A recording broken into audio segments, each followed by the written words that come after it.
Good morning from the Sport Ireland campus here in Abbottstown, County Dublin, as you join us for the 2025 IUA International Society, we're only Ireland, IUA Universities Track and Field Championships, proudly presented by Sports Equipment Ireland. You join us as the athletes are setting their blocks for the first of three heats of the women's 400 metres.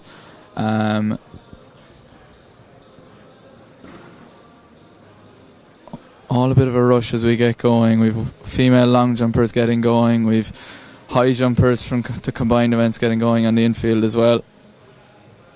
But a full complement of 6 athletes in this first race. Not a complete start latest available to me, but I can tell you from what I know looking down, we've Eve Mooney of UL in lane 1.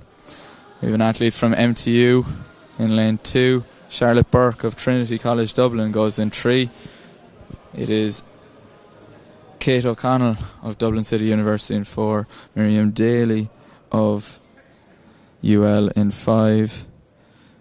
And it is, it's just been sent through a start list, but Laura Kelly of TUD in lane 6. Angelina Shikotska of MTU, the athlete I was unsure of, in lane 2. The first heat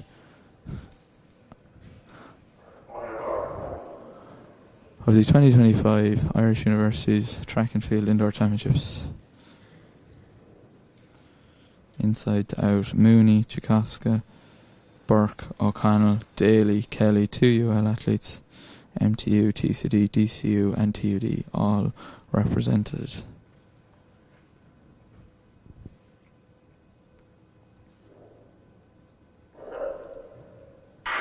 Away first time here, and Daly and O'Connell probably the athletes to look at, and Burke of Trinity will be hot on their heels. It's the fastest 6 athletes to qualify, and Mooney doing a lot of the hard running up the inside in lane 1. A tough inside Burke for the young athlete from Ratoath in County Meath, first year athlete in UL.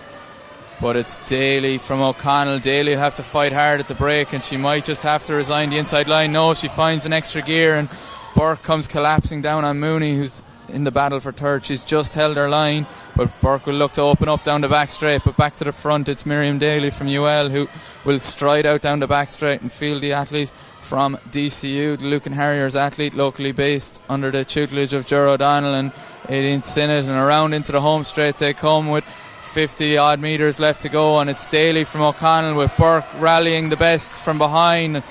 Both those athletes crossing in just a shade outside 56 seconds, 56.43 for the winner Daly. Both those athletes will expect that will be enough to see them into the top 6 later on today.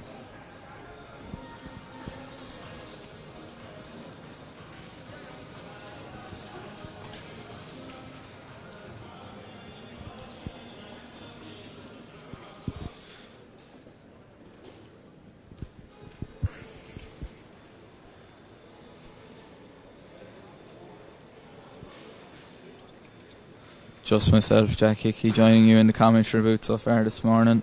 Hard to get good staff around here, and there will be unfortunately times initially this morning where we might have to leave you commentary from yourself at home, as quite a number of our commentary team have decided they want to be athletes also today, myself included.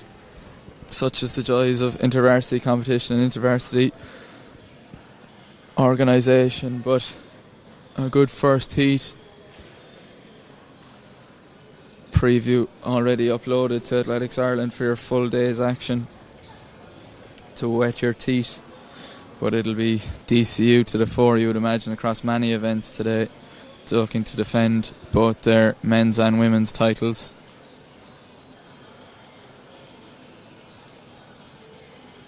Some marquee athletes for them across all the events, but I expect to see the yellow of UCD and the green of UL coming to the fore, as well as TUD, MTU and the University of Galway, who have grown in great strides over the last number of years, particularly the University of Galway programme that seems to be living off of their recent success in the cross country.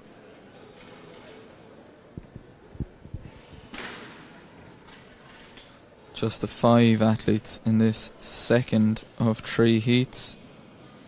It's going to be Aisling Cunningham from UCD in lane number 2, followed by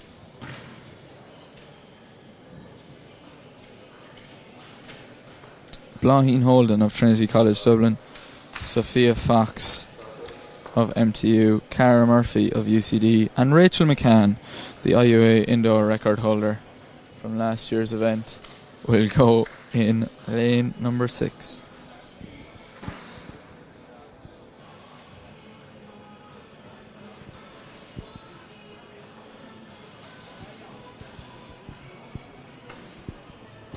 Some brilliant 1990s, early 2000s pop entertaining us at the moment in the stadium, courtesy of the DJ team we have brought in from Trinity College Dublin for the day that's in it. I can see Mark Kavanagh ready with photography equipment at the base of the track as well.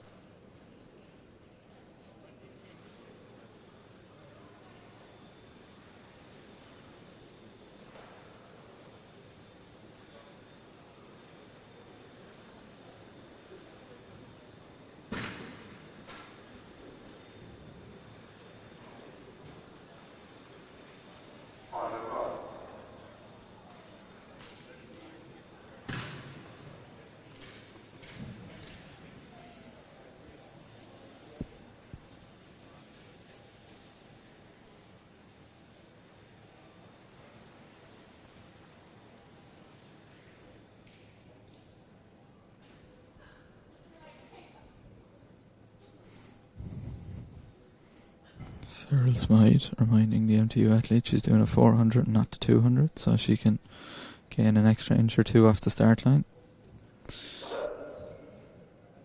That's Sophia Fox of MTU, and she's away and gone, and we'll keep an eye in the outer 2 lanes. Cara Murphy, better known as a 400 hurdler, and Rachel McCann, who was part of that Irish women's 4x4 team in Paris last year, ready and willing to deputise at any given point, and she is going to be in imperious form as she takes the break here and is well in control in what appears to be the red now of Queen's University Belfast. They seem to be changing colours every year. But Rachel McCann well out in front and in control. Cara Murphy in close pursuit from UCD, and Aisling Cunningham is third and so far in this race. So it's all eyes on the clock now to see what McCann can do. Straight time trial from them. The top 3 athletes in every race will go forward to the final top 6 between all of them. So McCann is going to come through, and she's going to win in 54.56. So that's well inside what you would imagine is necessary. And Cara Murphy fought well towards the line, as I'm joined by Killian Sheeran, Tri Sports. He's going to join us to help bring you through the day throughout today's action. But great running there by Rachel McCann, the well experienced athlete from Belfast, well involved in Queen's University Athletics Club as well, taking many committee positions and captaincies over her tenure. She'll be happy with that morning's work.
track, please.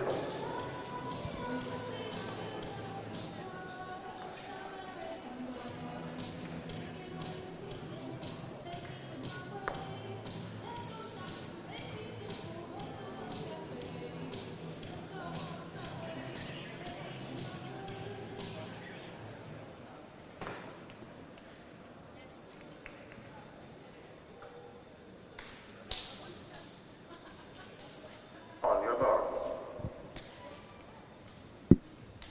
Okay, the third of these women's 400 metre heats, from outside to in, we have Caoimhe Cronin in lane number 6 from DCU, Niamh Murray in lane number 5, also DCU, Holly Arter of Queen's University Belfast in 4, Bella McMahon, Trinity College Dublin in 3, and Nina O'Connor is in lane number 2. So Niamh Murray made great names for herself as a schools athlete from the presentation in Bray, and now here she is making her debut at third level, and she has burned the stagger out of her training partner and college companion Caoimhe Cronin. But it's these two are away and gone, so it's all to the front now of DCU. Niamh Murray has gunned it to 200 metres, crossing in a shade outside 25.79 the clock shows, and Caoimhe Cronin has made great running down to the break, and she is glued to the heels of her training partner. But Murray has kicked on again, so let's see what the clock will say. Both these athletes look well on course to this afternoon's final, but what will the clock say? It's all about the race for the lanes, the better lanes. Cronin looks to be making a bit of a move around to the home straight. She's swung wide, but Niamh Murray is done to hold on. The turnover has increased, the arms are flying, and it's Niamh Murray has taken this third heat in 56.26. Caoimhe Cronin follows just outside that time. It looks like both of those will comfortably line Rachel McCann, Miriam Daly and Kate O'Connell in the final. That sixth spot may well go to Cara Murphy of UCD, but we'll await confirmed results, which are available through the IUA socials. I would direct you towards Instagram, where you can find a link to the WhatsApp channel that is being used today. We're trying new technology, new 10 years for Irish athletics. We're going with a WhatsApp channel.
So I'm going to now hand over the commentary reins to the bold and brass Killian Sheeran, who, have I got an official Athletics Ireland title for you yet?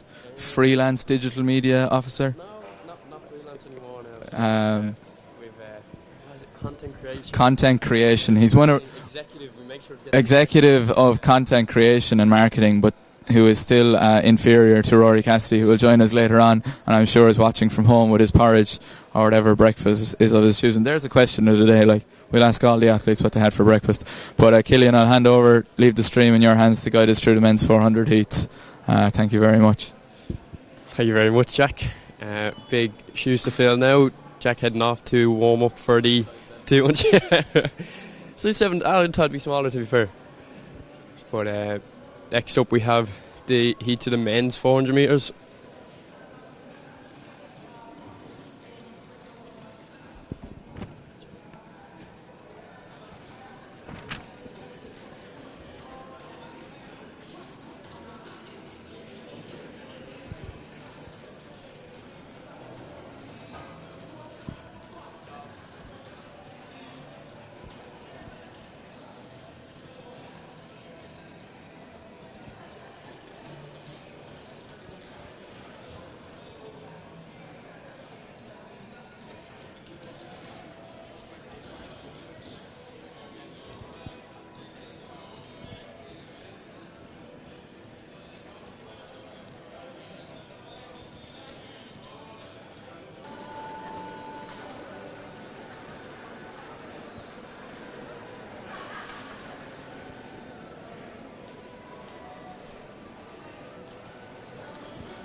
So we have the first of 5 heats here in the men's 400 metres.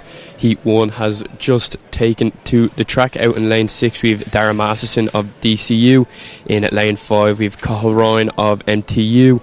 In lane 4 we have Sean Harding of TUS. In lane 3 we have Sean Hugh O'Connor in ATU. In lane 2 we have Josh O'Mahony from MTU. And then in the inside lane in lane 1 we have Wayne Brown of Queen's University.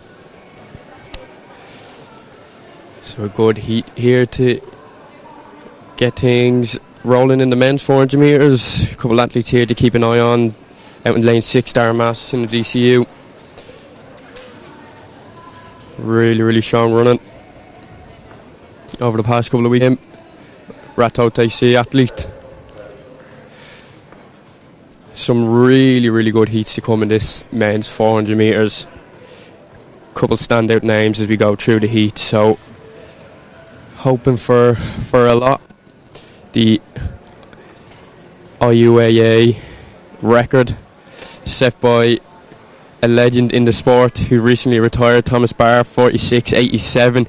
That was set in Athlone in 2017. Will we see that record go down today? I know Irish athletics 400 metre running's in a good place, but maybe not that good of a place quite yet. So maybe one just to keep in mind. And a good mention, of course, we just seen the retirement of Thomas Barr. So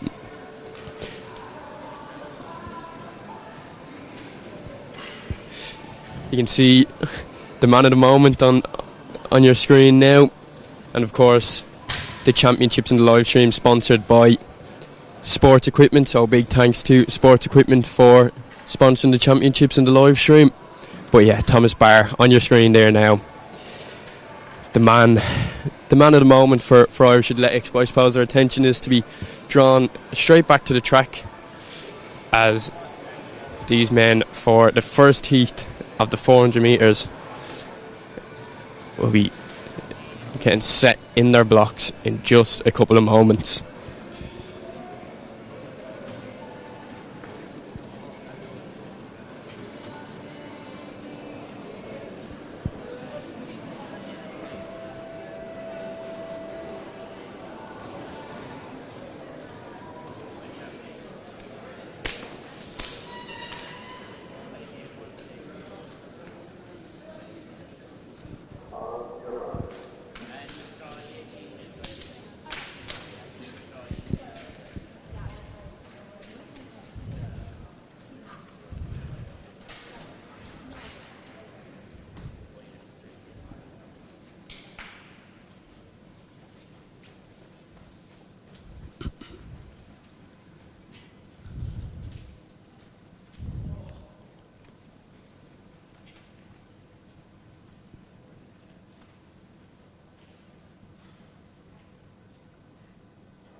And they're away first time. Long wait in the blocks there for these men to get rolling. Really strong start on the outside by Dara Masterson. Sean Harden of TUS closing up on that stagger of Cathal Ryan in lane 5 really quickly. And now he's on the hunt for Dara, who, as we come into the home straight for the first time and they begin to break, we can see how strung out this race really is. Dara coming through in 23.21 through the first 200. Really strong opening portion of the race here from Dara Masterson of DCU. But still, Sean Harden is hunting them down. Did Dara get out of the blocks a little bit too quick? Of course, these are only the heats, so some of these athletes need to consider keeping a little bit left in the tank for the finals to come later on. But really strong running from Dara Masterson. It's the man we said from before they got into the blocks to keep an eye on. He's coming through with a really strong finish. What will be the time? We'll get an official time now in a couple of seconds, but that is Sean Harden of TUS coming in for second place, and Cathal Ryan of MTU coming in to round off the podium in that heat. Really strong running from Dara Masterson there. Hopefully we get a time on the clock here. It looked around 49 seconds high, if not 50 seconds low. Really strong time in the heat. Thumbs up from Dara there in the inside of the track. So he's looking good. He's feeling good. Like I said, really strong heats to come in this men's 400 metres. And setting things up for a really great final. Didn't get an official time there for the first heat, but you can see on the clock itself, it looked to be about 49 seconds high, 50 seconds low. But we'll definitely be maybe seeing some slightly quicker performances as we get through the heats. The second heat now about to take to the track.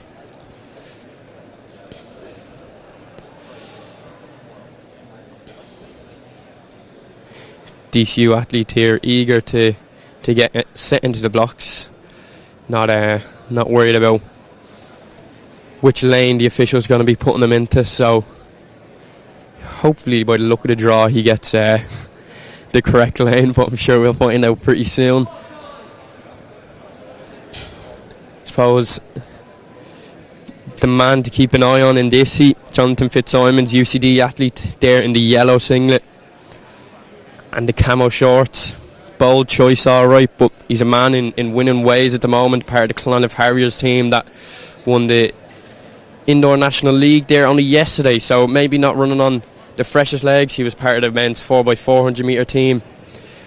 And now he is potentially 2 races to run again here today, so from what I heard of the 400 metres, it's one of the more gruelling events on the body, so it'll be interesting to see how he holds up here today. But yeah, look, we called Darren Masterson in the last heat. Jonathan Fitzsimons, UCD, in this heat, man to keep an eye on as he sets up his blocks. For the rest of the lads, in lane 6 at DCU, we've Kartik Reddy. In lane 5 of the University of Galway, we've David Mannion. In lane 4, we've Ty Quinn of UCC. Like we said, UCD's Jonathan Fitzsimons in lane 3. MTU's Max Maher in lane 2. And to round things off, we have Dermot O'Shea in lane 1 of TCD. So looking for yet another really, really strong run here from these men. Time, I suppose, to keep in mind, around 49 seconds high, 50 seconds low was the winning time of the first heat there. So do keep that in mind as we progress through the second heat of the men's 400 metres.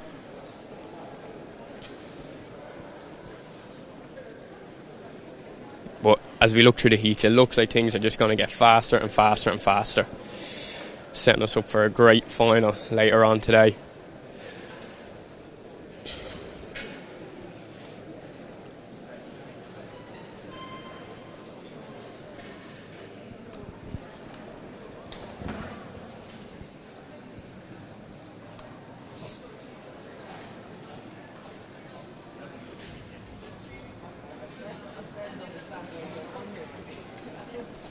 As we've seen throughout the women's heats and the first and men's heats, these 400 metre athletes are cutting in as they come into the home straight for the first time. So definitely we have some officials down there officiating that section of the track. Keep an eye on that. It's a vital part of the race. You can see how well the race is strung out, or it can cause a little bit of congestion, especially on a tighter indoor track. So a lot can be revealed as the athletes start to cut in after 150 metres.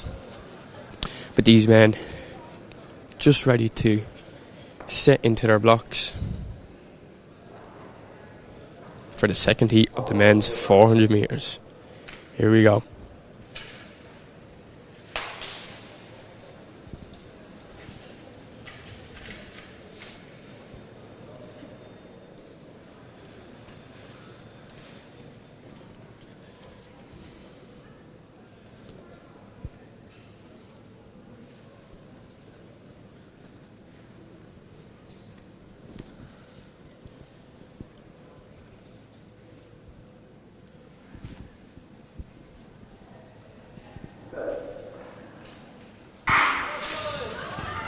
And away first time. Stagger taken up straight away in lane number 5. David Mannion of the University of Galway absolutely flying through the first 100 metres of this race. We can see UCD's Johnny Fitzsimons looking to hunt them down, but the lead he's gained is absolutely massive through the first 200. What was going to be 22.8. Really, really strong running here. But had he gone out too quick, the battle for third is still on. Jonathan Fitzsimons, UCD, looking to hunt down David Mannion of the University of Galway, but he's holding strong, form looking good. He's not starting to fade as he comes through into the final 50 metres. Keep an eye on that clock. Remember, 49 high from the first heat. We think, anyway, we'll try to get an official time of this second heat here, but it's going to be 49.09 for David Mannion of the University of Galway. Jonathan Fitzsimons of UCD following in second place, and Trinity College Dublin's Dermot O'Shea coming through for third place. But what a run. Oh, we seem to have a fall there at the finish line. Hopefully everything is okay and we can get this athlete medical attention as quickly as possible. But what a run there from David Mannion. Really, really fast heat. 49.09. I said it before the start of that heat. Things are just going to ramp up as we go through the rounds here. Jonathan Fitzsimons coming through in second place for UCD, and then Trinity's Dermot O'Shea.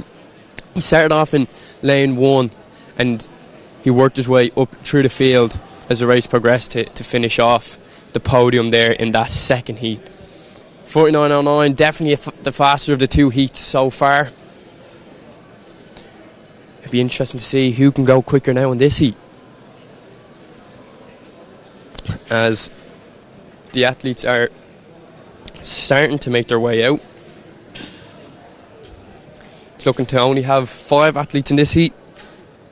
One of our athletes didn't make it to the starting line here today for whatever reason that may be, but still set up for a really, really quick race here.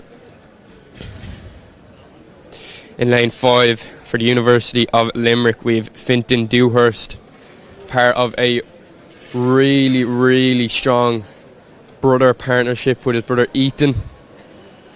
Ethan Dewhurst, 2 national 400 metre medalists from the outdoors in 2024. We've been talking about the future of Irish running and Irish 400 metre running since the departure of Thomas Barr, and Fintan he's only first year in college, but he's definitely looking to be filling those shoes. You'll see in this heat now the talent that this athlete has. Him and his brother pushing each other on. 400 metre hurdler usually, but of course you don't have the hurdler events in the indoors. Same with Sean Carmody of DCU in this event. 2 hurdlers. Sean Carmody is a 110 metre hurdler, but he's taken up the 400 here today. But he does have that unbelievable flat speed that he gets from the shorter hurdle distances. So I suppose keep an eye definitely on Fintan in lane 5, the University of Limerick. He had Thomas Barr on his toes last year at the 2024 Outdoor National Championships. University of Galway in lane 4, we have Robert Ukart. In lane 3 of UCD, we have Shane Mulligan. In lane 2, like we mentioned, DCU and Sean Carmody. And MU, we have Liam Galligan in lane 1. Minute athlete there in lane 1, just behind Sean Carmody. This is going to be a really, really fast race. Keep an eye on Fintan Dewhurst. We got the speed of Sean Carmody and the hurdle strength. Hurdle strength of both of these athletes. Got a big scream there from Ethan before setting into the blocks. You can only do something like that if you're a confident, strong athlete. But here we go for the third heat of the men's 400 metres.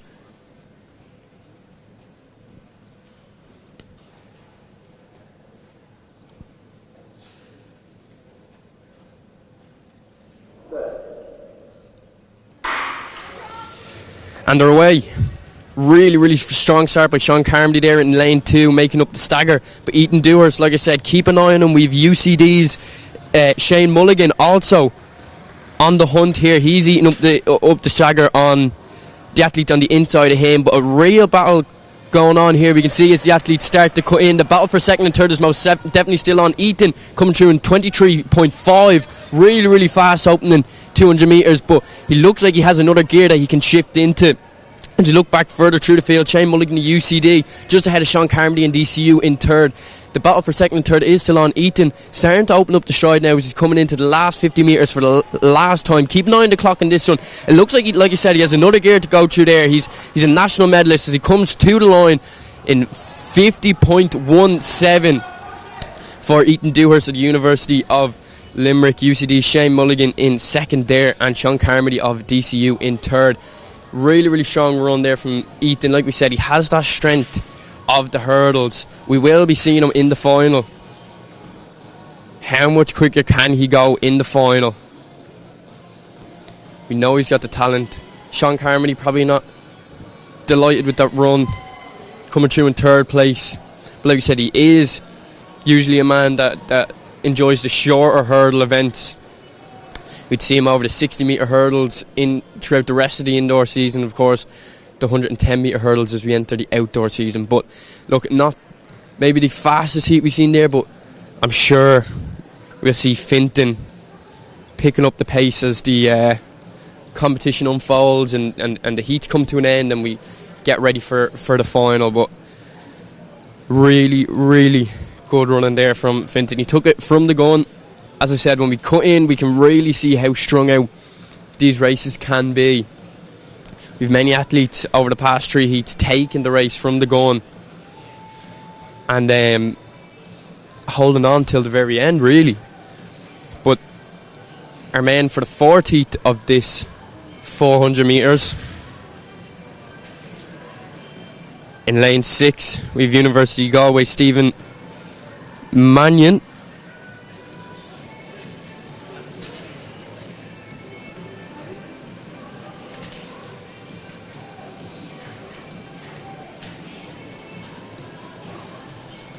Possibly brother to David Mannion from University of Galway, who we've seen in the 2nd heat.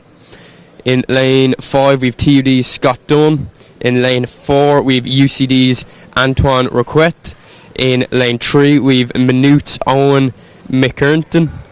In lane 2, we've DKIT's Adam Russell. And in the inside lane, in lane 1, we've University of Galway's Jax Greeny.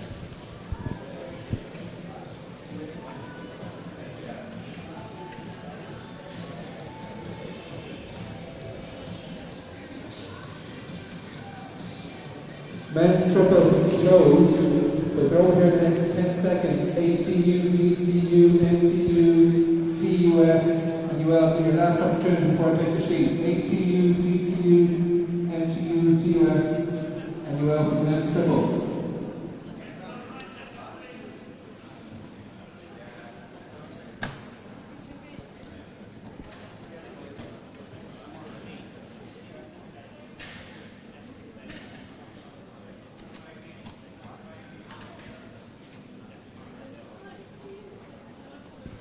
This is the 4th heat of the men's 400 metres.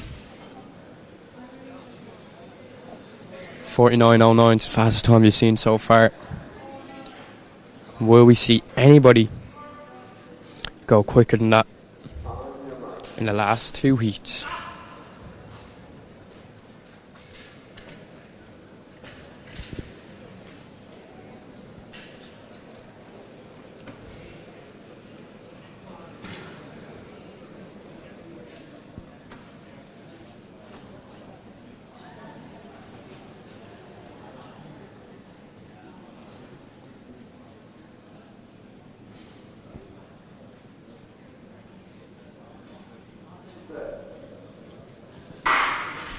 And they're away first time. UG's David Mannion, really, really quick start. We've seen his brother David in the 2nd heat coming away with a win in 49.09, the fastest heat so far. Stephen looking to replicate what his brother can do. He's been hunted down by Anton Roquette of UCD. Some really, really fast athletes in here. We've seen a couple of people struggle with cutting in there in the cones. Will that be reviewed by officials as the race goes on? But it's still University of Galway, Stephen Mannion out in front. Every race so far, the front runner hasn't been chased down. He hasn't been caught. He's been able to take it all the way to the line and secured their place in the final.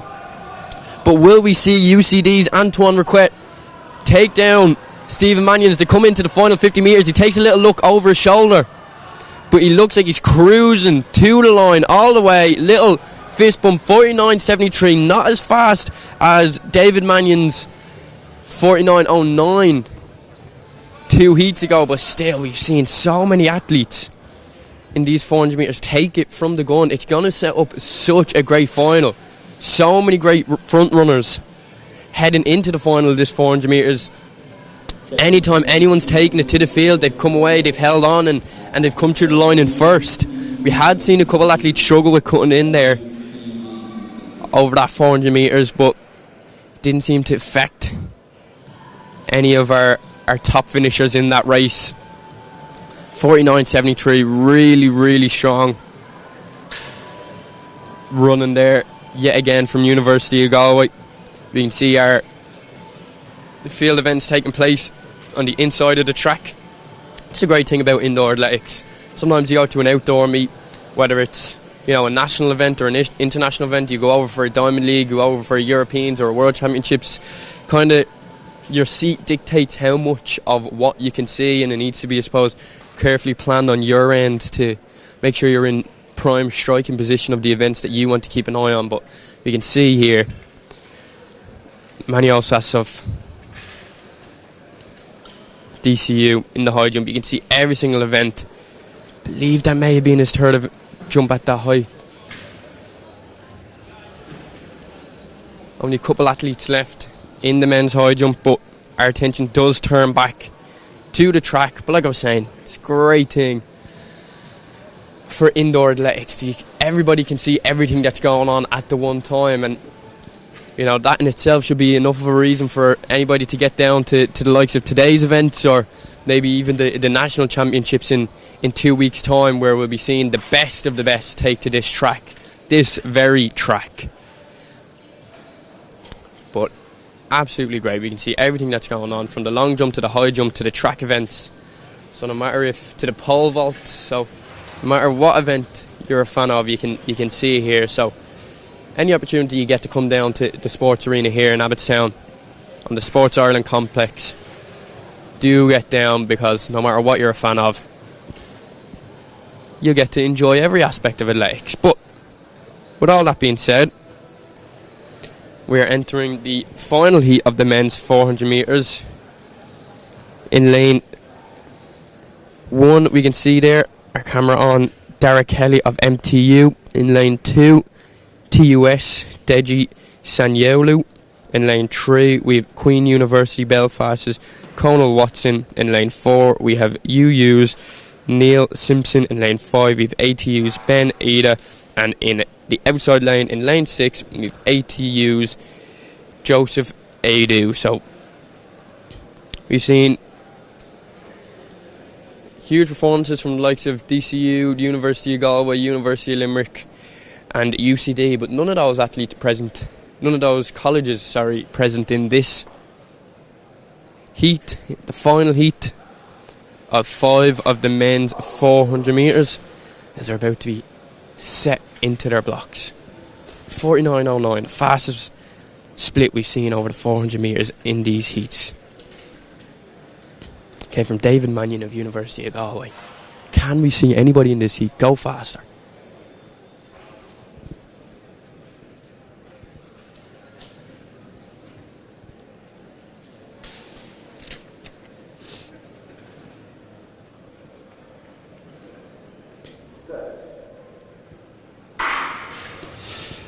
And they're away, nice and clean. We can see the two ATU athletes out on the outside there.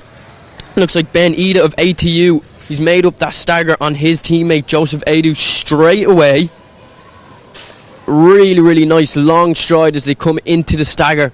And again, we're seeing an athlete take the lead and try and hold on from the gun. 23.03 there for the opening 200 metres for Ben Ida of ATU. Really, really strong running. But the race for first, I suppose, is still on. His teammate Joseph Adu started off out in lane 6. He's hunting them down. Will this be the first race that we see our front runner get hunted down in the final 100 metres of this race? They're entering the final straight for the very, very last time. Keep an eye on that clock. It's a battle all the way to the line. ATU, really, really strong turnout in this race. 49.65 there for Ben Ida of ATU, closely followed by his teammate Joseph Adu.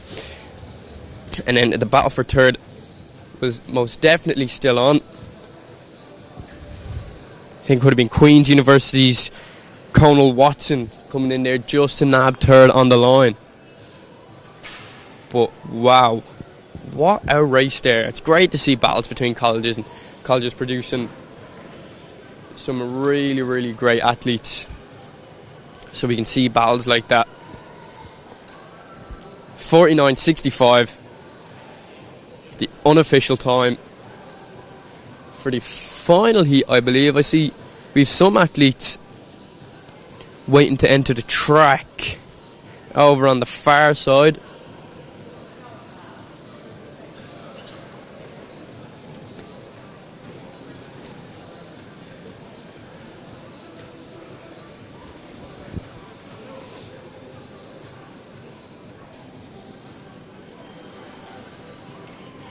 So yeah, that was the final heat of the men's 400 metres.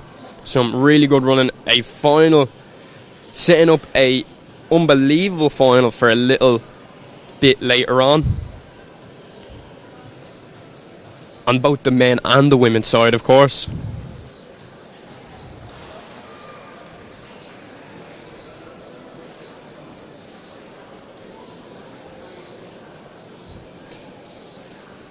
Next up on the track, we are looking to see the men's 3,000 metres, but the high jump continues on the far side.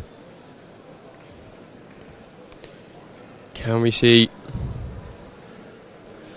DCU's Maniosas clear 190? I can't see that final number. I think it's been covered by something, but oh, he cleared a great jump there from Maniosas at DCU.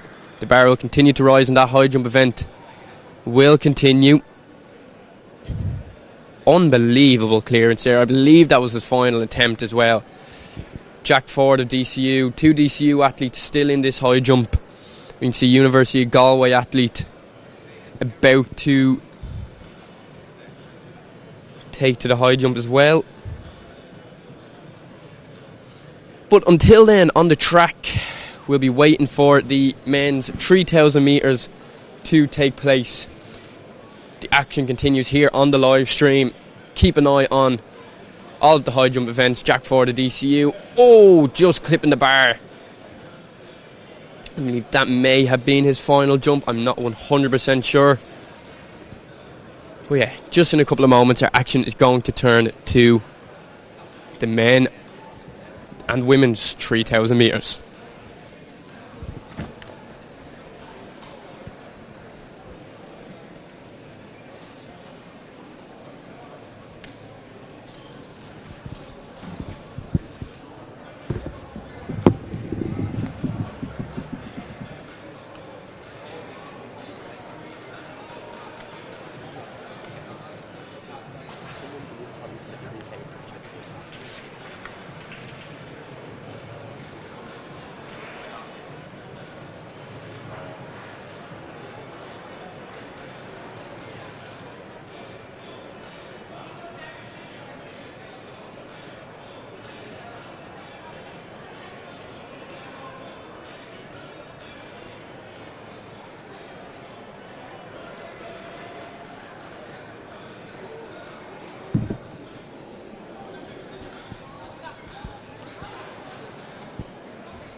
Just be told there's a car, Northern Ireland Reg, I think, registered outside on CUZ 811.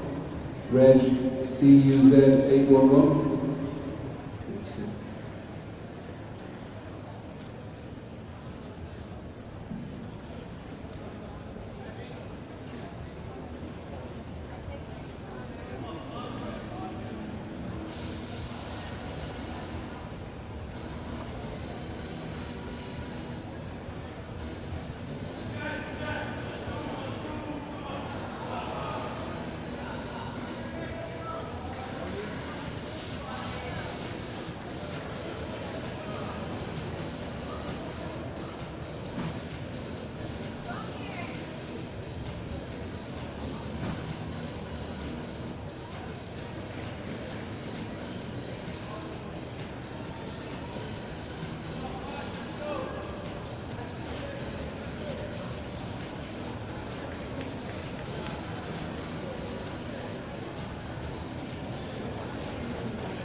60-meter hurdles, check-in closes in 5 minutes. Athletes from DCU and TUS. DCU and TUS.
Last call for 60-meter hurdles, athletes from DCU and TUS.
1500 meter walk is next on the track.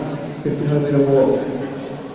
Ladies to the start line. Women's 1500 meter walk is starting now.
Men's 60 meter hurdles closes in 4 minutes. Athletes from ATU and NTU. ATU and NTU.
Just a reminder to all athletes and captains and coaches, your athletes must wear the correct race number. We've had 2 occurrences today of athletes in the incorrect race number. You have a list, you'll give a master list at registration. You need to ensure athletes are in the correct number. Thank you.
Ladies, please come behind the block.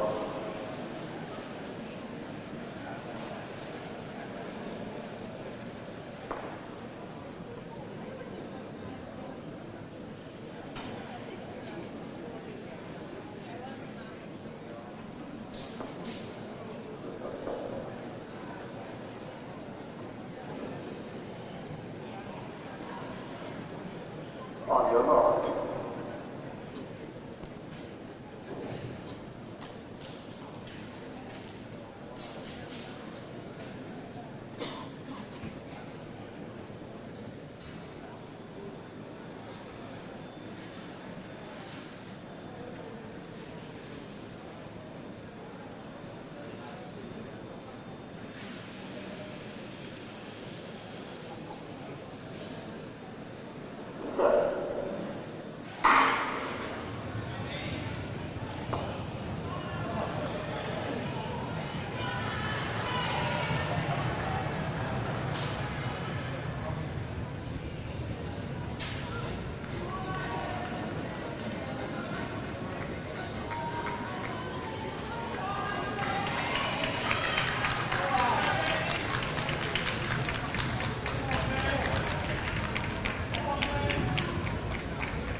Women's 800 meter check-in closing in 3 minutes. Athletes from DCU and UCC. DCU and UCC.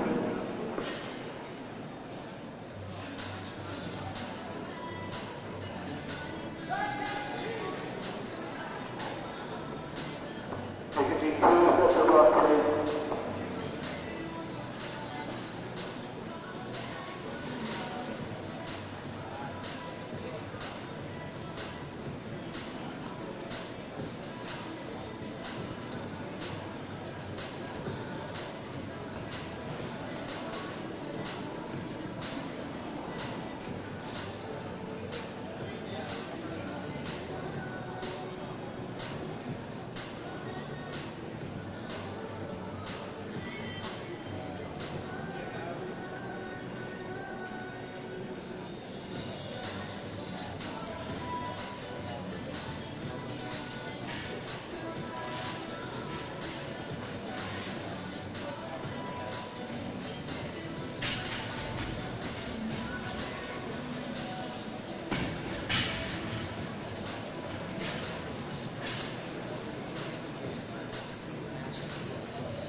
Then the next heat is ready, please, when the heat is over. Heat number 4, if you're ready, please, when the heat is over. Thank you.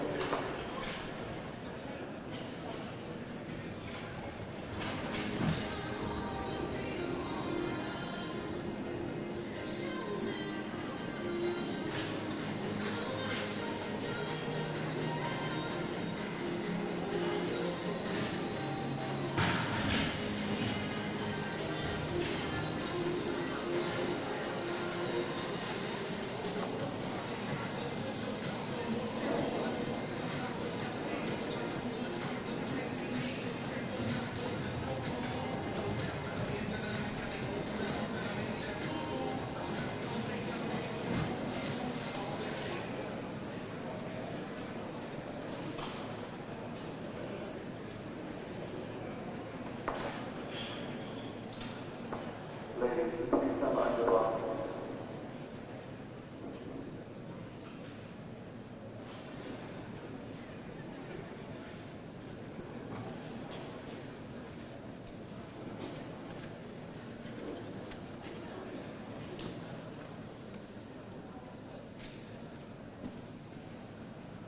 On your mark.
Okay, so the next heat, please,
stand behind your box.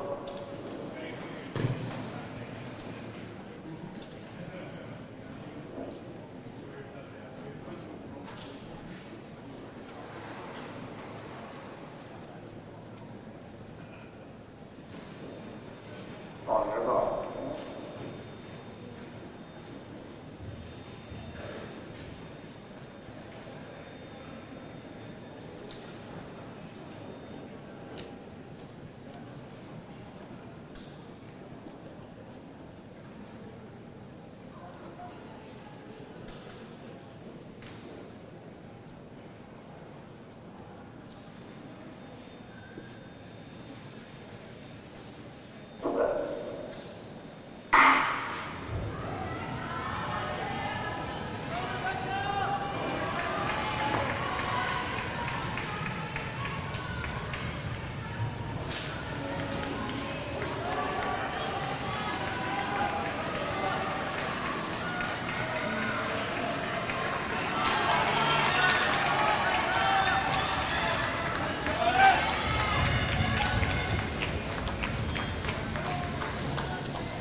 stand behind the bus.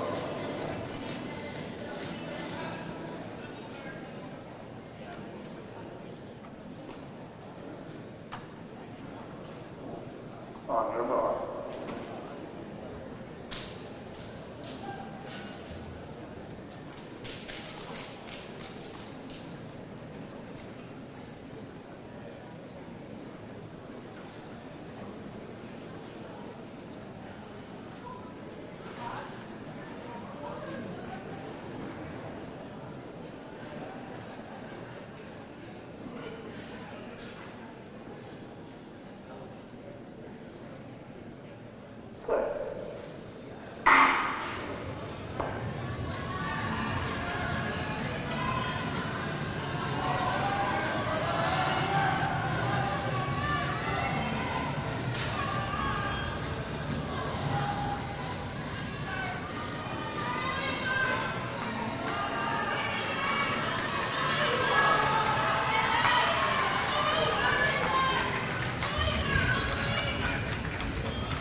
Men's 800 meter check-in closes in 4 minutes. Athletes from MTU, TUS, TUD, and UN. Okay, can we have men 200 meters please, lead one? Men 200 meters please, lead one, thank you.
your call.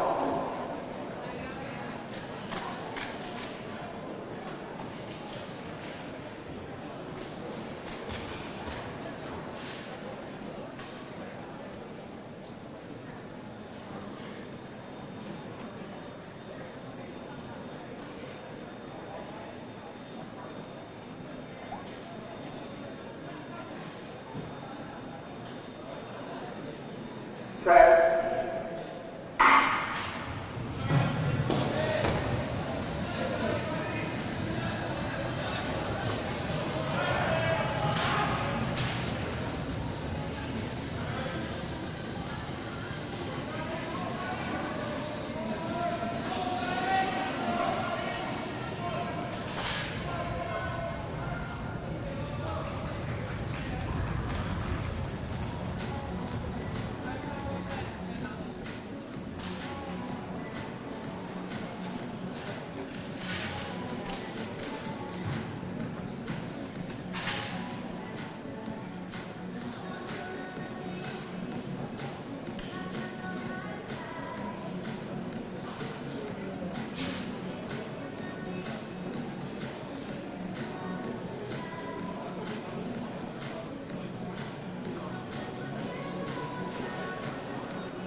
On your mark.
One, two, one, two.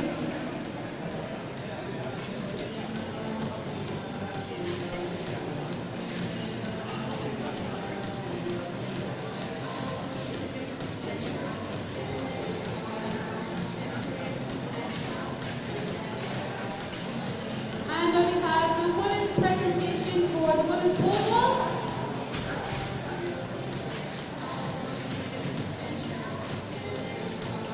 In third place, that's DCU, that's Stephen.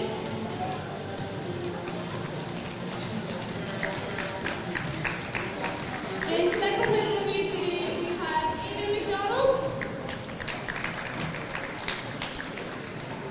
And in first place from Queen's University, it's Abby O'Neill.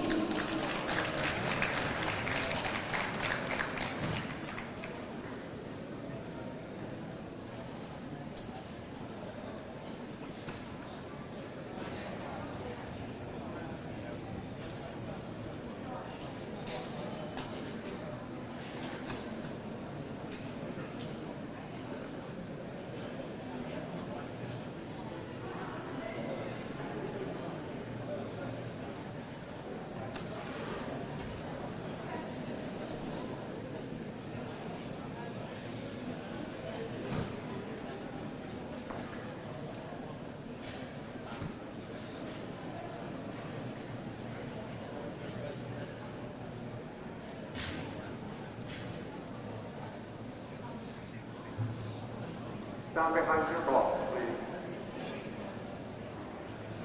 On your mark.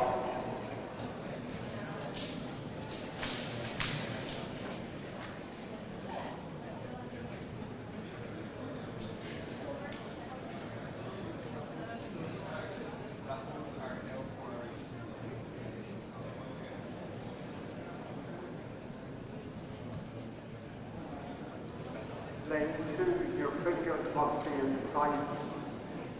Go to the outside of the white line on your right-hand side.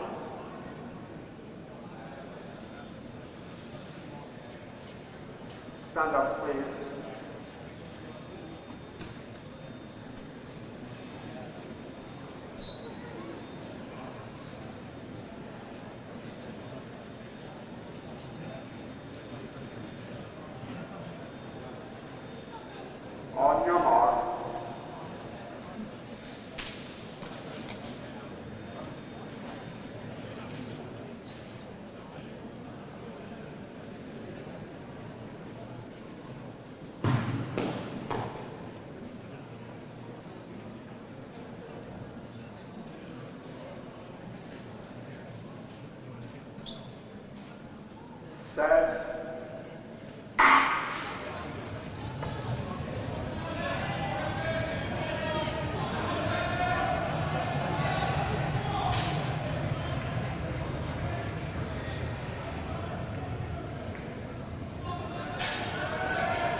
Men's weight for distance closes in 2 minutes. Athletes from ATU.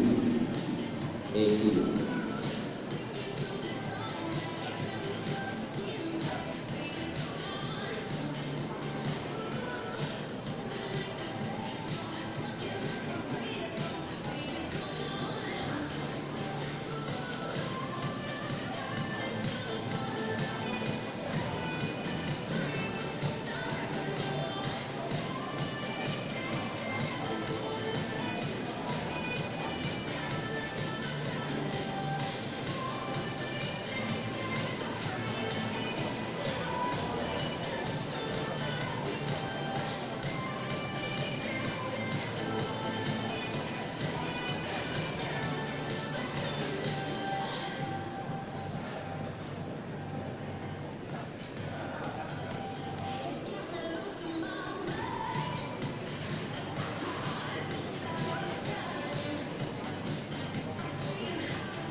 On your mark.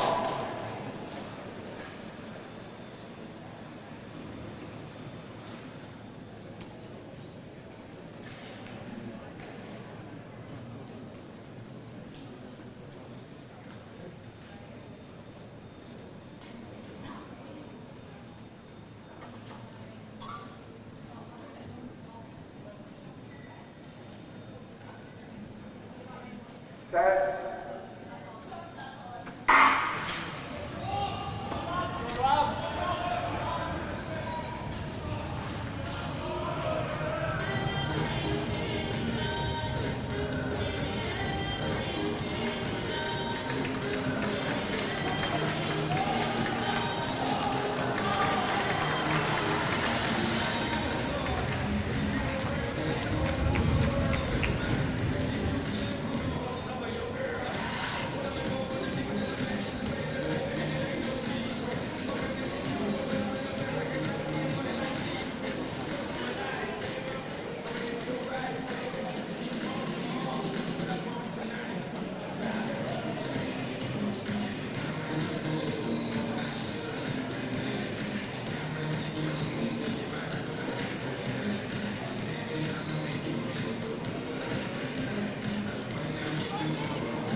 On your mark.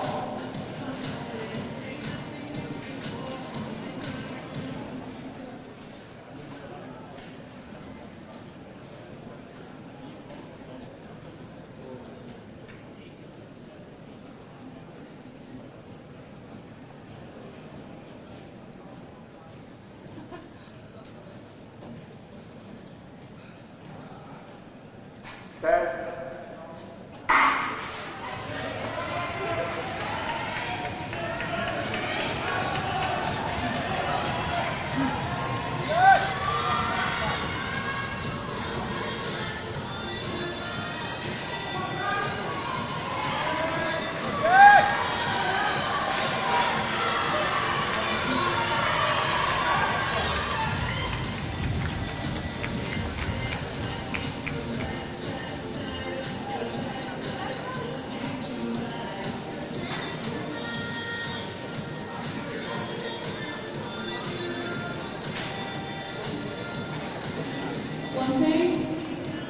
Can I have the men's high jump medalists over to the podium, please? That's Emmanuel Osais, Jack Ford, and Evan Hallinan.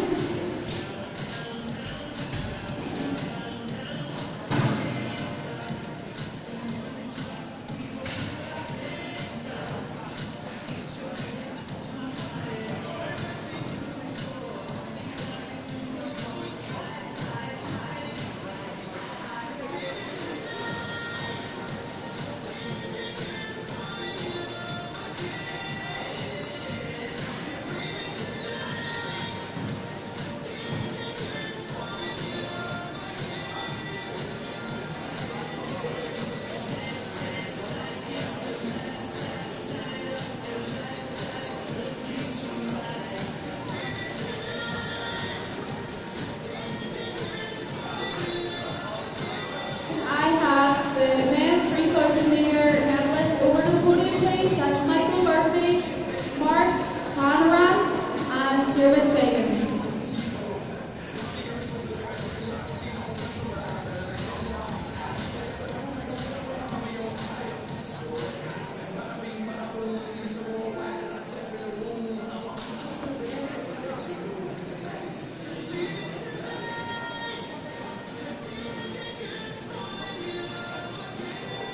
Can I have the women's weight for distance medalists over to the podium, please? That's Katrina, Claire, and Laura.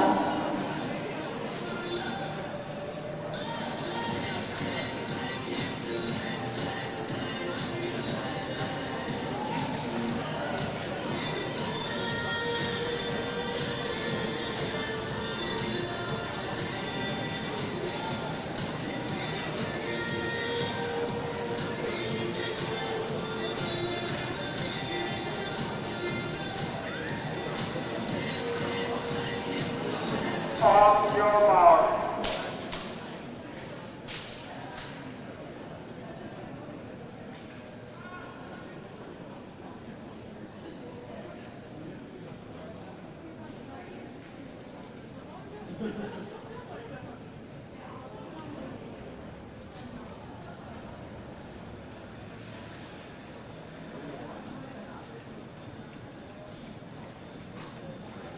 Set.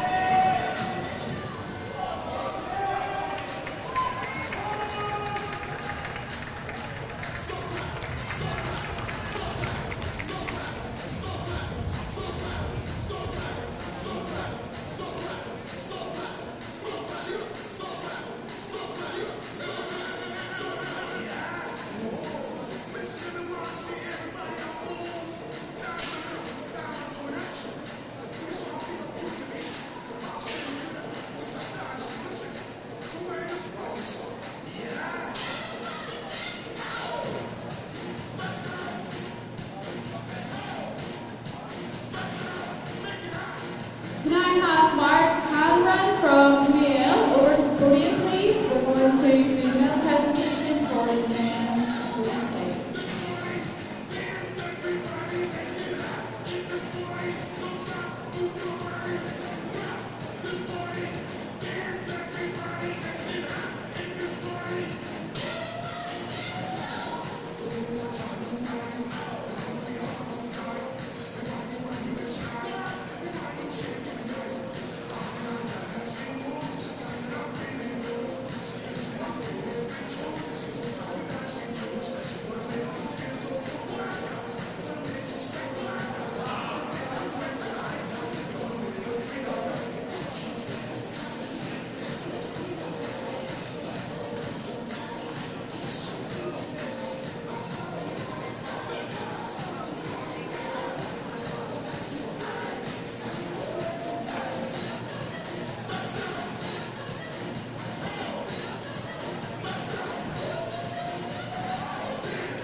Can I have the women's weight for distance top three over the podium, please? That's Katrina from UL, Claire from ATU, and Laura from UL.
So good afternoon, and you are very welcome to the Irish University Indoor Championships for 2025 here this afternoon at the National Indoor Arena at the Sport Ireland campus in Dublin. We've had an action-packed morning, and all the results are going up on the community WhatsApp group. So if you go onto the IUAA social media channels, you'll be able to follow the actions, get the start list as they come in. We have our women's 60-metre hurdles semi-finals just about to begin now. In lane 3, it's Laura Frawley from UL. In lane 4, Annabelle Walsh of UL. In lane 5, Arabella Adeola of SETU. In lane 6, Sophia Fox of MTU. And in lane 7, Laura MacDonald of UL. It's the top 2 to automatically advance, and then the 4 fastest then to also make the final later on. So there's a good start from Arabella Adeoka, and Laura Frawley got off to a good start there as well. But it is Arabella Adeola who is going to come through and take it from Frawley in 8:80. So a good run there from the SCTU student and St. Lawrence O'Toole club athlete. Breezes through to the final later on.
So our second semi-final is next up. That will feature Akru Bakari in lane 3, who I don't see down there, the DCU student.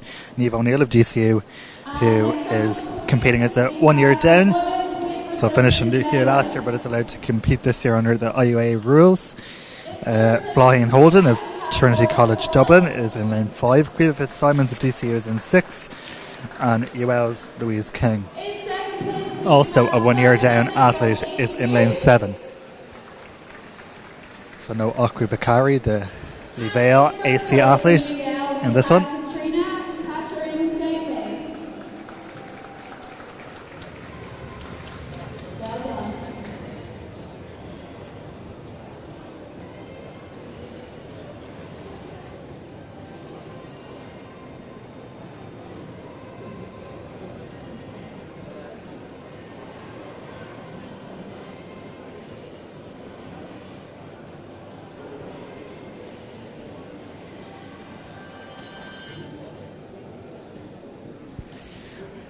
So the top 2 here automatically advancing to the final later on.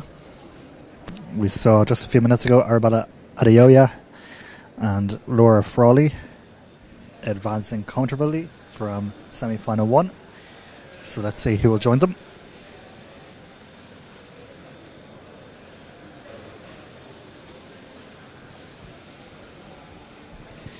And of course there's a timetable for the event up. We are running maybe around 25 minutes behind schedule, but the timetable is available on the IUAA website and on their social media. The website is iuaa.org, so iuaa.org.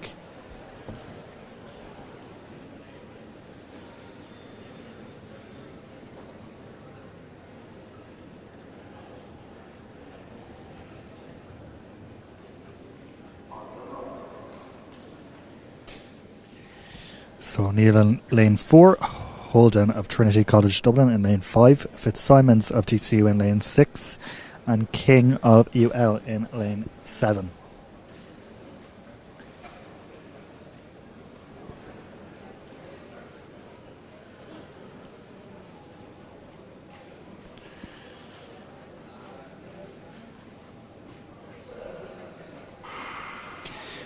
And there's Niamh O'Neill who makes the best of the starts. Fitzsimons has got off to a very good start as well, but Niamh O'Neill going to come through and take it from Fitzsimons. 8:94 showing up on the clock.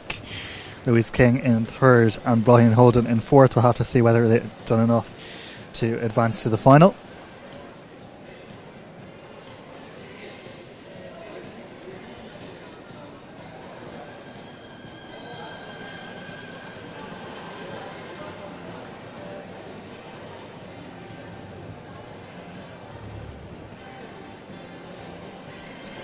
Yeah, so really good running from O'Neill. Looks good over those barriers. The Mayo women. We'll now have our two combined event athletes coming up. We're there 60 metre hurdles, so they're competing in the pentathlon today, so 5 events. In third place from DCU, we have Dermot Fagan.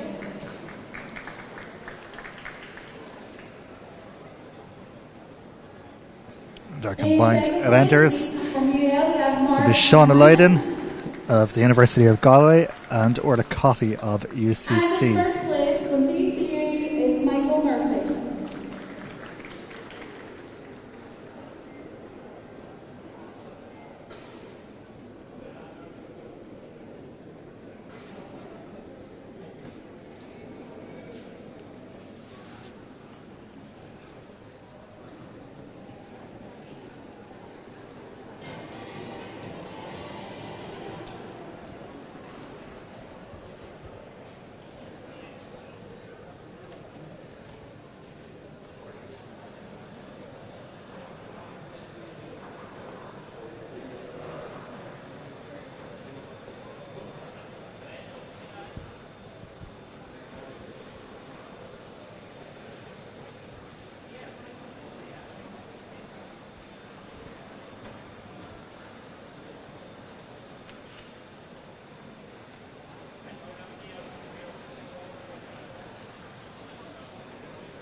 If I could have the women's long jump finalists over to the podium, please, that would be Laura from UL, Grace from UCC, and Daphne from DCU.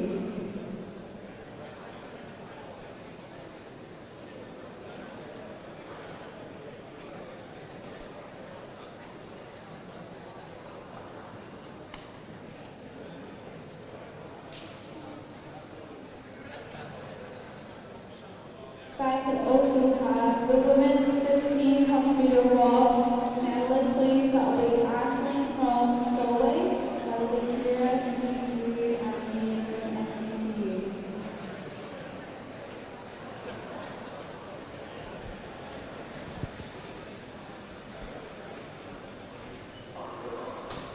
So our two pentathletes called to their mark. So it's Shauna Lydon again of University of Galway. And just beside her there in lane number 5 is Orla Coffey of University College Cork, UCC.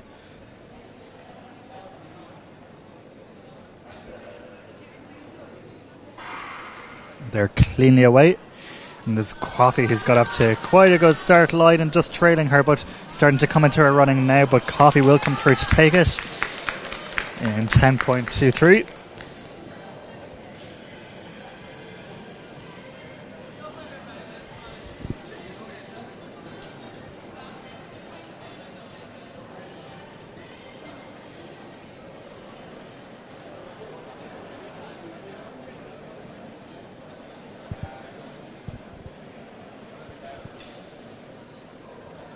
Men's pole vault check-in, closes in 5 minutes.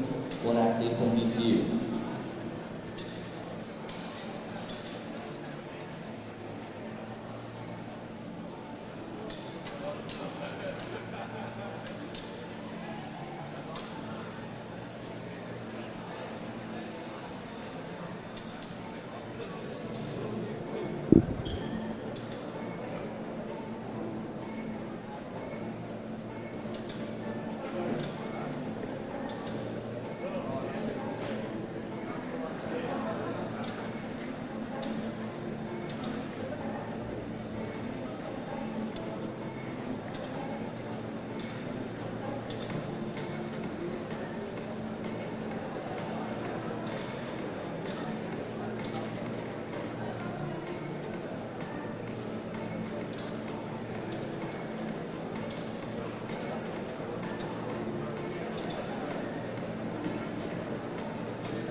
women's 60-meter check-in closes in 3 minutes. Athletes from ATU, MTU, and SETU.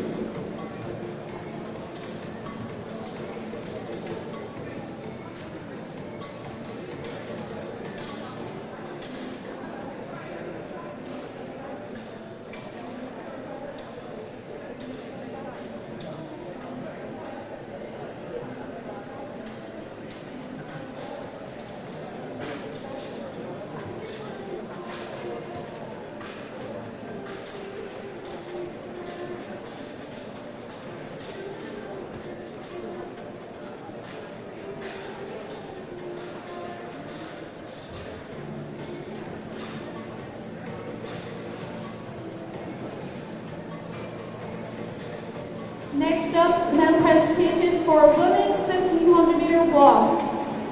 In third place from SETU, it's Niamh O'Connor. In second place from DCU, Ciara Wilson-Boyd. And in first place from UG, it's Ashley Nealon.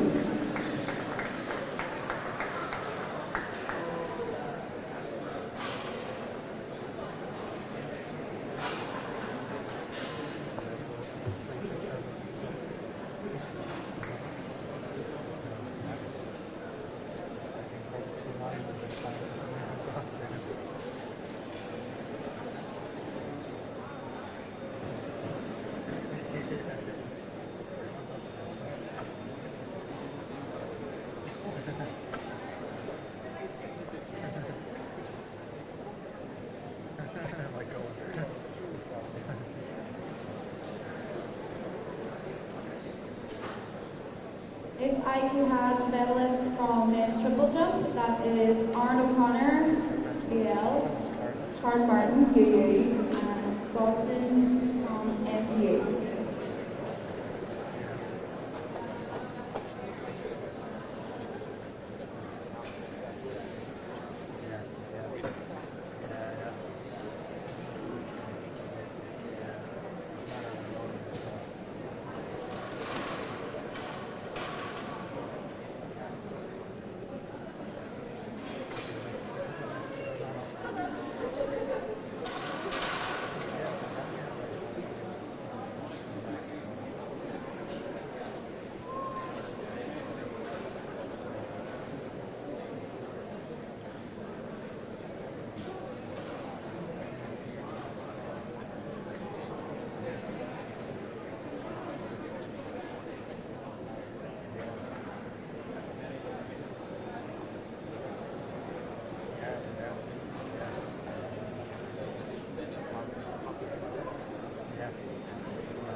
So we move back to the track now for our men's 60-meter hurdles semi-finals. 2 semi-finals to come here. As I lose my start list.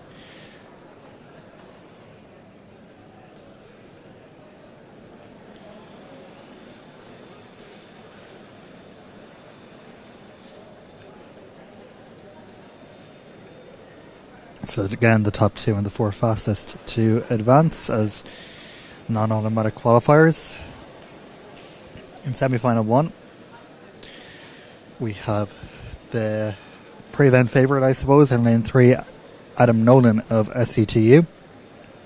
In lane 4, Ruben McCarthy of SETU. In lane 5, Emmanuel Osis of DCU. In lane 6, Christopher Admirand of UCD. And in lane 7, Osima Chingagoram of ATU. So Nolan, who has stepped up now to the senior ranks of St. Lawrence O'Toole, Carlow clubman, and he's won medals at that level, so he'll be hoping to make the podium again at the 123 National Senior Championships in just 3 Sundays' time. In fact, the hurdles will be on this Saturday, so less than 3 weeks until that. Still tickets available, but I believe they are getting fairly sparse for day 2 this Sunday.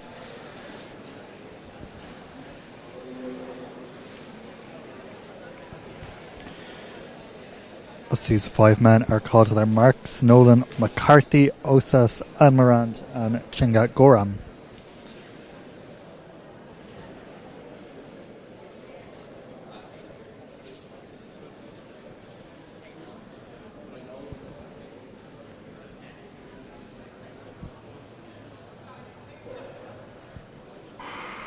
So away cleanly. Probably not the start Adam Nolan would have wanted, but he is well out in the lead. Emmanuel Osas of DCU coming in second, but no doubt about your winner. It is Adam Nolan who eases through. Unfortunately, the clock didn't stop, so we can't give you a time at the moment, but comfortable for Nolan. In third place from MTU, Brogdon Valencia. Osas, of course, getting him for second there. The Ratoath AC clubman. In second place from UU, Karen Barton.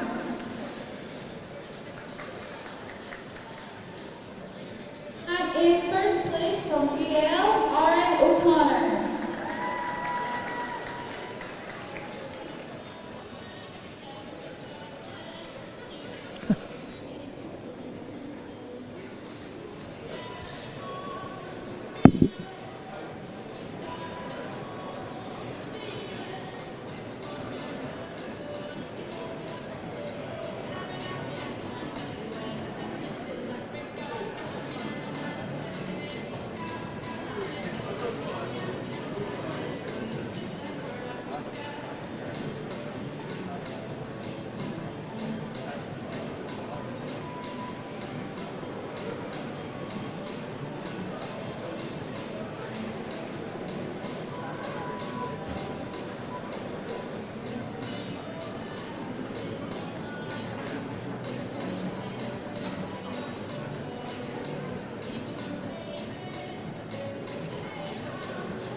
If I can have the women's long jump finalists over for the medal presentations, that's Laura Muriel, Grace from UCD, and Daphne from UCU.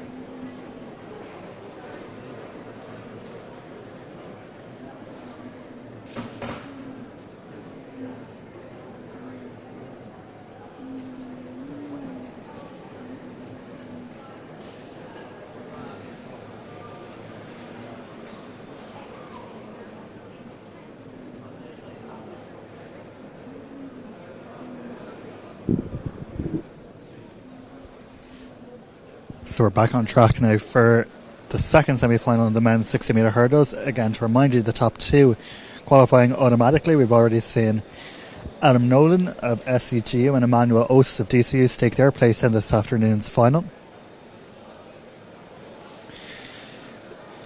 Hoping to do the same in this semi-final will be in lane 3, Sean Carmody of DCU. In lane 4, Taiwo Adirani of SCTU. In lane 5, Owen Sharkey of UL. In lane 6, Patrick O'Neill of Queen's University of Belfast. And in lane 7, Jack Ford of DCU.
to make an announcement, please. Can we have the remainder of the men's weight resistance to attend their event down the far end of the track, please? Please make your way to the men's weight resistance if you haven't yet.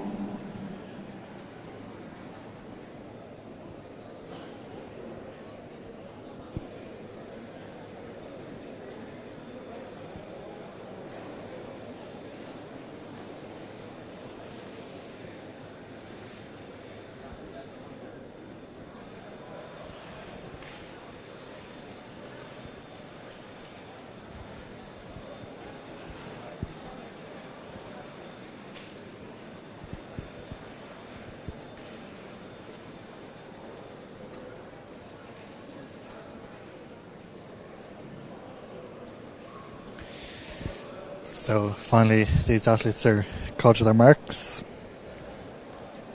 In 3, it's Sean Carmody, DCU. 4, Taiwo Adireni, SETU. 5, Owen Sharkey of UL. 6, Patrick O'Neill of Queen's. And 7, Jack Ford of DCU.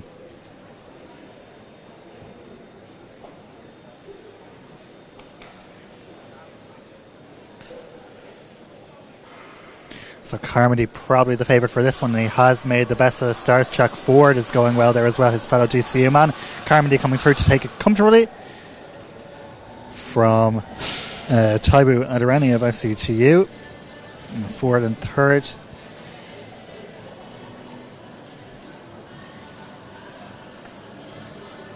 Seems to be perhaps holding something there to his crossing line. Hopefully he'll be okay.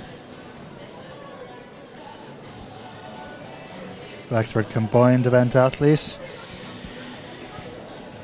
He did a three-piece at the 123 National Senior Combined Event Indoor Championships this year.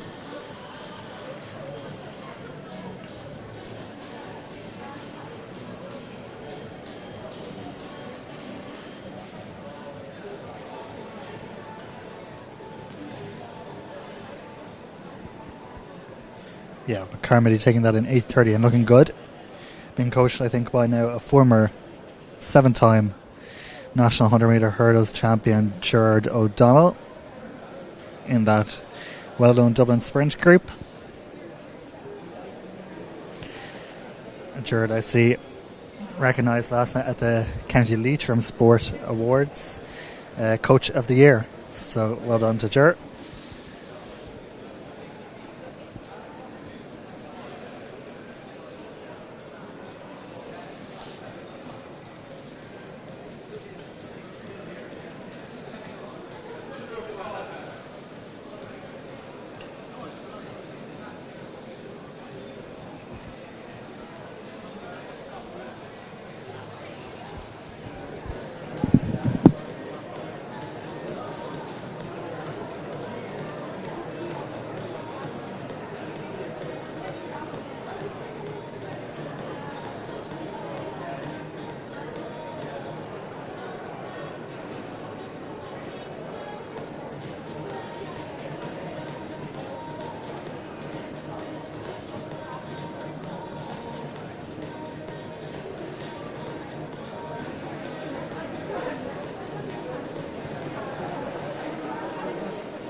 Can we have the competitors for the next 4 watch to warm up, please? Competitors for the next 4 watch to warm up.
If I can have the attention of the men's pole vault to make their way over right now. The men's pole vault to make their way over.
It's been a long, lonely wait for our one combined eventer down there. That is Adam Byrne of Technological University of Shannon, TUS.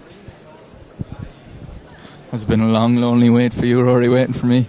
Yeah, I was missing company, to be honest, but surviving. I survived the 60 hurdles there solo. And everyone, all the athletes did too, which is good. Yeah, I suppose they are much more important. There's usually one casualty at the varsities.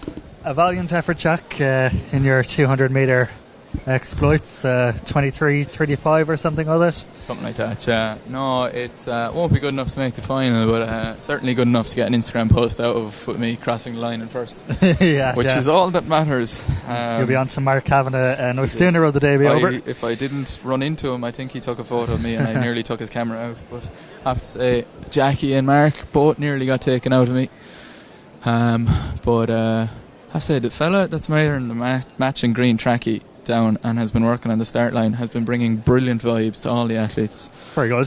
So I'm not sure who he is, but he's obviously not got the memo about the Navy uniform for officials, but he is a welcome addition, so well done that man. Disappointed as well by the lack of tuxes here today. After watching Milrose last night, I kind of expected everyone to show up wearing tuxes. We did make a note of that, Rory, as we planned that last night when I was supposed to be asleep due to the 6 o'clock start. But I did notice blue dicky bows by the Milrose officials last night, presumably to Ray match. Flynn himself was immaculately dressed, wearing a nice blue dicky bow. Presumably to match their new blue track, which I don't like. I'd like to put that on record, Ray, if you're watching. I presume you've no control over the Armoury's track colour, but it's fast though. That's for sure. That was quite something last night. So many wonderful results. A 7:17 by a 13-year-old as well in the women's 60. As you do. I don't know how many of our athletes today are going to go faster than 7:17, the men's and women's, but 7:17 is a good move in whatever age, gender you are, or whoever your national allegiance is. But Byrne of TUS is getting ready to go here. Yeah, solo effort down the 60 metre straight. Little tuck jump to get him going over the 3'6" barriers. The barriers, of course, supplied presumably by our sponsors today, Sports Equipment Ireland. Yes, quite possibly. That's one in. Are you on commission? Here we go anyway, Byrne solo. Let's have a look. Bit of a steeplechase technique to this one. Hooking with the front and the back leg, 2 trail legs, but it's a very good effort. Boy, I'm hearing shouts of Adam, so I'm going to assume it's Adam Byrne of TUS, and he gets... Adam Byrne. He's delighted with himself. Well done, Adam. And he runs into the mat. Well done to him. That's a very noble... I wouldn't get over 3'6". So a great pair of leaping orange over them shorts. like a gazelle. Yes, lovely fluorescent orange on display Must there. look into them. They'll probably match the Nino Olympic singlets. They would actually. And he's straight over to presumably his next event. Or else, no, he's just doing a lap of honour. Anyway, Rory, I'm not sure how long you've been commentating on, but any highlights for people who are tuning in / getting into the commentary booth after 2 hours away? I think we're going to see some very interesting 400 metre finals coming up. I'm actually really looking forward to our next race, which is going to be maybe one of the races of the day in the women's 400 metre final. We saw some good heats earlier. I can see Eve Murray sitting at the emergency door. But we're going to take a moment now to pause and reflect about one of the leading lights of university athletics who sadly has left us in the passing weeks.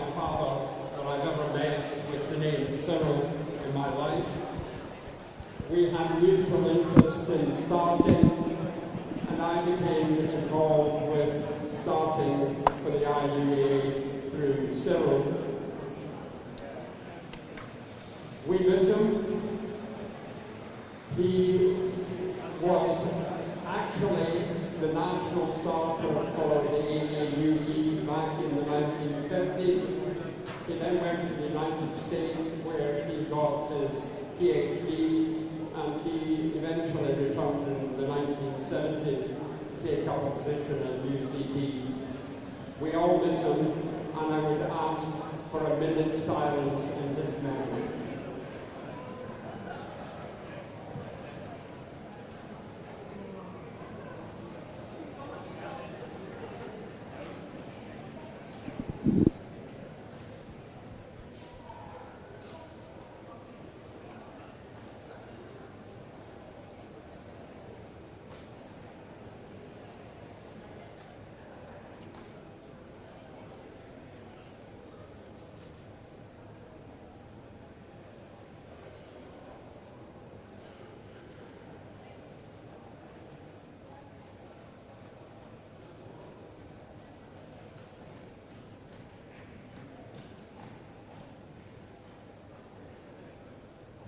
Thank you very much, ladies and gentlemen.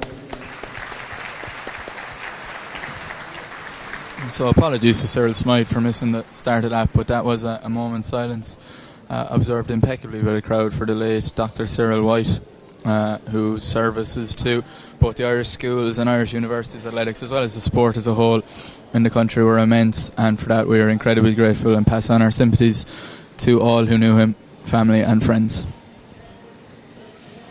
Yep, absolutely. A life well lived, born on the 16th of June 1929. So, in his 95th year? 96th year.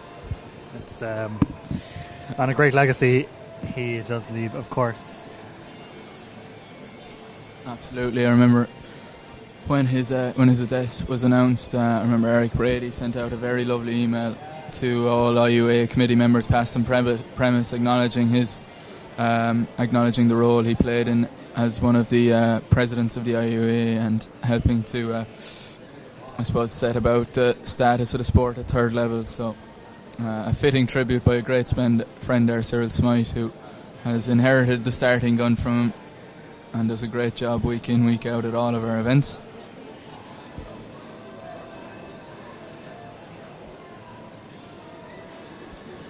But getting back to what we were talking about there, Rory, I suppose the 400s did throw up some very good finals, and I suppose the lane draws for those finals will be crucial as well later on. Rachel McCann will have lane 6 anyway, which will be advantageous. We saw she ran 54.56 in the semi, which is very, very close to her indoor personal best. So that's really impressive to be in the 54.5s. It's good going. Yeah, and I think there was a blanket thrown over the next to the qualifiers all in the 56s, so McCann might have it all her own way from lane 6, but the battle for silver and bronze is anyone's game. Of course, you can always have athletes probably holding a little in reserve too, so it'll be interesting to see. McCann did look pretty gun to tape. We'll have some 800 heats first, Yeah, my bad. Sorry, I was skipping way ahead in the programme there. You were. That's fine. I said I'd let you tee it up anyway, because it is going to be one of the races today. It was a race that threw up an IUA record last year indoors with Rachel McCann breaking that, only then to see Lauren Cadden break the outdoor record later on, much to my amazement, if memory serves me right on commentary. Yeah, I remember that was a particularly windy day up in Mary Peters in Belfast, and Lauren flew around that day. It's not a lot less windy here today. A lot less windy, thankfully. A lot less windy here at the indoors. In the National Indoor Arena. Yeah. Well, it might be calm in the weather, but I can tell you that the tension here is palpable. It is. Interestingly, Jack, I see the men's 800 is down as the 8th fastest to qualify for the final. I'm not sure whether you can verify that. I'd be very surprised myself if that was the case. I think women's is 2 and 2 fastest, so one would suspect that the men's would be the same. But one would suspect. One would also suspect that anything is possible here today. It may be because I don't know how many heats there are. 3 heats, so yeah, it could be. It might be a typo. Oh, have we? Oh no, we fastest 8. Yeah, fastest 8 to the final. Fastest 8 to the final. Great, chap. Well done. It's all involved there. No comment.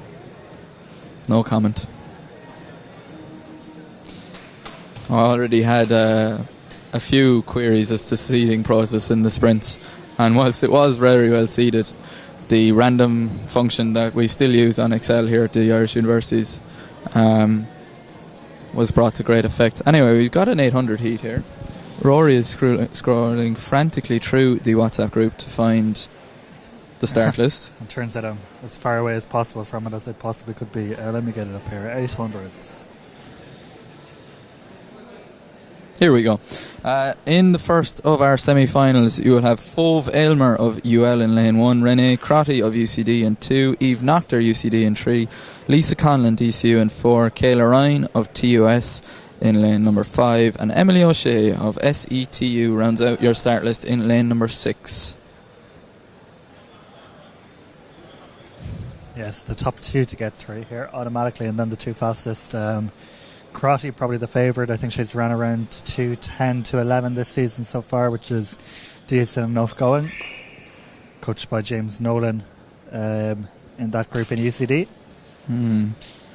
Always has good pace over 400 with it. I think you'll find traditionally in the intervarsity 800s is always kind of lended well. They tend, especially on the female side, tend to be a bit cagier, slower. There's the cagey word there. Hope Yes, Elizabeth Ian is watching. She probably is. She's probably flogging poor Louise Shanahan there with her coding. Fair play to them. Trackathletes.ie. Trackathletes.ie. They didn't sponsor us. No. But you know who did sponsor us, Rory Cassidy? Sports Equipment Ireland. Second mention in 10 minutes. Well done. I have a full script I've been told to read out later on. No, not script, sorry, it comes naturally. Good afternoon, Timmy. And Tom Barr, course, yes. who is the new co-owner of Sports Equipment Ireland. Tom Barr is not running the first heat of the 800 metres for women, so we'll take him back off the screen. But here we go, starters orders. Top be seen on this track again. Don't bring it up, don't mention the war. Here we go, we're off. Aylmer, Crotty, Noctor, Conlon, Ryan and O'Shea, the 6. Off they go, storming round the bend, and it is Crotty to the 4 at the break. Yep, so through that opening 100 there in around about 15 seconds or so, which is not hanging around. No, it isn't actually, but somehow they have all managed to concertina into a lovely little kind of reverse pyramid here. O'Shea getting the benefit of all the blocking of whatever streamlining they need. I'm going to call this stupidly quick so far, but maybe it will settle down. 32.74 is okay. Yeah. You'd imagine they'll go through in around 66, which actually won't be too bad, you know. No. Maybe a slight overreaction from me. Probably a little too close for comfort though in the bunch there. I never like to see this, especially in the 800 when athletes kind of tend to just boot it when they can and make a run from home. So for Aylmer from UL, who's boxed in completely, she's going to struggle, and I can see Kayla Ryan of TUS took closer order there and went around the outside, and Crotty's actually, after finding herself boxed in here, but they're still 3x3 at the front. Yeah, disregard what I said. It was a little bit quick in that first 100 metres, I suppose, as to be expected, but they're gone through 400 there in only about 70 seconds, and now we see a bit of an injection of pace maybe down the back straight, but still 4 abreast now at this stage. Yeah, you could throw the duvet over it. There's the other cliche that I have to get in. But I would expect here, as the bell goes, there will be a severe injection of pace as all the photographers scramble for the best shots as they come around here, and a little bit of argy-bargy there as they hit the bell, and it is the UCD 1 and 2, and Aylmer has snuck up through the inside and found herself in a really good position. Yeah, so I think that is Crotty. No, it isn't Crotty moving to the front. It's their other UCD athlete, Steve Noctor, who's flying down that back straight. Crotty back in third, but our UL athlete now takes the lead. Yeah, Fove Aylmer from UL has hit the front, the Galway athlete, first year physiotherapy student in UL, and she has rounded the bell into the home straight. She's going to take the first heat, and a fabulous kick, really well timed. All that 400 metre training she's been doing with Haley and Drew Harrison in UL has come to good, because that was a fabulous kick. Negative split as well, which is always nice in terms of the 400. An athlete of West Coast AC in County Galway, one of our favourites, Rory, it has to be said. They've always thrown up a good moment or two. One of the newest clubs. Always good guys there to provide a bit of entertainment. And damage to timing equipment. Yes, of course. Always a memorable interview to look back on. Michael Bowler interviewing their junior 4x2 when they were the unidentified team or unattached. Yes. Gone are those days. No. So that is our first two. Elmar and Eve Noctor advancing.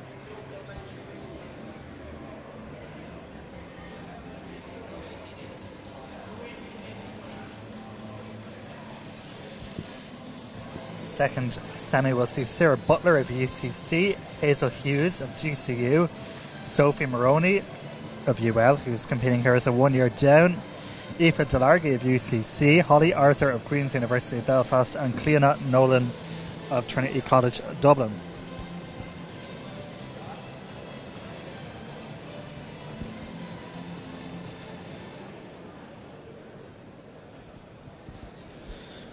Couple of no-shows here in this race. I don't think Sophie Maroney is out there. No, she isn't. And are we missing an athlete from lane 6 as well? Yes, we are. No Cleona Nolan from Trinity College Dublin either. So it's into a 4-woman field. Cyril Smythe is realising that also and has decided to shout across the entire track, looking for them. And no better man to do it. Probably the most powerful voice in Irish athletics after Rory Cassidy. I don't know about that. Cyril's voice, much more powerful than mine.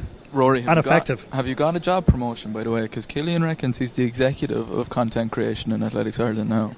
My title remains unchanged. I am still head of TikTok, digital content creator and editor of the truly wonderful Irish Runner magazine, which will be on sale again at the end of March, featuring Thomas Barr on the front cover. Pre-orders available now.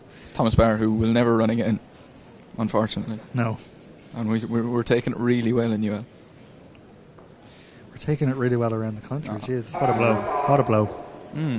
Here we go anyway, heat number 2. Just the 4 athletes in this one. Delargy from UCC, no stranger to an Irish Universities Championship.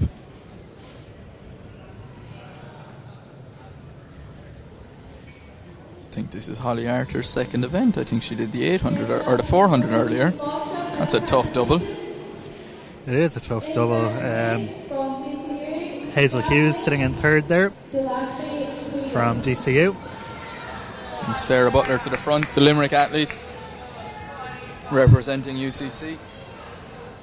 In second place, we have Grace Fitzgerald from UCD. Just a little bit more honest. What do you think about the pacing here, Rory? It's definitely harder, to be fair. So, yeah, not hanging around. Like, they went through in 70 seconds through 400 in that first semi-final, and this is going to be a little bit quicker, I think. Probably looking around 66 maybe. You'd anticipate if all three of these athletes could hold on to the pace, they'll comfortably get through. 66.01. Yeah, 66.01. It was 70 for the first semi. So, yeah, if these athletes, as you said, can maintain their pace, all three of them will be going through. So, worrying times for UCD's Renee Crotty, who looks a bit vulnerable.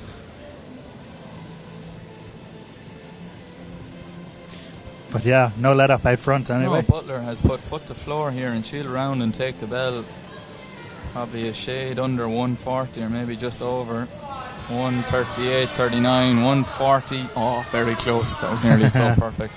So 140 flat on the bell for her with 200 to go. And in fairness to Delargy and Hughes, they've also started to wheel her back in. They might be closing up a little bit here, I think. Indeed they are.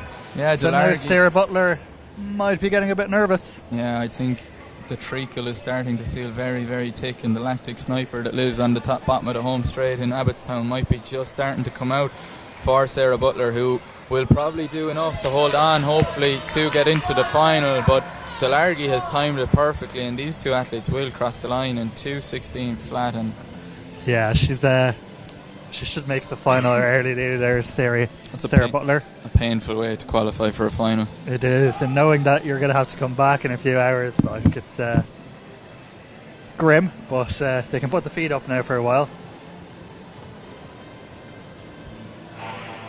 So well done to these athletes. We still have one more to go, and then we'll find out whether the men's 800 metres is 8th fastest, which will be absolute carnage if it is, mind you. I hope they tell the athletes. Laura Frawley is down there presumably collecting the first of her 1,000 medals she's going to win today. The IUA Female Athlete of the Year from 2024, the UL athlete. Down there in the green of UL. Off she goes. Oh, don't run across the long jump runway, Laura. I've been warned not to interview her today. Oh, did you get in trouble? I got in trouble after interviewing her last year. So instead of that, we're just going to make a show of her on the camera. So off she goes to the shot. But yeah, Laura Frawley already picked up medals today in the weight for distance and whatever that was for. Can we get someone to screen record this, please? Yeah. Clips available afterwards. But there's Frawley now telling, look girls, I got another one. Yeah. How many is that, they ask? How many is that? Too many, she says. And there's Louise King stepping in, the 1 year down student from UL, 2 Mary I girls. There, just get rid of that there. She just throws it up to ma'am. Thanks. Yeah, just leave it with the rest of them.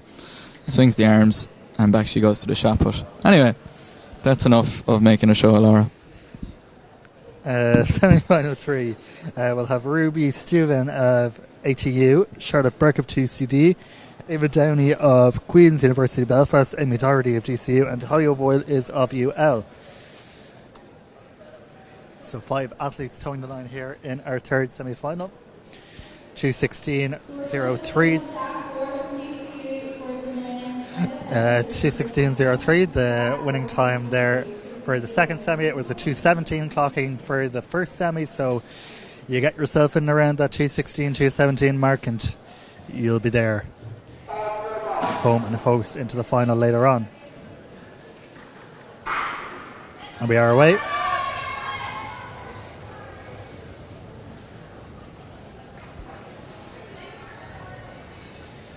And it is the UL athlete,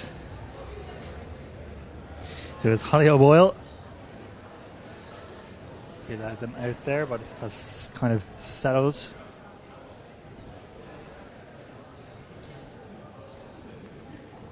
But O'Boyle leading the way. Sorry, Rory, I was too busy answering texts from all my fans. 33 flat through 200. Slower. Slower, but it's nice that it's 33 flat. Yeah. It's the little things. Yeah, Holly O'Boyle, brother Keane O'Boyle will be appearing later for UL. The only sibling pairing we the have. O'Boyle dynasty, maybe you could call them. Boiler room, probably something like that. But she's at the front of this race, so I hope she qualifies. We get 2 UL girls after not having any UL in the 8th final the last couple of years, unless Sinead Gaffney qualified. But here's O'Boyle to the front. We're going to go well here. Sorry, I'm not biased at all, right? 68.85 through there, so it is the slowest of the 3 semis to date. So you'd expect to see pick up a notch now down the back straight. And that is Another exactly what has athlete. I happened. just realised Charlotte Burke is in this. I really wasn't paying attention. Apologies. She did the 4 earlier as well. They're really not nice to themselves, these 4'8" athletes. No. Were you ignoring me, Jack, as I read at the start list? Is that I what was you're having my admitting? lunch and responding to Jack Raftery. So shout out to Jack, who's watching from home. Turn 142.6 through 600. Holly's winding it up now. It's a good run from her. She's really taken control, and I'd keep an eye here on Charlotte Burke, the 400 metre specialist, stepping up to the 800. I can't say I've ever seen her run an 800 before. And she's going to in. the Trinity athlete. And she's going to qualify, I would imagine, in that second Burke Barron disaster. And Boyle has taken the win here in this first heat again around that 2:16 mark, 2:17.10. Ooh, That was close. that was close. Interesting. You're probably realistically going to have to run around 2:17, 2:18 to make it as a non-fastest automatic qualifier as well. So it's going to be interesting to see how that final is ran as well, because again, it does tend to lend itself to the 400 runners. Well, those with 400 pace, and there's one or two of those girls who have got blistering pace. I was very impressed by Aylmer's kick in the second race, but here we go now. This is going to be fun, Rory. yeah, this will be fun. Yeah.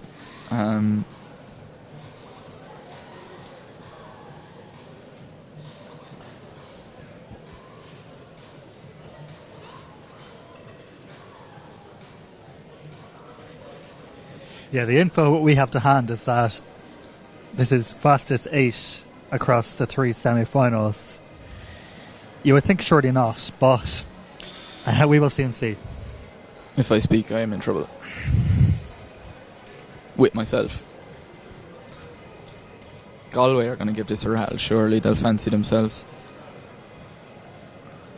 The reigning men's cross-country champions. See Moorhead down there.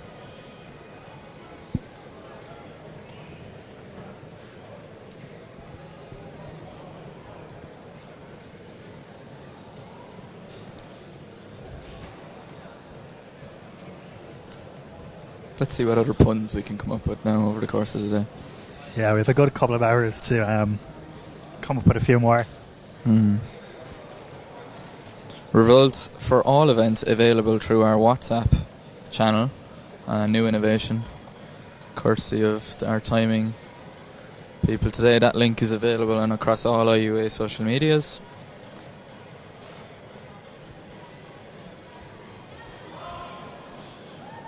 So Cyril is telling them what's going on, counting them, making sure they're all here, present and accounted for.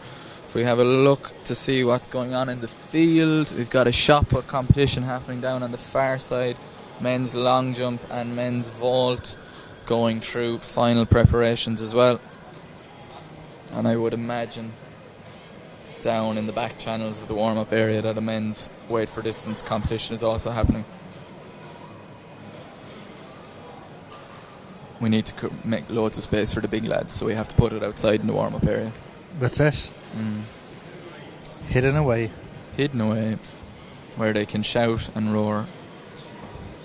Okay, Rory, do you want to take them through that start list? Yeah, we have 4 heats, and in the first one we have Colin Moorhead of University of Galway, Oisin Kelly of GCU, James Burke of University of Galway, Ginny McLean of UCC, Sean Riley of Maynooth University, Jamie Hoey of GKIT, Jared Murray of SCTU, and Quinn Collins of Trinity College Dublin. And I guess we'll know what's happening in terms of qualification fairly quickly. Stand up, please. Lane 6, you must be still when you're on your mark. On your mark.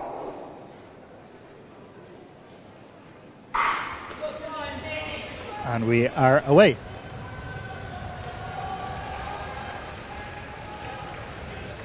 And seem to have gone out at a fair clip, which leads me to think that it is actually fastest 8 qualifying. Mark English's national record from last night is under threat now. Yeah, We've got time trials. If one of these athletes runs 145, I will run 800 on the live stream. Just clip that, please. They will run at least 145. but probably more. But yeah, this is going to be really interesting. It's going to make it... look, it's nice to see lads having to have a go, but I believe it's an IUA bylaw. If there's more than 3 heats / semi-finals of the 800s, then it goes to a time trial. I believe that's probably from the days of when we were in Nina. Yes, that would make I think sense. It's something like that. It's interesting. It's been a long time since we've had 4 heats of the 800, so... Anyway, Oisin Kelly leading them to around 59-1. Yeah. So these 2 athletes have cut themselves apart. I think, have we lost Moorhead? Or is he back down the way? Maybe Moorhead wasn't even in. Is he not? No. Kyle Moorhead. Oh no, that is Moorhead. Sorry, I'm really showing my lack of distance knowledge and the fact my glasses haven't been working. It is Kyle Moorhead. He's swung wide with 200 to go, and he's going to take this on. He's going to spin the wheels. 128. Looking like he'll be on course turnaround at 155. It's bizarre that, these guys are going to have to go flat out and then run again in a couple of hours, but I won't say any more on it. No, we'll drop the point now. But I feel like a broken record. Will be a broken record, but in comes Moorhead through to the line. You would imagine his efforts are going to be rewarded with a final spot. I can't imagine too many more guys are going to run faster than 156.97, but they'll go back in and get their cool down and hope for the best. Oisin Kelly also breaking 2 minutes. Do it again now, guys, in 3 hours or so. And then come back for the mixed 4x4 in an hour. All in a day's work. All in a day's work. Sure, where else would you get it? Absolutely. Well, the long jumpers have been brought into a huddle. They're presumably being given a pep talk from Dave Murphy. We will run and we will jump really fast and really far. Good long jump competition, actually. Probably no standout name there, but it's going to be a pretty hard one to call. See, Luke O'Carroll and Adam Turner have both been on the podium in the last couple of years at this event. They'll probably be 2 the 4.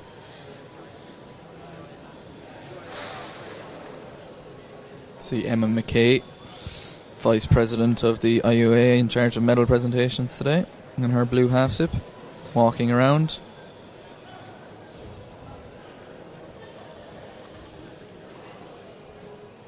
PhD student in Ulster University in PE or physical activity or something like that. I can't remember. She hasn't told me in a while. My memory, as it shows, hasn't been brilliant today, Rory. I think I came up too fast after the 200. Probably. There's Victoria, our president now, in the khaki half zip. We're just going to go people watching for a while. Yeah, I think so. Oh, here we go. We've a new start. Do you know what I noticed as well, Rory? MTU have got a new vest again. Oh, did it? I actually hadn't noticed. Wow. Yeah. Let's get a bit of a close-up there. Let's get a bit of a close-up. David? Yeah. I can't believe it. They must have an unlimited budget. They've got a new singlet, I think. McKeever, have they? Wow. That's Minute, not MTU. Just to the left. MTU wasn't a college when you were running varsities, Dave. But they're the ones in the red and the blue there. But yeah, a new vest again. McKeever, interesting. Maybe their first foray into the athletics game. Other brands are available. And some brands are supplied by Sports Equipment Ireland, proud sponsors of today's stream. There you go. Get another mention. Your start list, Rory.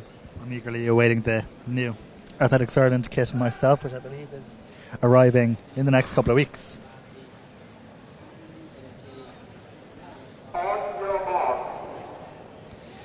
So, start list for Heat 2. Frank O'Brien of UCC, Dara Morris of Maynooth University, Tom Tracy, UL, Sam Kiley, MTU, Andrew McGilton, UCD, Jordan Atedi of Trinity College Dublin, Matthew Lee, UCC, and Jack Bradley of SUTU.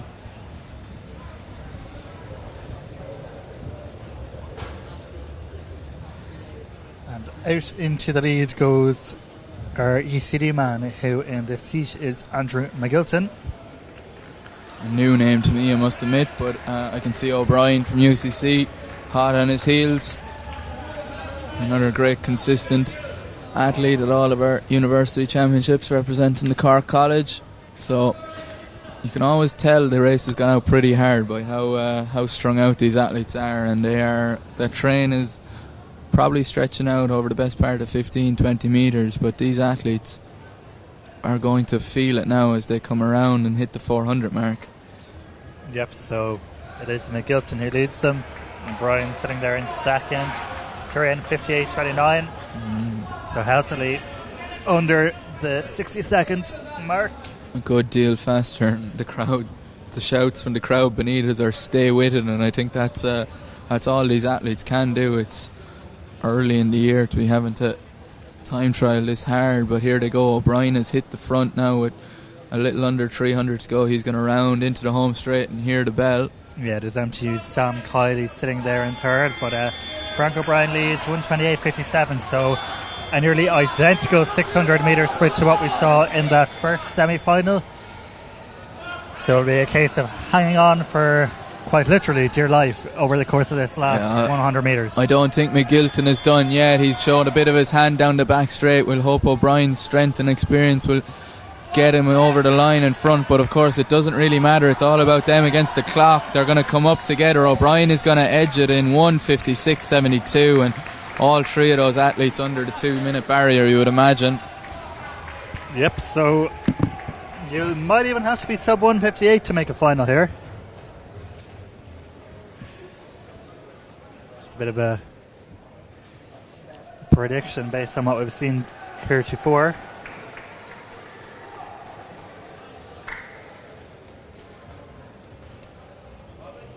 And still two more semis to come. Adam Nolan ran 8:03 in the 60-metre hurdle semi-final, which is pretty impressive.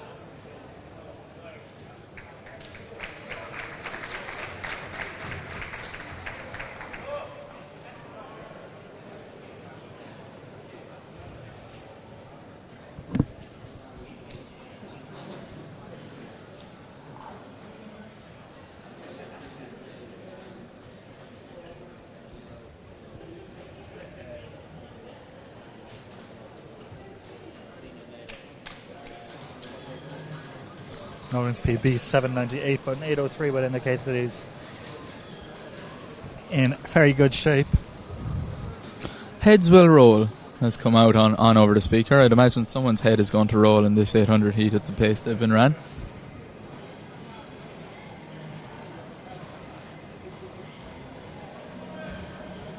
See Joe Ryan down there wearing his Irish Joma jacket. Surely a fine. Varsity only gear here today. Maybe DCU have run out of gear finally. Who knows? Yeah. Who knows? There was a time where I might have been able to answer that question. Not anymore. Not anymore. You were completely independent. Absolutely. Unbiased. Yeah, Rory wears Olympic gear only. Yeah, sure. When you've got it, I suppose. When in Paris. When in Paris. Oui, oui. Do you know who's our DJ now is Sophia Jackman, who is previously medalled over the 800 metres. I can see him in the boot there now. But back to matters on track, Rory. Yes, Heat 3, Nathan Linnish, Technological University of the Shannon. Of the Shannon? Shannon? Of Shannon. Of Shannon. Oren Kenny of Trinity College Dublin. Lee Duddy of Maynooth University. Finn Woodger, DCU. Josiba Lorette of MTU. Hugo Lorente of UCD and Ezosa Amaragbe of DKIT. Finn Woodger, probably the standout of the athletes here. Yeah, you would imagine if once Woodker can manage his efforts. He's posted some impressive times already this season. So for him it'll just be an honest hit out over the 4 laps and hope it's more than fast enough. He ran a good 600 here at the Track and Field Live. Pre-Christmas, I think, or maybe it was early January. I'm not quite sure, but yeah, looks to be in good shape. Going through there, as you hear Joe Ryan tell him, in 28 flat for the first 200. Yeah, the Dundalk athlete is sticking tight and living with and hoping that if he gets pulled high enough the track, he can go through comfortably. That is Omaregbe of Dundalk IT. I think Dunleer AC would be his home club. Yes, so Wooder going through there in 55, 56 low potentially. So it's a healthy, decent, honest pace. Oren Kenny of Trinity has kind of found himself stuck in no man's land with not a lot going on behind him, so he's going to have to find something within himself now as he rounds into the home straight to try and bridge this gap, but he still looks full of running. Yeah, that's good for him. Walter, he's going to go through in 1:26, which I believe is the fastest time so far through 600, so like he's pretty comfortable, but of course he probably doesn't know that. Yeah, he's moving quite well, but you'd imagine he'll have to go foot to the floor. There's probably people shouting at him around the track where he is in relation to the other races, but it's a really good run by Omaregbe. I can't say I've seen him go this close to an athlete of Woodger's calibre in a while, and he's probably shutting down, which is a little bit what he knows they're comfortably going to go through, I would imagine. And Oren Kenny has done well. I'd say he could find himself on the cutting line. Yeah, again, like 158 or quicker, probably 157 needed to make this final.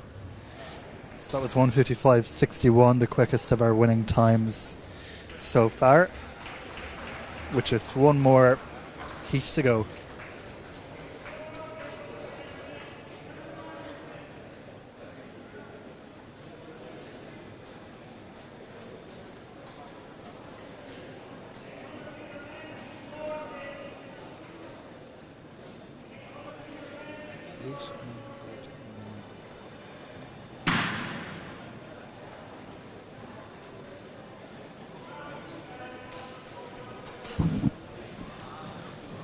The men's pole vault has started setting bars.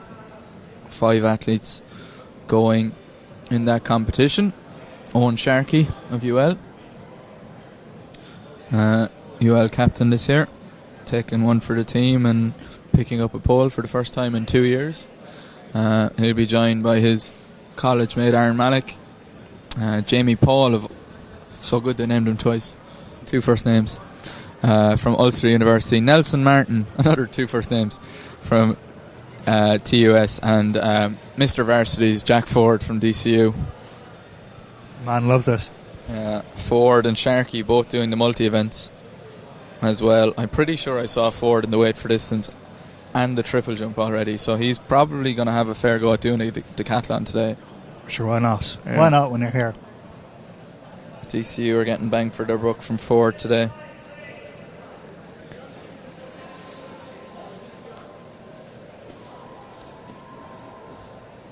So this is heat number 4, the 4th and final heat of the men's 800.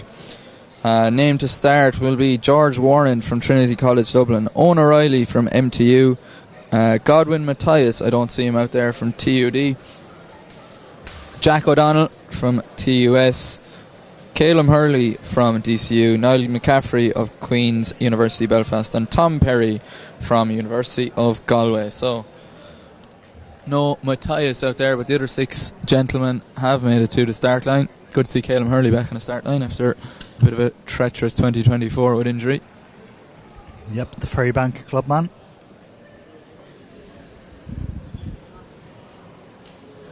Killian Sheeran has stuck the camera on him down there as they toe the line. So it's Warren, O'Reilly, O'Donnell, Hurley, McCaffrey and Perry. Away they go, the 4th and final heat. Looking probably for a time in around the 156s, 57s to be sure of qualification. Yeah, and there's Hurley who leads them through that opening 100 metres. That 156 is well within Hurley's remit, and you would imagine Jack O'Donnell from TUS Midlands is also capable of a time like that, but he went off a little slow there and found himself at the back of the pack, and he's going to have to make his way through, which is a difficult entity on the indoor boards. Yeah, ever so slightly quicker through the first 200 here in comparison to the last semi-final. So 27.9 Calum Hurley went through in there. Yeah, Hurley, he's got such like an ambly kind of a stride, but he really is efficient. That opens it up, and really there's not much movement going on in that upper body, a bit of a head bob, but he's a lovely runner to watch. Just glides along the boards. Yeah, 57 flat through 400 metres, and the field is beginning to stretch out with just 300 metres to go here. George Warren from Trinity College Dublin, a very noble effort so far. We'll see can he, as Hurley kind of turns around, and maybe Warren was too close to the back of Hurley there. A bit of a clip, and O'Donnell has found himself away, and now we've got a bit of a three-man race on 126.6. They've all been in the 126s through 600. Now let's see who can hold on. Yeah, looking for 30-31 and for their last 200 to kind of get them through. Yeah, going to be so tight in terms of making this final. We'd said around 157, but it is really hard to tell. But Caleb Hurley coming through. George Warren looks like he'll get up for second. I think it's going to be the fastest, 155.23. So Caleb Hurley through, Warren through, you would imagine. Donald will be very unfortunate if he doesn't get through, but what may end up happening is one of those second place athletes from the first or second, he may well struggle. I'm looking at even maybe the first athlete or two from your first heat, thinking back they would have run around 157. It's going to be tight. I wouldn't be calling it just yet anyway. No, we don't get paid to do that.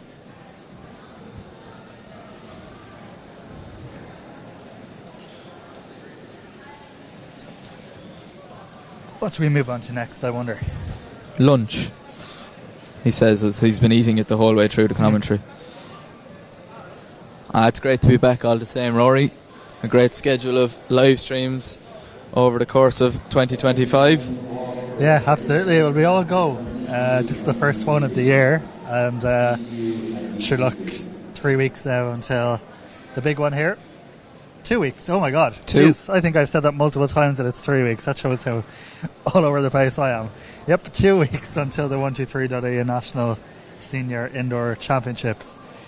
Tickets are selling well. I was going to say sellout crowd probably expected. Yeah, the Sunday in particular looks like a big one. So get your tickets early, folks, or avoid disappointment. Under 16s go free, of course. Yeah, I think it's going to be a fabulous weekend. All aboard the hype train of Irish athletics. Choo choo. Yeah, I'm looking forward to it. And then 2 weeks later, the small matter of European indoors in Appledorn. Do you reckon we'd get the nod for commentary? Sure, look, I'll see what I can do. We're open and available. yeah. At European Athletics. What about the under 20 and under 23 nationals, Jack, that are here? Michael Bowler will surely do that. Oh yeah, true. You can play a game of Where's Michael Bowler in Athlone. Loads of new hiding places for Michael Bowler to find. But where will he put the screen? That's the big question. That's the big question. Aaron Malik on the pole vault runway, opening height, sails over it. Well done to Aaron. OID, 1 year down student from University of Limerick, graduate of aeronautical engineering. Sounds like a complex degree option. Yeah. Admirable. He works now in fleet management for a private jet company. Wow. Based out of Limerick City. Wow. Yeah, so that was the extent of what I understood when he was telling me what he did for work one day. Something about planes and mechanics. But he enjoys it. That is the main thing. Owen Sharkey is trying to do a complicated double of doing the long jump and the pole vault at the same time, which logistically is a bit of a nightmare because he has to change his number around every time he wants to do an attempt. Godspeed on. Godspeed on. I'm looking out now at our officials changing the heights of the hurdles. Jackie Mulhall out there in her blue sleeves. New Dublin Athletics officials kit. Yeah, it looks nice. Looks lovely. You can see a few athletes warming up on the backstretch. There's Jackie now. 10 years of intervarsity athletics, she told me she did. Wow. She's nearly as bad as me. Yeah, there's zero chance of you getting rid of you anytime soon, Jack. if anyone wants to fund a PhD in the sport and exercise or PE fields and has got a spare 40 odd grand lying around, send it my way. Our sponsors, maybe? Sponsors, yeah. Sponsors, such as today's live stream sponsor, which is Sports Equipment Ireland. This seems like a great opportunity for me to rattle off the definitely not script that Timmy Crow has sent me. That is Timmy Crow, former IUA member and co-owner of Sports Equipment Ireland with Thomas Barr, who's on screen. So, here we go. Ladies and gentlemen, we'd like to take a moment to recognise our proud sponsors of today's IUA Track and Field Indoor Championships, SportsEquipmentIreland.com. When it comes to reaching the high levels in athletics, having top quality equipment is key. Just ask co-owner Thomas Barr, who finished 4th in the 400 metre hurdles at the Rio Olympics, the best ever Olympic finish for an Irish sprinter. Timmy's clearly forgotten Rashida here. His success didn't just come from talent and hard work, and Thomas Barr's girlfriend Kelly McGrory and the Irish 4x4 women's relay team. We'll go with male, okay? And Bob Tisdale, who won the Olympics. God damn it, ChatGPT. But that's okay. No, this definitely wasn't done on ChatGPT. His success didn't just come from talent and hard work, but also from having access to high quality track and field equipment, just like the gear supplied. On a side note, all of our gear in UL that we train with is supplied by Sports Equipment Ireland and is of top of the range. From hurdles and starting blocks to javelins, shot puts and high jump mats, Sports Equipment Ireland is Ireland's go-to supplier for the very best in athletics equipment. Whether you're an athlete, coach or club looking to train, compete at your best, they have everything you need to perform at the highest level. Proudly supporting Irish sport, Sports Equipment Ireland is committed to helping the next generation of athletes chase their dreams. Visit sportsequipmentireland.com today to take your performance to the next level. That's nearly like a thesis in itself. I should have submitted that before Christmas. By that, Jack. Yeah, it's a lovely, and genuinely, in fairness to Timmy, he did reach out during the week and offered to sponsor, so he'll be sponsoring our indoors and outdoor competitions. So very, very much appreciated from all in Irish universities. Thank you very much to Sports Equipment Ireland for sponsoring today's and the next day's stream, as we have an athlete from ATU Galway taking part in the long jump there. Great hang technique. But yeah, Tom Barr. Timmy also requested that we try and find a video of him beating Tom to the break in a WA Indoor 400. But unfortunately, cameras didn't exist back then. There we go. It was that long ago. That was before Entry, Dave, was it? It's there somewhere, he reckons. We're joined, as always, by the folks in Entry. Dave O'Shea, former training partners of both of those men. And UL record holder in the 4x100 metres. Still. Despite my best efforts. He's very busy keeping a track of all the streams that Entry have gone today. We've got the Ashburn Cup weekend over in the what used to be the Dome. They've put the air in the Dome. So an interesting athletics result coming to my attention. Young Connor Caddy running 46.8. Still an under 20 athlete in Sheffield. That's fast. That's pretty fast, yeah. So Killian obviously 46.49 yesterday, and now Connor Caddy 46.8 indoors, which is, geez, when I think about it, he had, what did he run outdoors last year? 46.97 maybe? Or did he get into the 45s? No, he was low 46s, I think. Yeah, one is going to have to Here's check what we do. out. We research and talk out loud. You get away with that at the varsity streams. We won't get away with that at the indoors. No. Senior indoors. But I actually watched that race. Killian Green yesterday looked really impressive. Really good shape. Obviously his camp in South Africa has put him in great shape. 46.97 last year to break the national under 18 record. National under 18 record, so 46.8 today.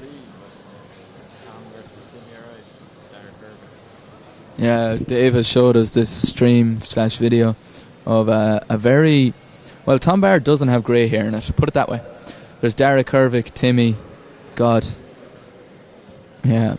Timmy, Yanir. Oh, yeah. Bit of argy bargy. He'd be delighted with that. We can't quite display it, unfortunately. We can't quite display it, but it's available. Here's Luke O'Carroll from UL on the long jump. Miles behind the board, unfortunately. But the joys of the long jump, you've always a few more attempts. Aaron Malik on the runway. Probably the leading light in the men's pole vault with the withdrawal of Conor Callanan. Another lovely clearance, bit of a wobble off the bar. Will you get off the mat, Aaron? Now he's off. Nice and clear. Well done. Small break in proceedings there. We're waiting for the hurdles finals. to commence on the infield. Got a women's shot put competition happening down on the far side, and this is Tayo of SETU, Watford-based athlete. Just double check off the start list that I can't find.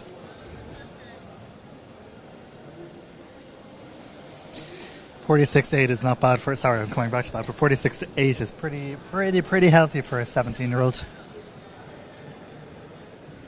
Dave McCarthy's under 20 Irish record 46-61. I was going to say, I'm trying to do the maths there of see what Big Red ran as a junior. He was pretty good as a junior, Big Red. World indoor 800 metre finalist. Now, Athletics Ireland performance relays lead.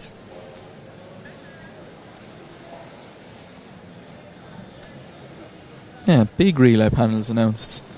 Very big really. PDF document that Rory put up during the week.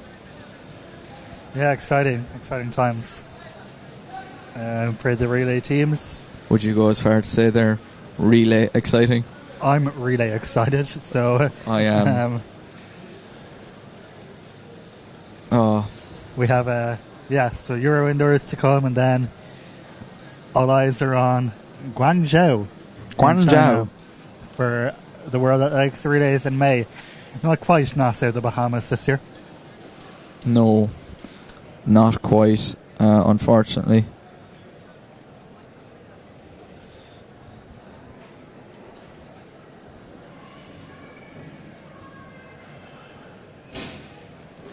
So our hurdlers are out on track.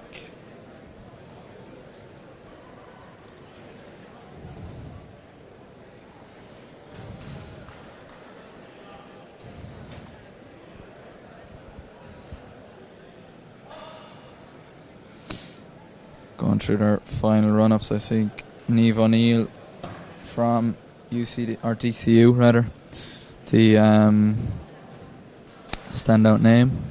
Arabella Adekoya actually is also in their defending champion. Yeah, she ran 8:81 to win semi-final 1, so that's the fastest time going into the final.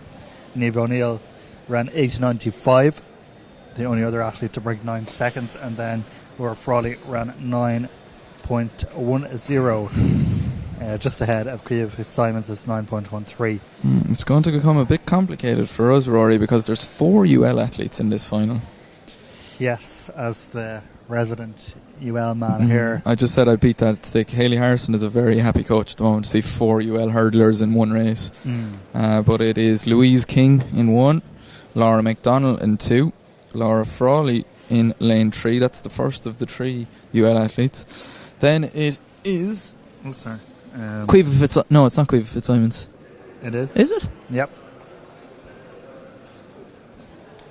It is Cueva Fitzsimons, apologies, of DCU, and her college companion Niamh O'Neill, and then Arabella Adekoya, Annabelle Walsh of UL, and Bláithín Holden from Trinity College Dublin rounds out this women's 60 metre hurdles intervarsities final. A lot of green, Jack.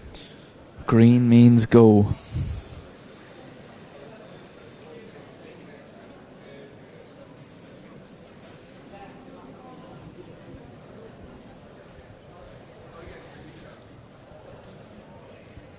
Oh, twitchy.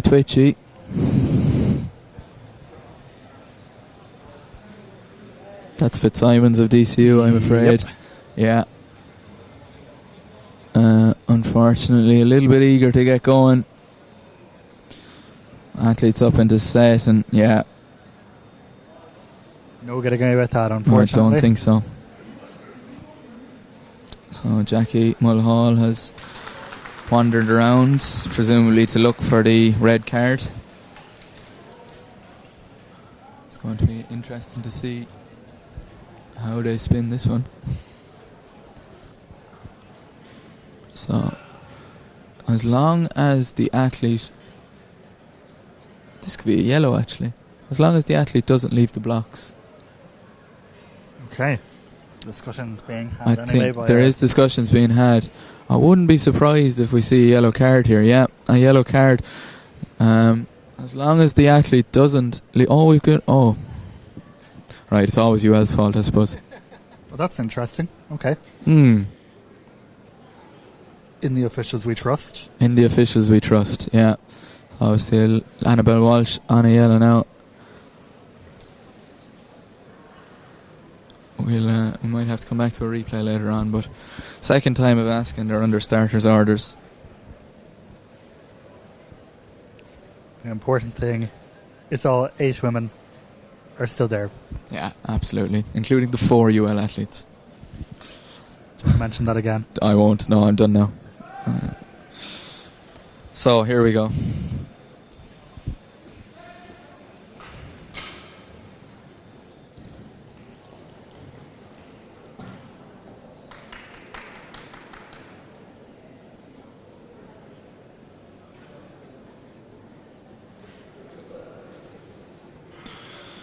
And away they go, second time of asking, and it is O'Neill and Adekoya, and Frawley has probably put him under pressure, the combined event specialist, but it is going to be Arabella Adekoya who comes through, and Niamh O'Neill got up for second, and our DCU athlete is probably thanking her looks because it's a DCU 2 and 3. Frawley faded over the last barrier. Yeah, 8:86 there on the clock. Not a perfectly clean race for Arabella Adekoya, but enough to take the Irish University Indoor title. Yeah, really good start from Frawley in lane 3, and potentially the fatigue starting to catch up with the multi-eventer, as what a cracking run to get up for bronze there. And Adekoya, comfortable, cool as you like, takes the win, defends her national university's title. Back to back. Of course, our own hurdles star Sarah Lavin in action this afternoon in Paris, back in Paris, in the Bercy Arena, which incidentally is where Rhys McClanahan won his pommel horse gold medal, and my hotel in Paris was literally right beside it, so I know the area only too well. A grand spot, grand neck of the woods. Were you in Paris, Rory? I was, yeah. Jeez, you kept that quiet. Top secret, top secret.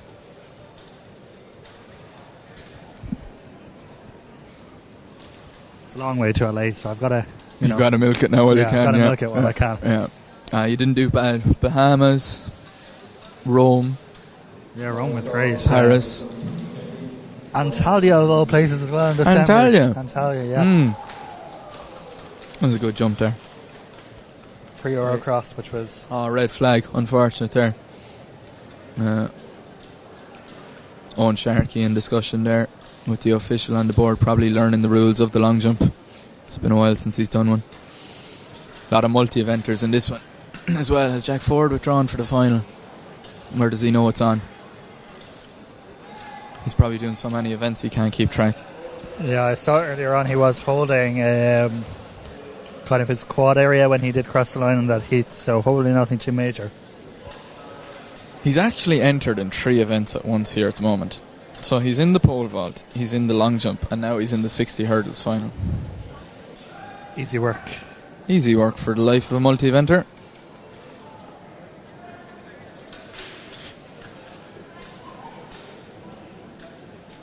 Oh. 60 hurdles. Sharkey is in this hurdles final as well, Jack. Oh, he is actually, yeah. He's probably qualified for it by accident. No, he's changing his spikes. So he's doing all 3 events at once too. Multitasking. Being a good captain. I only did the 1 event when I was captain. 1 is enough, you did your bit. More than enough. More than enough.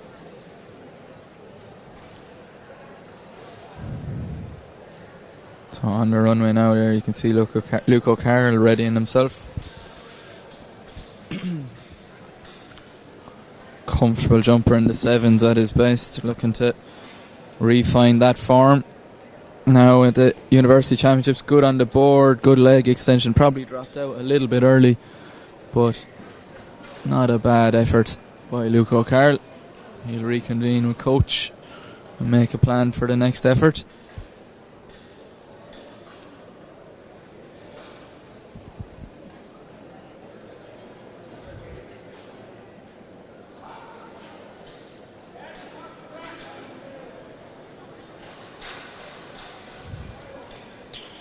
You're going to love this, Rory. The draw has been made for the 60 metre men's. Oh, very good. Guess what the qualification is? Oh, 8 fastest, is it? 8 fastest into the final. Of course.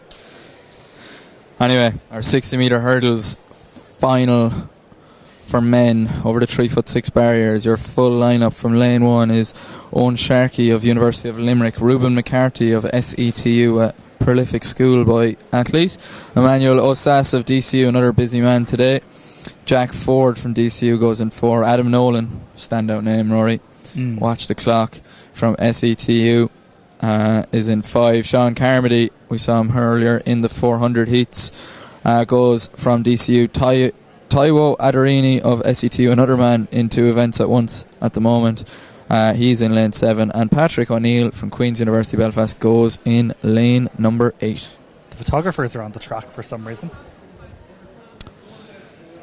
I would say it's because they're still in their warm-ups. I know that, but yeah. I mean, surely their lenses would No, extend. but Adam Nolan's Instagram won't look as good. Hopefully, no water on the track today, so we won't go viral, touch wood. 12 million views that has, Rory. Wow. I checked. Daphne Flippers, wasn't it? Daphne Flippers. Hope Daphne's watching today. Again. Shippers well or be. flippers. Yeah. And in first place from DCU, we have Kira Sheedy. Oh, we mightn't have time. Have we time for it? We do. We have 40 seconds there. We can actually watch the infamous Timmy Crow and Thomas Barr, co-sponsors of today's stream, at the 2015. No, we can't, Dave. Here we go. So there's Tom in lane 6. He's just not got out hard.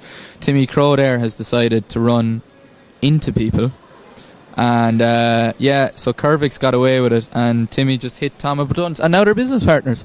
So that is the Who would have thought it all those years indoor later? final from 2015, we think. God be with the days. Tom Barr then remembers that he is a literal Olympian and winds it up. I think this was an infamous day in Thomas Barr's career.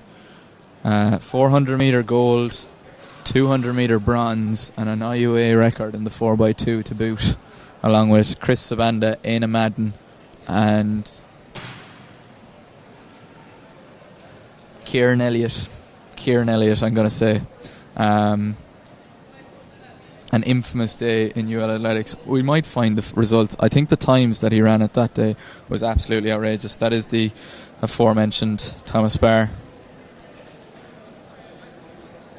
who has since gone on to greener pastures and is now selling hurdles and shot puts and custom-made goalposts with Sports Equipment Ireland. So if your local GAA rugby or soccer club has recently lost goals as a result of Storm Yoan, Sports Equipment Ireland. Here we go. 60 metre hurdles final. We're missing one athlete. I can't even find the start list, so I had the start list a second ago, and then we got carried away by Tim Crow. Here we go. No, that's the women's one. we may not have it, is my thinking. And we're away anyway. And it is Nolan who's going to rise the best at the first hurdle. He's going to run away. Carmody has faltered, and Manny Osas may well have got up for the second place, with Carmody just holding off the efforts of Ruben McCarthy for third, and Owen Sharkey decides that's probably one event too many, and he stepped out after hurdle one, for all the Donegal people wondering where Sharkey went. 8 seconds dead. 8 seconds dead. Yeah. So McCarthy really slow to rise there into his set, but Nolan led it from gun to tape. Yeah, clattered into the first hurdle, which is probably not the start you want, but from there, pretty okay the last one as well. So not technically perfect from Adam, which I suppose will give him confidence going into the weeks ahead that he can still run such a time.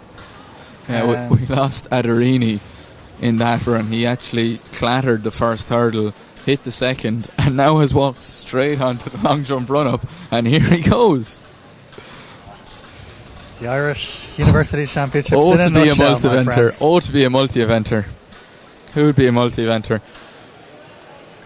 Anyway, it's time to go fast. And real fast and real straight. It's the women's 60-metre heats. As Brie Golden walks past underneath us. Brie Golden has been very busy. Former coach of Thomas Barr. He's getting loads of shout-outs today. And I'm going to take this opportunity to run down and fill my water bottle, Rory. A good idea.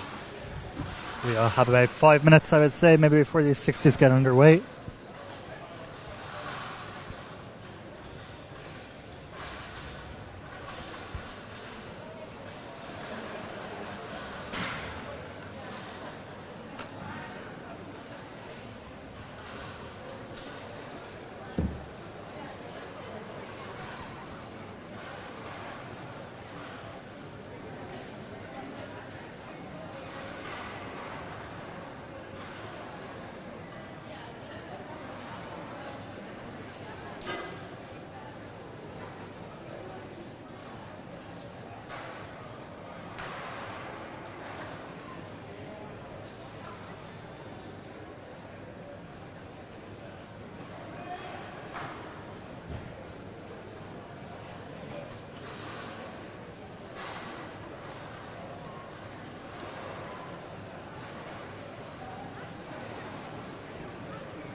So first heat in our women's 60 metres.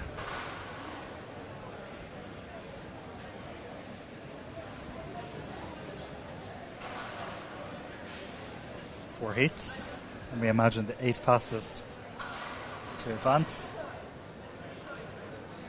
In lane 1 we have Ichechem Jisoo of DCU.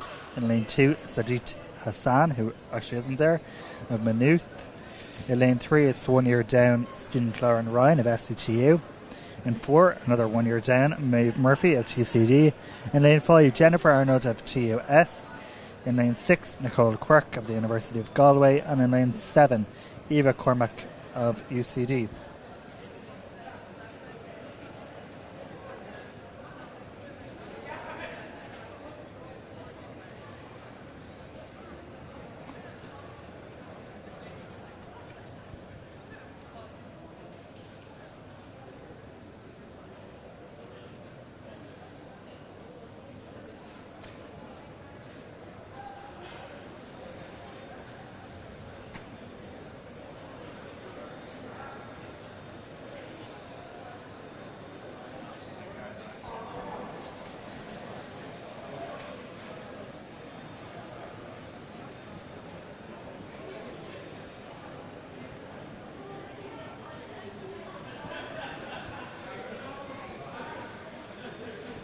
So he's one here.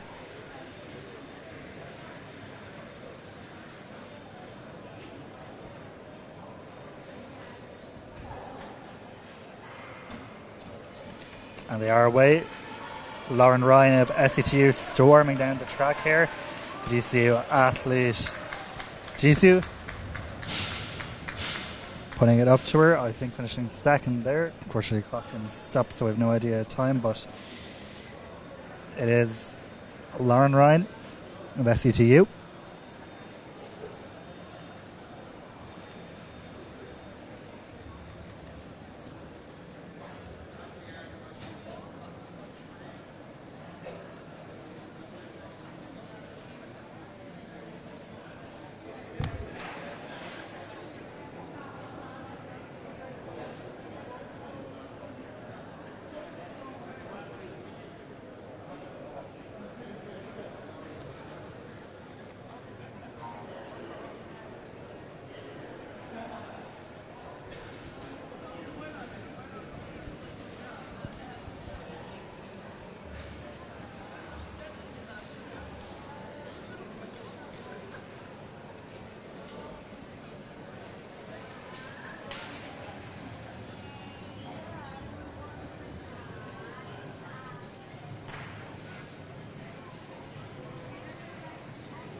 So heat 2 of our women's 60 metres about to get underway as I lose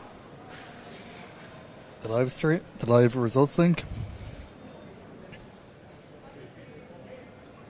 So Shona Lowe UCC, Agvita Sospat TUS, Ashling Milner UL, Anastasia Dracola DKIT, Sarah Millay TUD, winner Aluze of SETU, and Hannah Aspilett of GCU. As we hear the recall gun.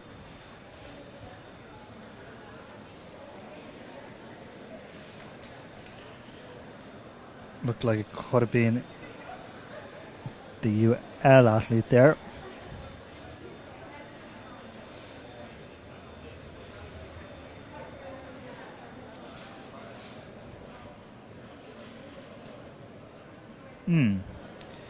Hard to tell. I'm thinking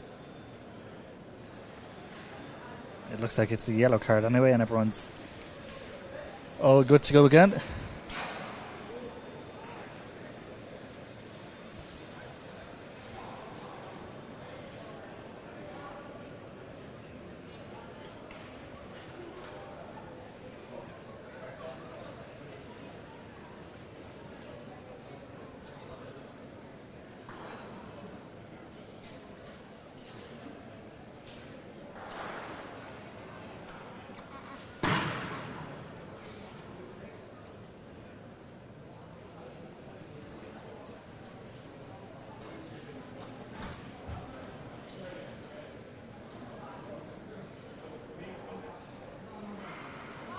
So they are away second time. That's a fantastic start from Dracolia of DKIT, but it looks like it's the TUG athlete Sarah Millay who is going to take that in 7:86. It's a good start from the DKIT athlete, but it was the TUG woman who really started motoring there in the closing meters.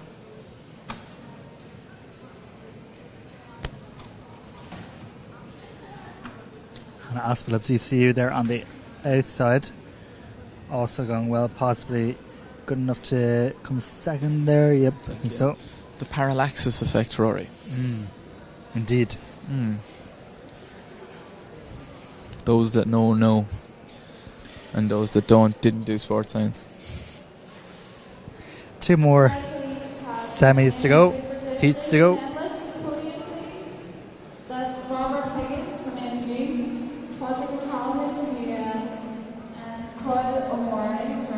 Sive O'Toole is back. Yeah, she medalled this last year, Jack, if memory serves me right. Behind Kira Neville, yeah. She was second, and I think she won it the year. Was that the year before? Oh, of course, the national record was broken on this a number of years ago. Yes. By Molly Scott. I think it's Molly Scott, then Sive O'Toole, then Kira Neville. They're our last 3 champions, I think. But the powerhouse athlete from University College Dublin, St. Lawrence O'Toole, in County Carlow, has Marcus Lawler as part of her coaching setup, who remarked to me this morning when I bumped into him, did you think I was all done? 20.8 yesterday in Athlone. Yeah, he's still got life left in him anyway. Not bad for now, lad. Or a fella who's an Olympian. Yes. Great to see Marcus still going. Oh, well, you think with that sort of flat speed over 200 it'll translate to a nice little 400 if that's where his intentions lie, but I don't know exactly where his head is at in that regard. Yeah, he ran a very good solo effort here at the National Open. The guesting of the first round, it was actually the second round of the National League. A really good solo effort by Lawler, and doubled it back up with some pretty good runs over the short 60 metre distance, so he seems to be in good shape across all of the sprints, but generally the faster you are over the shorter distances, the better you go over the 4. But back to the shorter distances, we've got in lane number 1 Emily Lynn of UCD, Grace Rooney UL, Michaela Subtova of SETU, Sive O'Toole of UCD, Niamh O'Neill DCU, Nicole Walker MTU, and Ria Kelly of TUD. A few non-starters here. Niamh O'Neill indeed not coming to the start line after her 60 hurdles exploit, so watch the flash of yellow in the middle of the lanes. Indeed, it is Sive O'Toole who gets away to a flyer, and it's probably Walker and Rhea Kelly who'll get through. Well, they won't get through because it's probably fastest 8, Rory, is it? I believe so, yep. But easy as you like there for Sive O'Toole. She looked really good there. Yeah, I think 60 metres is probably one of her stronger events of the sprints. Really has such an explosive start. You can see there blasts from the blocks and so aggressive. Has gradually worked up her top speed and is able to put it to good use over the longer 100 metre distance when she gets outdoors, but is as close as it comes to a bit of a boards special in Irish female sprinting at the moment.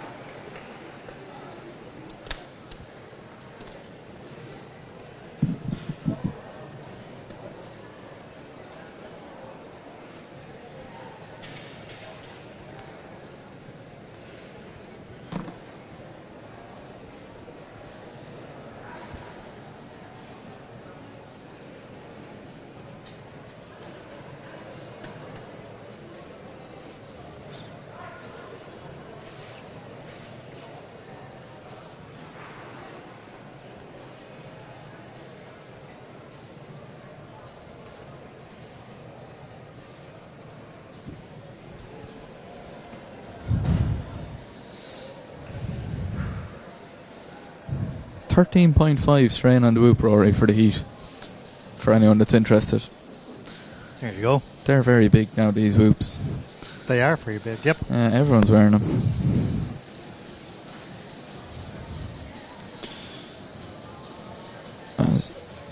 I don't know the Sports Equipment Ireland provide them. I just know, I was distracted there by our MTU athlete who was starting her watch for the 60 metres.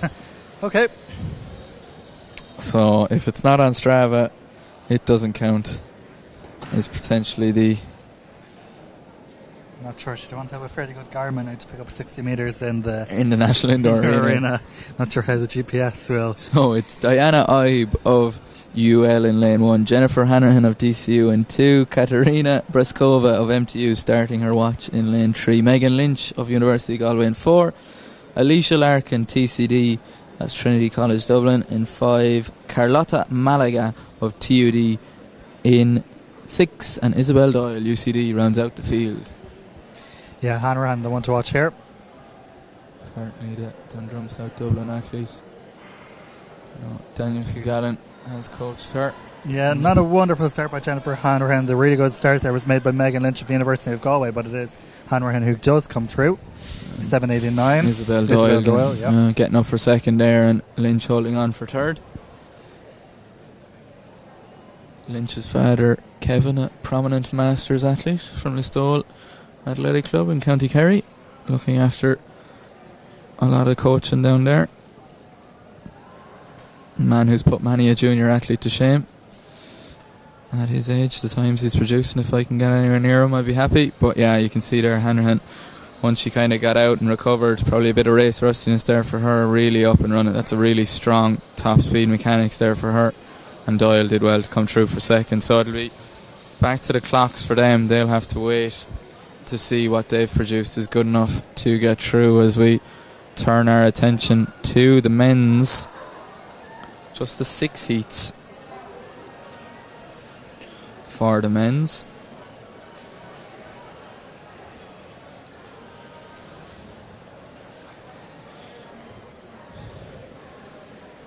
We have an 800 metre women's start list.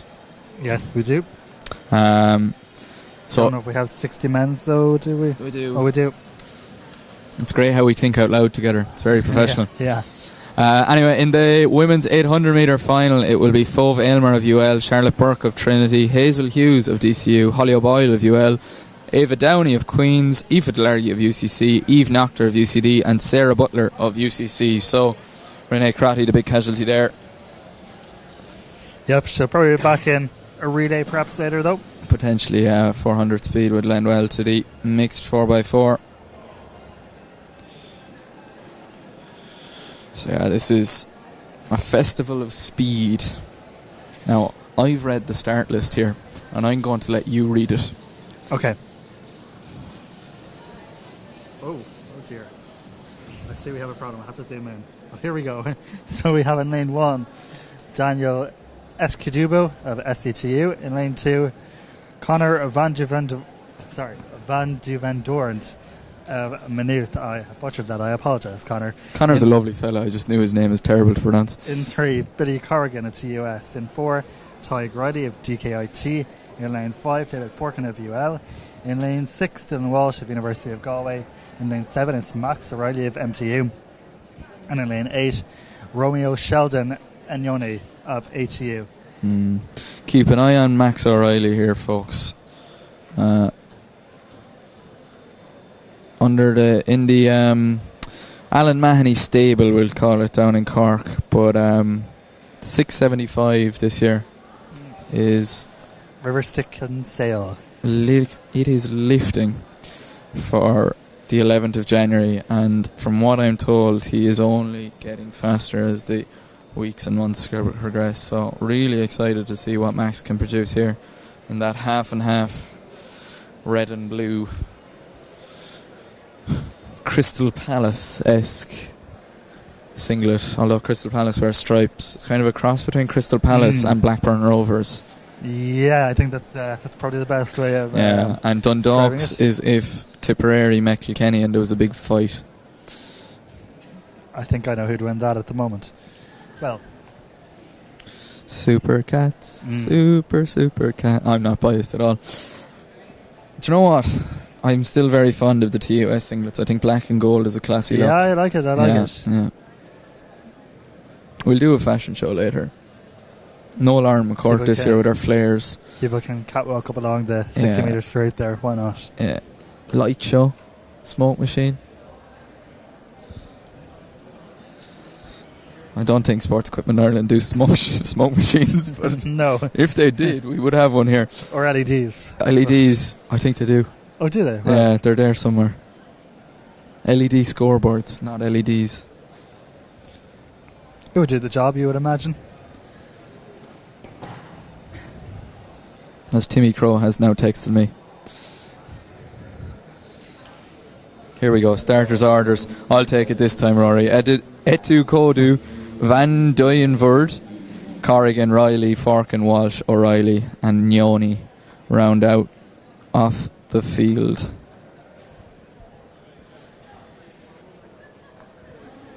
Yeah, so O'Reilly, who's out there all the way in lane 7, is the one we'll be watching.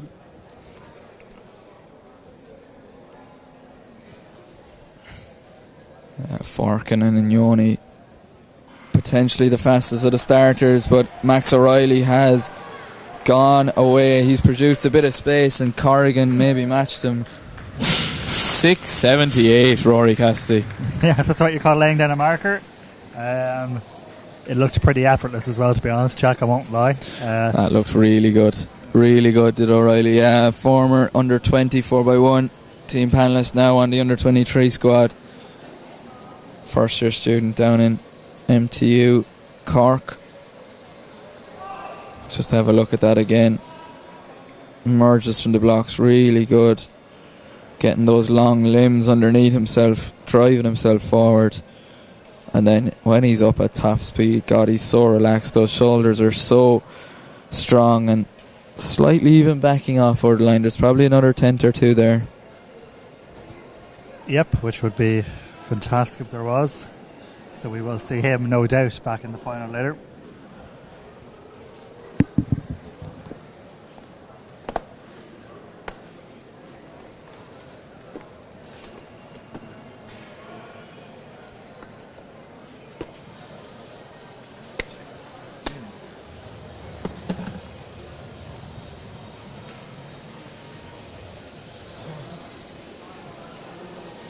Okay, we're on to the medal presentations for the men's pole vault. In third place,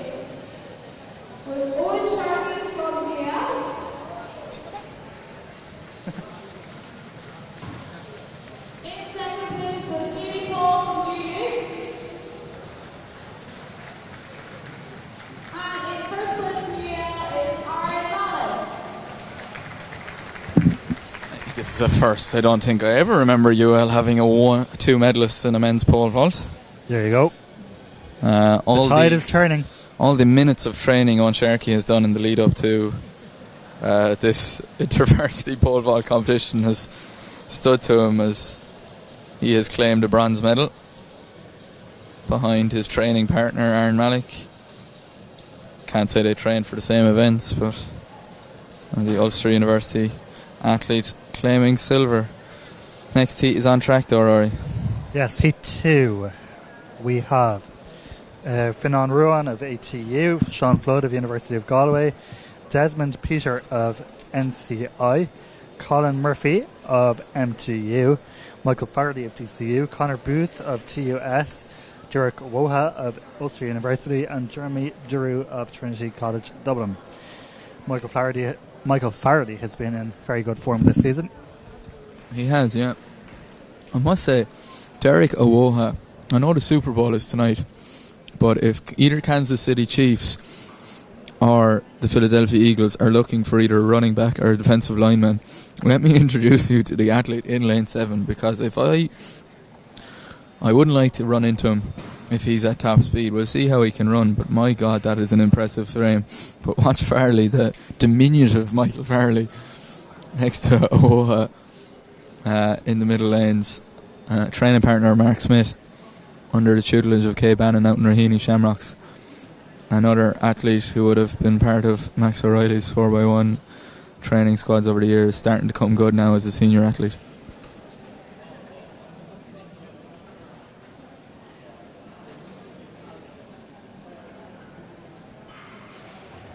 Yep, so it is Farley there with a lightning start. He's going to ease to a facile victory there in, well, the clock didn't stop and he looked behind to see the clock and it didn't come. I think one of our ATU athletes there just taking a bit of a tumble. Hopefully he's okay. But yeah, very good there from Farley. Murphy and Owoha getting up for second and third respectively. But yeah, Farley looking good. Now with a bemused look on his face. Will I have to do it all again, lads? Can I go home? You can't. You can go to the final. Can I make another TikTok for that page that we set up? Oh. So there's the replay as we watch Chris Hoy bring the ball out for the Six Nations rugby match on the side here. But Farley, you weren't supposed to mention that we were watching. No, it's fine. We're doing it for research. But yeah, Farley doing quite well there. And yeah, our ATU athlete took quite a tumble. We'll provide updates from the rugby for those that don't want to switch off. That seems like a good deal. I think so, yeah.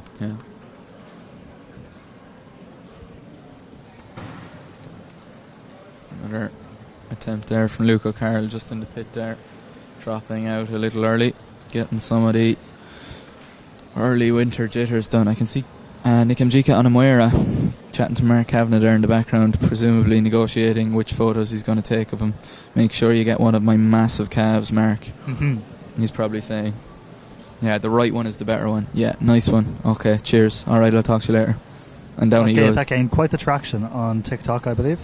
And Craig Duffy has just blown a kiss to presumably Sarah Bateson on the side. Or maybe another member of the Maynooth University team. We'll find out later when he sends me a text annoyed. But here we go. Have we a start list here, or we do? So Franklin Orekute of ATU goes in lane number 1. Daniel Hunter of Queen's University Belfast is in 2. Emmanuel Akinroley of NCI is in 3. Jake McTengert of Trinity College Dublin is in 4. Josh Egan of MTU is in 5. Glory Wenigime, UCC, in 6. Craig Duffy, the aforementioned air kisser, goes in lane number 7. And Adam Tighe of University of Galway rounds out your field in lane number 8. A few non-starters here, or are they just walking back to their blocks? I think they are.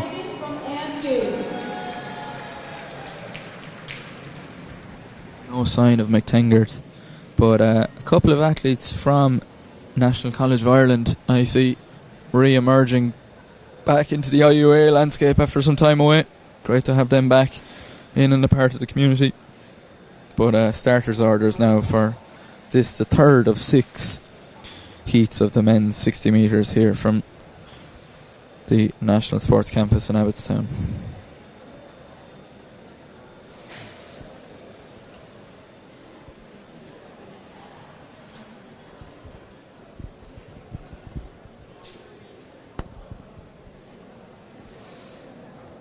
Tough one to call here. Expect to see Winagime and Duffy start well, and Akinroley of NCI also a factor, but Duffy seems to be the class of the heat here. He'll come under pressure from Akinroley, but he may well just edge it on the dip. 6:88 on the clock. Unsure of a finish time for Michael Farley in the previous heat, but certainly a shade slower than Max O'Reilly. You'd imagine that around 6:90 to make a final, maybe a little bit slower than that, 6:95 maybe. It's a good line, yeah. But Duffy spent his semester or year abroad in America, taking part in the NCAA Division 3 system. Now back, returned to Maynooth for his final year of study. Clonliffe Harrier produced some good times over stateside and is hoping to return to that similar form here. But a good performance there by Duffy also helped Clonliffe Harriers to the National Indoor League title yesterday.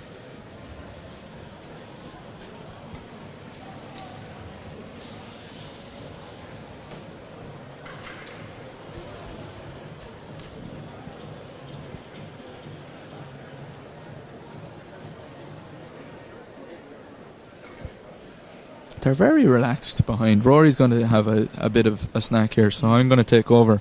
Lord help us. But they're very relaxed behind at the moment. All those athletes up against the fence. Gabriel Kahinde, I can see there from TUS. Chill guys. Just chill guys. Just some chill guys getting ready to run real fast and real straight. Works better for the 200, doesn't it? It does. They're going real fast and real left. Alamin Bankole is back. He was the busiest man in Belfast last year. I think he did 9 races.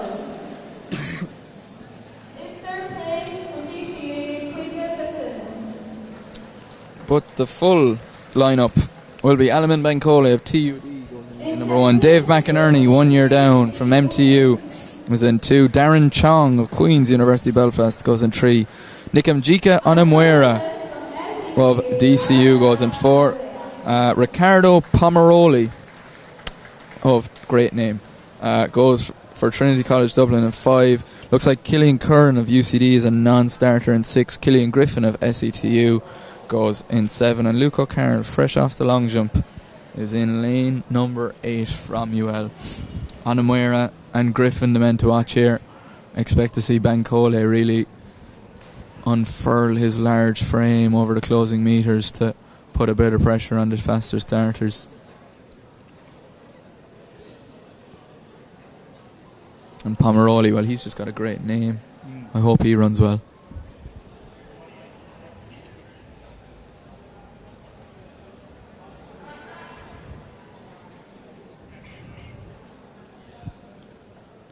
Long hold here for these athletes. And Luke O'Carroll pops straight out of the blocks. He's not going to have a go.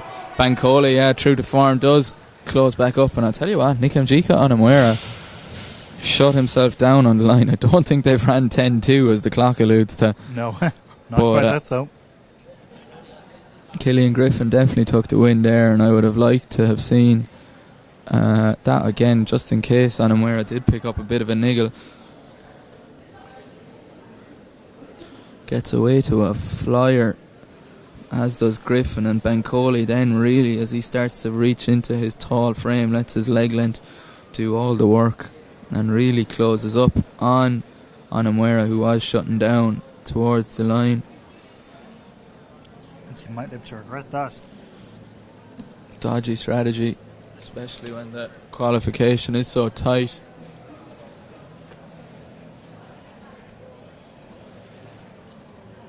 $6.93 to win there for Griffin, $7.06 for Bankole, and $7.31.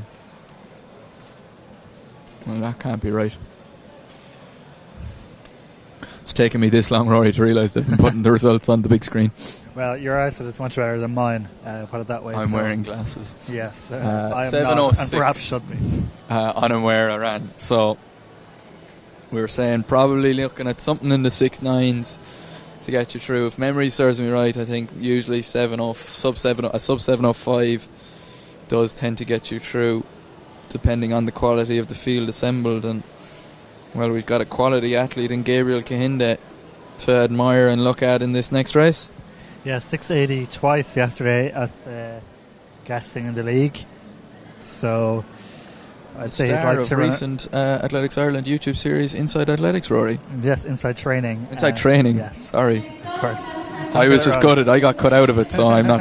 I don't really. I don't know what it's called. I saw you just about appearing in it.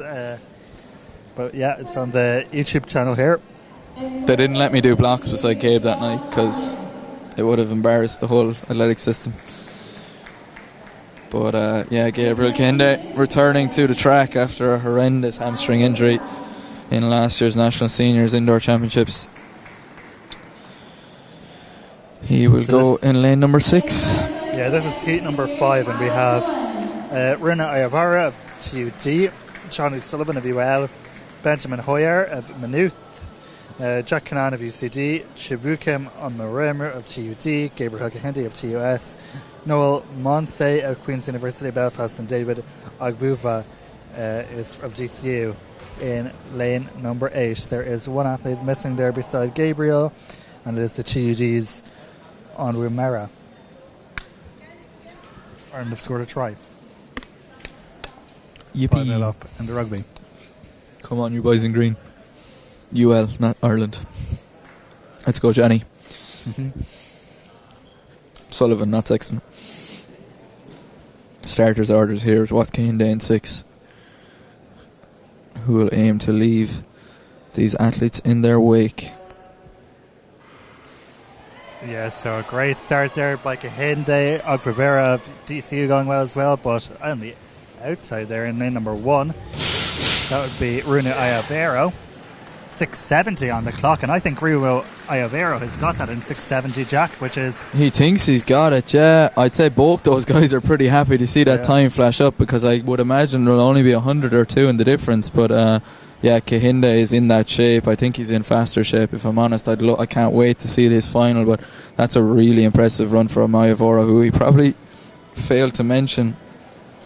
The new TUD is perhaps thrown out. What a great drive phase by him. I'm just keeping an eye on the scoreboard as we watch this replay. Kahinde, probably the camera angle giving him the benefit of the doubt as they square up now. We can see, hard to call between that one, but yeah, both those athletes will get another go at it in the final, you would anticipate. Look at our lovely new screen. Well done, Dave. No, Sports Equipment Ireland didn't do this one. Timmy hasn't got a big enough ladder to get it up. God, it's like the X Factor this, waiting to see. Yeah, the tension's palpable.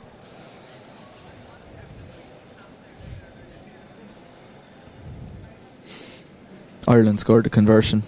It will be a big PB regardless for Ayovero. 688, his previous best. That will see him jump significantly up the Irish all-time list, I would imagine, as well. A man Gabriel with a 672 best to his name. Yeah, I think both those guys are looking in the shape of their life. Another man who is well up the Irish all-time list is Toluabori Akinola from University College Dublin, who is in their 6th and final heat. You can see him readying himself. We'll bring you news of that result when we get it. But our 6th and final heat will feature Saad Ashraf in lane number 1 from the Royal College of Surgeons. Reuben McCarthy from SETU goes in lane 2. Collins Igaharo of Dundalk IT is in 3. Toluabori Akinola from University College Dublin, the man to watch in the centre lane in the saffron yellow of UCD. The picture boy of Athletics Ireland at the moment. He seems to be on everything.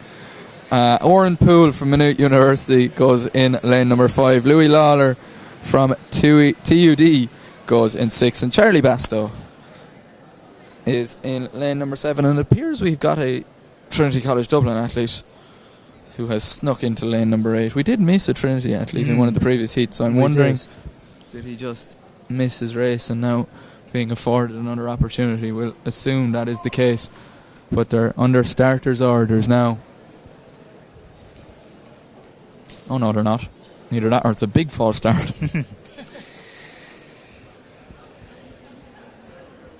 God, they all got into their blocks really synced up there. They did, yeah. That done me. And it's very rare I get done. There you have it. Only once every 5 minutes. There's Mark Kavanagh now. He's getting loads of camera time today. Flat to the mats. Flat to the mat.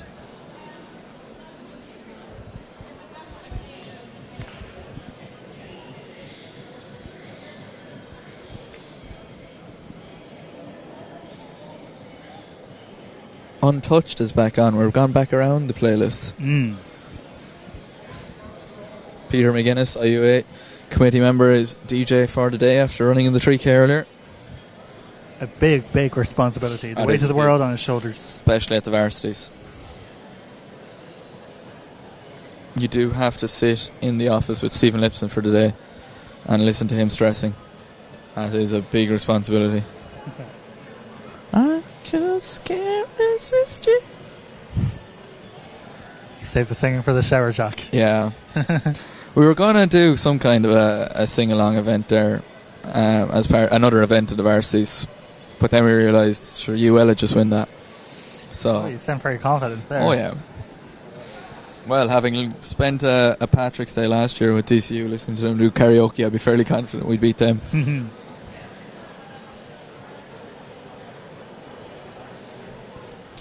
I will let you leave your guesses in the chats as to what Jack Raftery's karaoke song is. Winner gets a squares bar. Now, what if we have someone abroad? What if we have someone all the way to Oz tuning in, watching? You win a squares bar. You'll happily pay for the postage. You'll win a squares bar.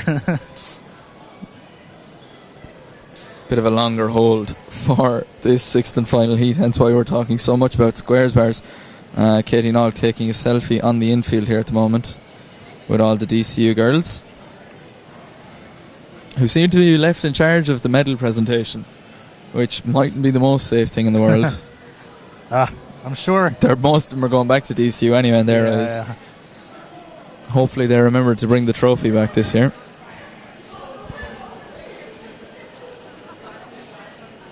DCU chair / captain, I'm never too sure what his official title is. Barry Clavin, of course, watching from home today. Yeah, it's a shame not to have Barry here. Usually pretty good to join us in the commentary booth, but greatly missed. Greatly missed. Hope all is well, Barry. I know all is well. He was texting me about 10 minutes ago. That's why I remembered to mention him. But we'd looked into the possibility of him commentating remotely like they do for those random sporting events, but this isn't a random sporting event. This is the IUA Indoor Championships, and this is heat number 6 of the men's 60 metres, and this is Toluobori Akinola, to give him his full name, in the saffron yellow of University College Dublin. 6:70-ish the time to watch to be the fastest qualifier, set by either Gabriel Kahinde or Runo Iovoro. We're not 100% certain yet in the previous race. Let's see what Akinola can do to match. Yeah, so Bori there with a really, really fantastic start. He's powering away from this field. Do watch the clock at 6:69. So Bori says, anything you can do, guys, I can do a little bit better. Anything you can do, I can do better is definitely the term that comes to mind. A powerful athlete, really put a gap between him and the rest of the field there. A massive gap. Yeah, and he will be back. I can't remember. Is it to defend his title? I think he won last year. Yep. Yeah, he did. I'm pretty sure he won last year. Yeah. It was a really impressive time, but he's moved on another gear, since. Yeah, I was here today. He ran his European Indoor B standard and round 2 of the National League, and it was an impressive run. It was one of those runs that you don't really appreciate how fast it is until you see the clock flash up. It was just that easy, but I think that is probably the key to good 60 metre sprinting, is making it look. I think our scoreboard might be working now, and my eyesight is just not good enough. So that is 6:75, so the clock was a little bit trigger happy there. That's Bori, right? It's flashed up, so we'll hold our celebrations just yet, but we will verify those for you later on when we have access to the full results. We'll bring you a few field events results as well now that we've a little bit of a lull in proceedings. So the women's shot put final was won by Ciara Sheehy from Dublin City University with a throw of 13 metres and 18 centimetres from Katrina Pasernskaita of University of Limerick. 11.68 took silver there, and Irene Gonzalez Romero of UCD was third with a best of 11.18. We saw Aaron Malik winning his indoor IUA title on 1 year down. A clearance of 4.15 took the pole vault title. Jamie Paul of UU cleared 4 metres for second, another good effort. And Owen Sharkey, 2 metres 20, good enough for bronze. Excellent work. Excellent work, excellent behaviour. I have a start list for the men's 800.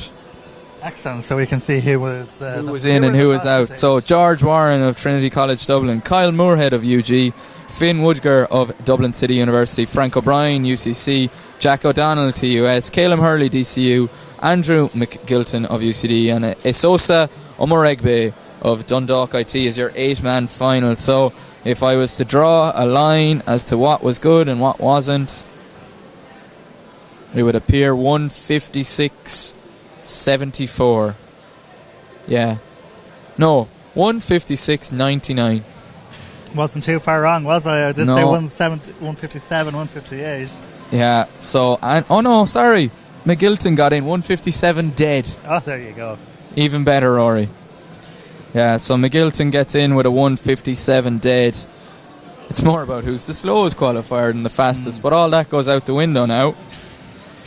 Van der Merwe has been sin-binned for Scotland. They're down to 14 for the next 10 minutes. Van der Merwe sin-bin for Scotland. Miriam Daly, an emergency pair of spikes this morning after she realised she has lost one of them. Oh no. And here she goes in dear. number 3 of the 400 metre final. So it just proves that equipment isn't everything. But if you're looking for equipment, Rory Cassidy, you know where to go. You know where to go. Sports Equipment Ireland. Bottom left corner of your screen and everything. Bottom right. Oh yeah, bottom right. Bottom right corner as you look at it and we look at it. But anyway, this I'm very much looking forward to this one. I am. Yeah, I am. I absolutely am. It's always a good one. The 2-lap tango indoors. You've got Kate O'Connell from Dublin City University goes in 1. Cara Murphy from University College will be in 2. Miriam Daly of University of Limerick goes in lane number 3. Caoimhe Cronin, lane number 4. Appears to have a non-start. Oh no, Niamh Murray's just taking her time. Niamh Murray of Dublin City University will be in 5. And Rachel McCann, the standout athlete, in lane number 6 in the heats. Only athlete to dip under the 55 and indeed probably the 56 second mark in the heats. So she'll have the benefit of lane number 4. Appears to have worked a little bit on her speed over the opening lap as well. Running a couple over the shorter distances already this indoor season, if memory serves me right. But if Niamh Murray's heat run is anything to go by, Rory Cassidy, I would expect to see her on Rachel McCann's shoulder at the break. She went out at an awful clatter over the first 150 metres in the heat. Yep, she did indeed. McCann so good earlier with that 54.5. Her PB is 54.45, so keep an eye on that. And therefore keep an eye on the IUAA record. I was going to say, I'm pretty sure that was the record from last year.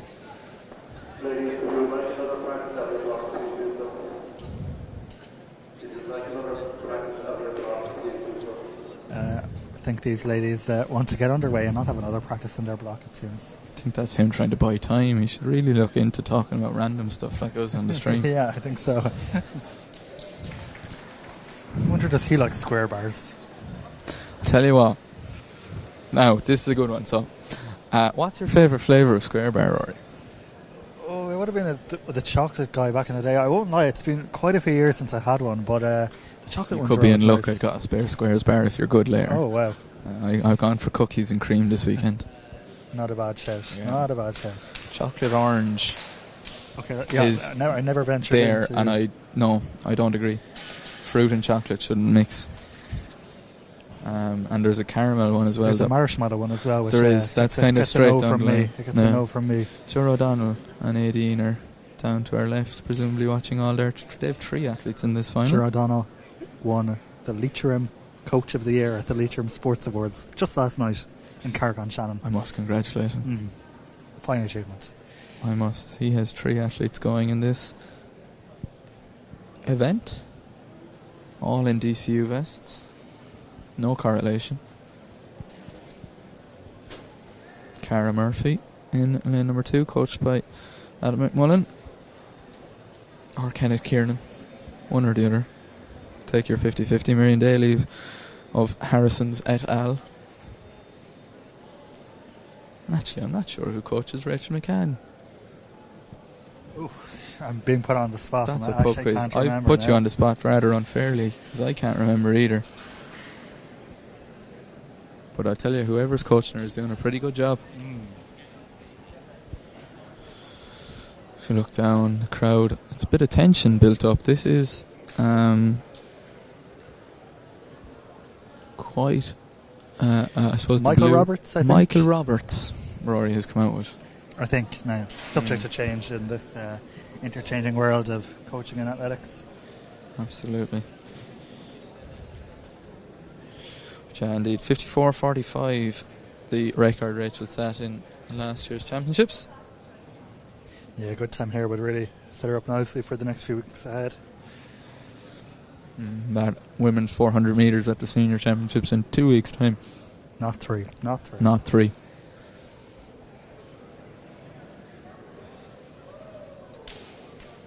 Long wait for these ladies. Perhaps they should have exercised the choice to take another block start.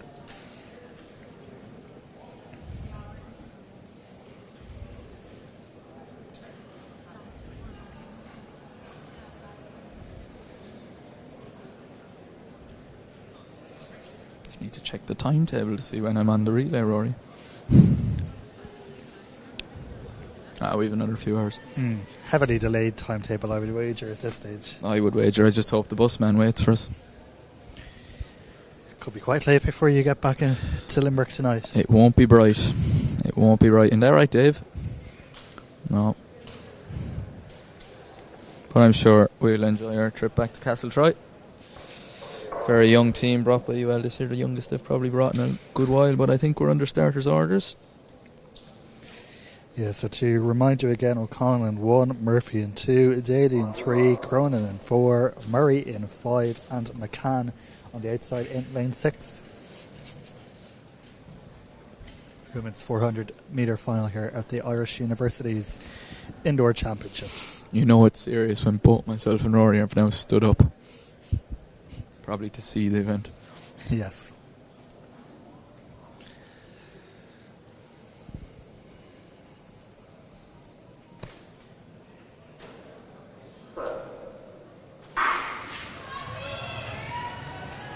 So Rachel McCann getting a fair good start, but look at the start from Niamh Murray. The Bray Runners athlete, she's eating up the ground there on Rachel McCann on her outside and going well down that back straight. Yeah, carbon copy of the tactics employed by her in the heat, and I tell you, Kate O'Connell in lane 1 is going to throw the cat amongst the pigeons at the break because she's had a storming first lap, but McCann takes over at the bell, 25.39. And Niamh Murray, it's DCU 2-3-4 as they string out down the back straight. So the tall figure of McCann really starting to make hay now down the back straight, and she's pulling away. Niamh Murray in second, Caoimhe Cronin third, and then Kate O'Connell there as well. So McCann leads the way by quite a distance. Yeah, Niamh Murray will have a lot to do to hold on to silver as they line up behind her, but it is all about Rachel McCann. It's all about the clock. Watch the clock, ladies and gentlemen. 53.30, wow. 53.30 to smash the IUA indoor record. And indeed, Niamh Murray does hold on for silver, and Kate O'Connell has a storming run to get up from lane 1 to hold off her training partner, Caoimhe Cronin, for fourth. That's massive, Jack. That is a huge run, yeah. To take over a second off your personal best. So Rachel clearly in exceptionally good shape there. Yeah, and really took over 25.9 at the bell. Phil comes through for 53, shows a good show of strength down the back, had to fight well to get to the front of that because Murray put her under pressure. She'll probably thank Niamh Murray for it, for making that first 200 so honest, but a storming run by Rachel McCann. We're not 100% who's coaching her, but whoever's doing it is a good job. That's it. Well, set herself up very nicely. Of course, she was part of those relay squads in the Bahamas, in Paris, and as well with the women's 4x4. So, yeah, it's clear that she's definitely in really, really good shape.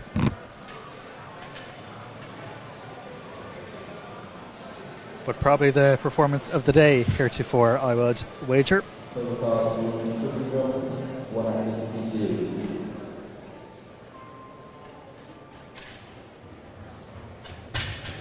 That should move her up, I believe, to 7th on the Irish Indoor all-time list.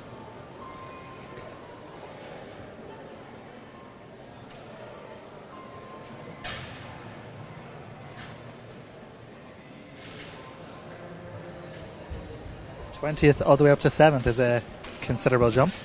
Probably a better reflection of her talents and abilities as well. Certainly a top 10 calibre athlete, given the current rich vein of form that McCann finds herself in the state of her event in Ireland. We'll be hopeful that will now give her a look at breaking into the strike for the upcoming major championships. Yeah, definitely puts her in a really good position. We'll await full confirmation of that result anyway. 53.31 it's been. 53.31. Acknowledged on the scoreboard here. Rachel Murray, Niamh Murray 55.77 for second, and Kate O'Connell 55.83. I don't think you'll find many people have ran 55.83 in lane 1 in Abbottstown. That's a really good run from O'Connell. Cronin, Daly and Murphy rounding out your final there. So a good pickup of points there for DCU, claiming second and third, and UL chipping in there with the 5th place points as well. But there's Big Bowel Finton Dewhurst, one of your new recruits this year, Jack. One of our new recruits, yeah. First year sport and exercise science student in the University of Limerick. Ben Ede here from ATU Galway. Dara Masterson, that's Dewhurst roaring the place down as Dara Masterson readies his blocks in lane number 3. Then we have Mannion 1. I'm not sure which of the Mannion brothers. Yes, they're in college now as well. Goes in lane number 5, and indeed it might actually be Ben Ede in lane number 2, because I've realised there is another ATU athlete. I thought there was only the one in lane number 5 with confirmation. Here we go. And a non-starter in lane number 6. So no David Mannion, only Stephen. Ben Ede goes in 5, and it's Joseph Adu of ATU Galway in 2. So just a 5-man final. Dewhurst, plenty of class in Dewhurst, but he will struggle from lane 1 early doors. We'll hope his 4 hurdle strength will do him well. He's up onto the shoulder of Adu, and it is honours even as they come around to the break, Rory. This is going to be a very messy break. Yeah, it is going to be, and it looks like it is the ATU athlete Ben Ede getting to the break first, Mannion trailing, and then it's just a little bit bumpy there. Yeah, let's see if Dewhurst's 4 hurdle strength is going to turn him any good here. He's going to have to do it the hard way though if he wants to get up to win this title. Ben Ede, his strong frame, former soccer player, coached by Tracy Moore and out in the West Coast. He's going to do enough, I think, to hold off his fellow Galway man Mannion, as Mannion will see what he has down the home straight, and it's Dewhurst who's going to have to trail in for bronze, but it is the Irish University's title for Ben Ede in a time of 48. A great run by Ede. I remember talking to his coach this time last year about how he was balancing his soccer commitments with his athletics, and clearly he's starting to get a hold of that now, because there's a bit of untapped potential there in Ede.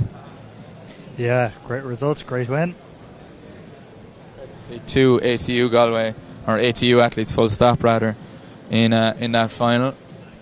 But Mannion 49.04 there for second, and Dewhurst got up for bronze, doing it the hard way. 2 bronzes from lane 1.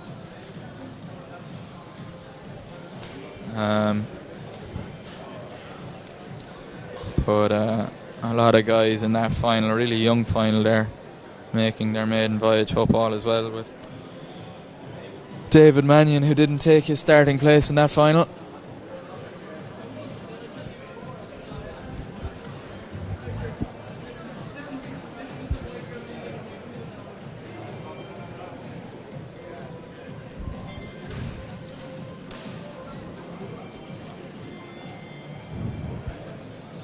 It's the most wonderful time of the varsities. Yes.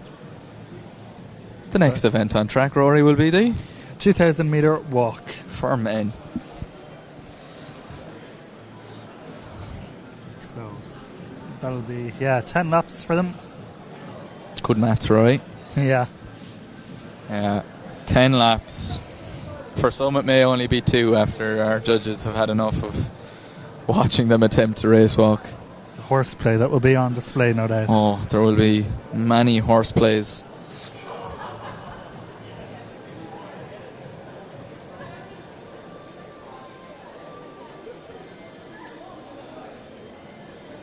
Thank you to Craig Newell, who has very kindly sent me a message to confirm that Ian Neely is coaching Rachel McCann.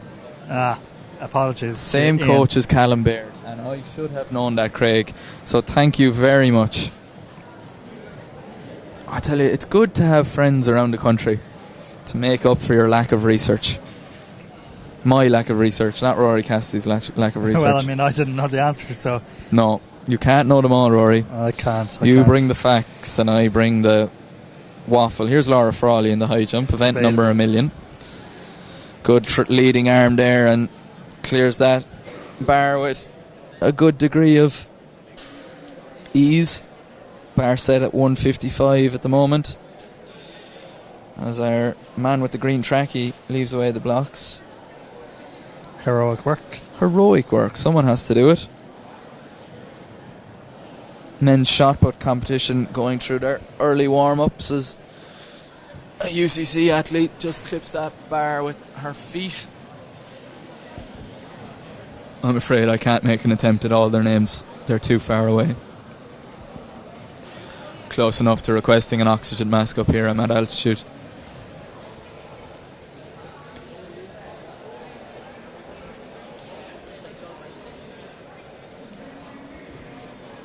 There appears to be a nice gaggle of race walkers collecting over in the warm-up area. You can see it's a unique setup in a way in Abbottstown, in that the warm-up area is just directly on the track. Yeah. There is no hiding. It makes for great, I suppose, spectator viewing come the major championships, that they just get to watch their favourite athletes warming up in a way.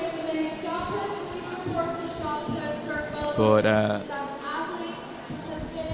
you can see much gaggles of athletes building around.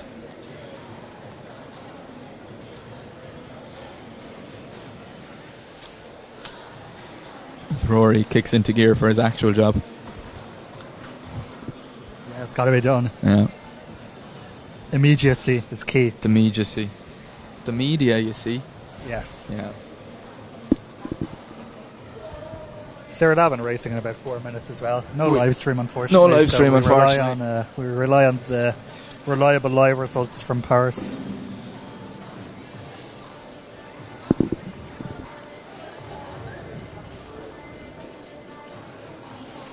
So I've got an unofficial points tally after some number of events. Now, emphasis on some, I don't know how many.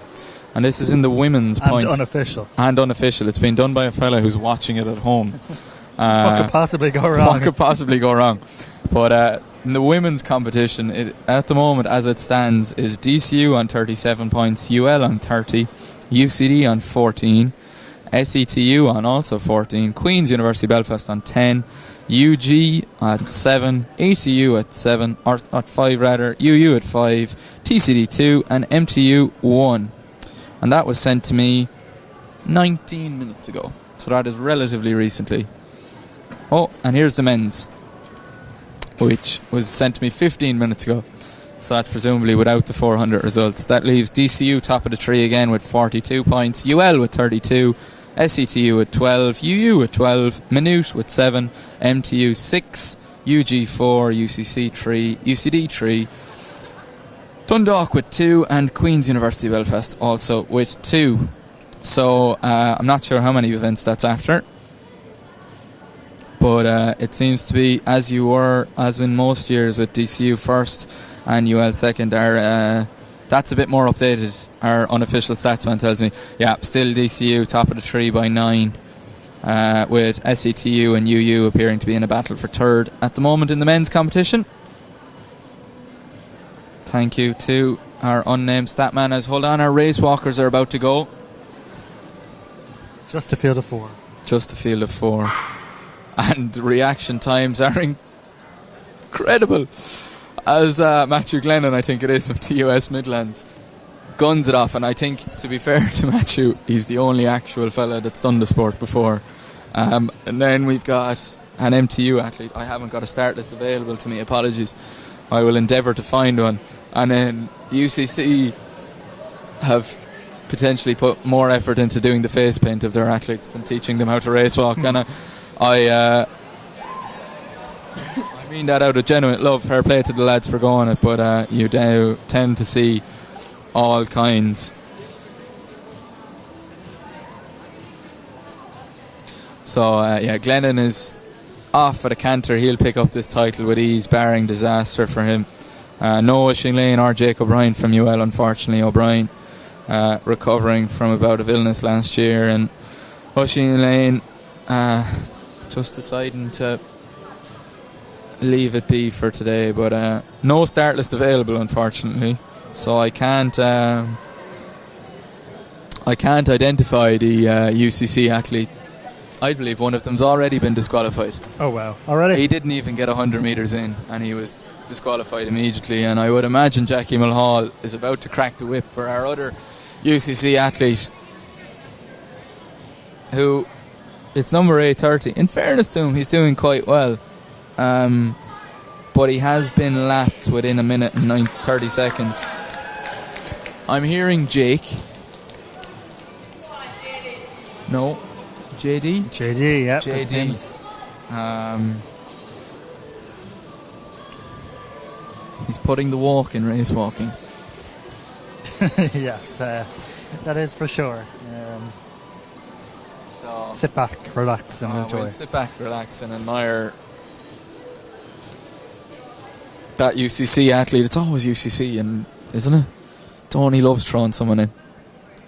All for the points. All for the points. He's going to come away with an Irish University's bronze medal if he can get around as well, but it's Glennon to the fore once again, who's picked up a fault and wouldn't want to continue to pick up those faults as our MTU athlete picks up a fault. And that's why you show me that card. What does that mean? That means you're being warned, my friend. My friend wearing 596, presumably being coached by Joe O'Connor of Ireland's Fittest Family fame. Lecturer in health and performance down in MTU Tralee. I see him bouncing around. Former honorary athlete. Oh, we do have a start list. Oh, brilliant.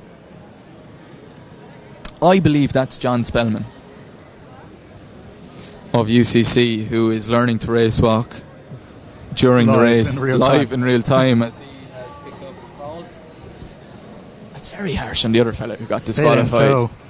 Yeah, did he get disqualified nowadays? Oh no, it's Denny McLean. It's not John. Did he just say enough is enough?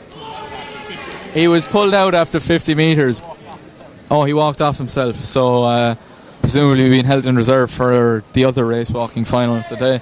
But Glennon, I've lost track. It's Andrew Glennon. Did I call him Matthew Glennon? Oh, you did. Matthew is, of course, DCU. Of course. And it's also not here. It's also not here. And it's Pat Fennell, who I believe managed... Oh, that was Pat Fenlon, wasn't it? That was Pat Fenlon, yes. I don't know any puns about Fennels. I can't say I've cooked at them a massive amount. But we get to watch Glennon for another couple of laps at least. Yes. 2K, maybe 12 minutes. You'd say maybe 11 minutes or so. So he's moving, but he just want to be careful not to get any further punishments. Because Jackie Mulhall is here on the home straight, and she has cards, and she's not afraid to use them. Apart from this no penalty time, box. We have got a whiteboard though, and it's got a little teddy bear on it. Oh, okay. Yeah. So it's a fun penalty box because it's the varsity. It's all about fun. Now, our friend here could be in a bit of trouble. I see Jackie. Dinny is under pressure here. Dinny McLean. Cracking name. Sounds like he was in cowboy movies in the 70s. Jackie resists temptation. Yeah, but she's making a note. There's nothing wrong with it. His legs are locking, his feet are touching. He's just not doing it overly fast, but he's getting... He gets a rapturous round of applause. Calls of pace yourself from UCC fans beneath. The UCC massive, as I don't know can the camera pick it up, but Donny is tucking into Apache underneath us here. I don't know where he got it. Have we got it? Where on earth have they found that? Where on earth have they found an Apache? How have they got it back in here? They've obviously got it delivered. How have they got it? There's Victoria. How have they got it back in here? But yeah, Donny's tucking it. What's on the pizza, lads? What's on the pizza? Donny, are you enjoying the pizza? What's on it? Pineapple. Oh Lord, it's a Hawaiian. It's a Hawaiian. I think he should remove himself from the building for admitting. That's unfortunate. It was all going so well. I don't think poor Donny knew what was going on there. You're on TV, Donny.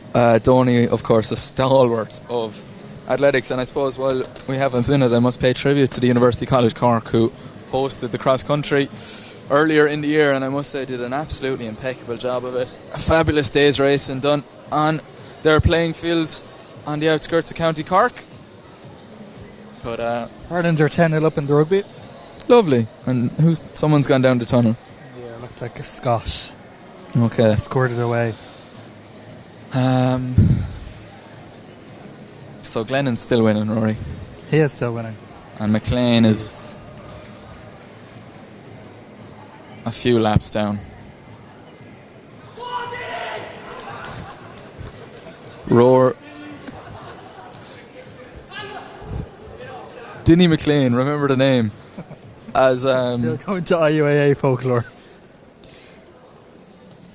It would be great now if I could get Peter McGuinness to play Hips Don't Lie over the intercom. But Pat Fennell is still going. We haven't given Pat Fennell much camera time.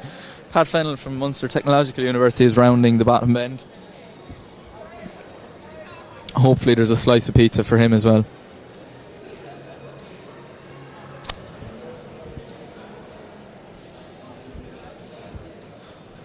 An apt tune. I was going to say, it's a cracking tune. Still in warm-ups of the men's shot put, so we can't even give you any action from that really. Women's high jump are in competition. I can see Annabelle Walsh, who we saw in the final of the 60 metre hurdles. A 165 high jumper at our best. So the bar is set at 1 metre 60. The Waterford athlete. Cleared. A little story about Annabelle now, because she did me in the warm-up very earlier, so I'm going to make a story of her. She was absolutely abhorrent or attest at the fact that I was 23 years of age and declared me as ancient. Oh wow. Wow. 18-year-olds these days. That's shocking. That's first year student Annabelle, I think I should hide. Who does not respect her elders but is a decent high jumper, so we'll keep her around for a while. Oh, we've a bit of an overtake going on here on the home straight as Pat Fennell has made the move around McLean. He's doing better. I'm going to assume Pat is a novice walker as well. Yeah. Now he gives a little fist pump there as well. He gives a little fist pump as he passes Denny McLean. Presumably after lapping him, he's gone 200 metres up. But these boys are flying it. And who else is flying it? Andrew Glennon. Matty Glennon. Andrew Glennon. He has the glasses, Matty Glennon, yes. Doesn't he? Yeah, I have him now. He gets the bell. He gets the bell. Oh. and stops his watch after every lap. And Surely a try, I think, for Ireland there in the rugby. quick ball from the back of the ruck has resulted in a try for Ireland there. Which will put them 15-0 up, so it's being nice. It's and all comfortable happening in here, Edinburgh. Rory. It's all happening here. We'll find a result for Sarah Lavin soon, I would imagine. Well, now you say it. So I'll look after the commentary and Rory will look after the research, because that's probably what we're better at. So it is Glennon who is going to round into the home straight to take a facile victory in the Irish University's 2,000 metre walk for men. Picked up I don't believe it. He's hardly going to get red carded. No, he's not, but I tell you who might be. No, I thought Jackie was going to pull out a red card there. No, facile victory for Glennon. He takes the title in 9:53, and now he has a chance to watch his compatriots. Sarah was moved to Heat 2, so we will have to I'll wait just stand a couple down. more minutes. Now, to be fair, she was originally supposed to be in Heat 1, so bear with us maybe 2 minutes and we'll have a result from Bercy in Paris.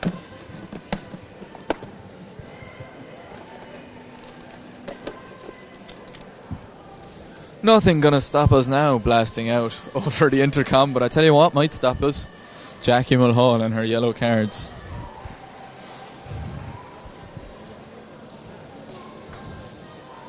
.165 the bar now at in the women's high jump. Kate O'Connor jumping an Irish lead of 182 last weekend, or was it last weekend, I think? It is. Yeah, last weekend. Yeah. They're all rolling into one at the moment, to be honest. En route to her new national pentathlon record. Serious record. Actually, added nearly 200 points to her previous best, which is pretty darn good. The old national record graphic is getting a lot of use at the moment in Athletics Ireland Towers. It is. As Fennell passes with some laps to go. We're stuck on the high jump there at the moment as the University of Galway athlete makes an attempt. I don't think that is Eva Rochford. No, I don't think I see her down there.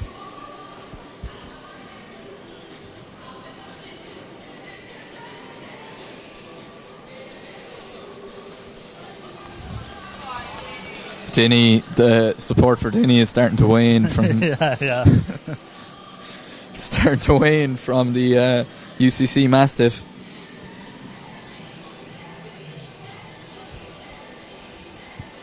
Donny has finished his pizza.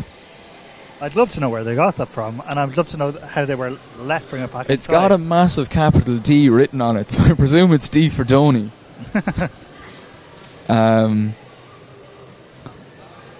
Try and bring a coffee into here on occasion, and it's absolutely no-go. That is a no-go zone. Do not, under any circumstances, bring anything remotely tepid in here.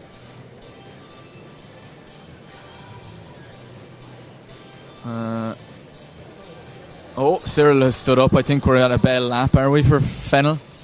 As Annabelle Walsh just clips 165 with her heels, but I think that's well within her remit.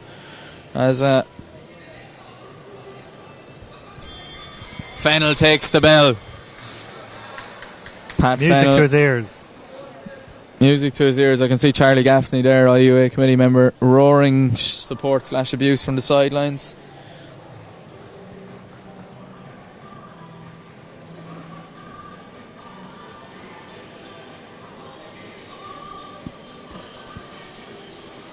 I think we have a 60 metre hurdle or 60 metres start list. What is he sending us?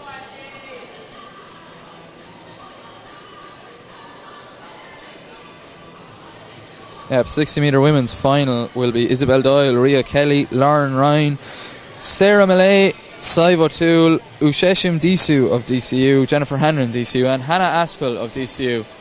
So, 100 metres to go for Pat Fennell.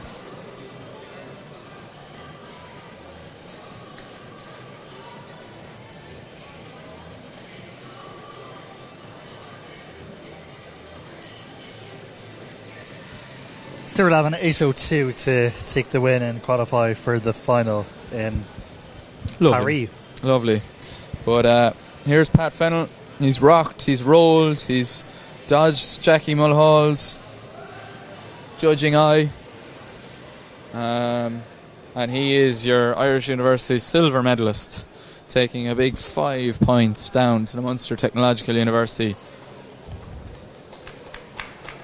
Oh no, you're finished, Pat. Oh, good man. Yeah, he has to ask, is he done? Am I done? Can it stop? Will it end? And in fairness to Glennon, Glennon has stayed on to congratulate him. Round of applause. Dave McInerney there on the left, former captain of, was it CIT Athletics Club? No, it wasn't. It was MTU Cork at the time. But great to see. And Dinny is still going. I think Cyril is getting ready to roar the bell at him here now.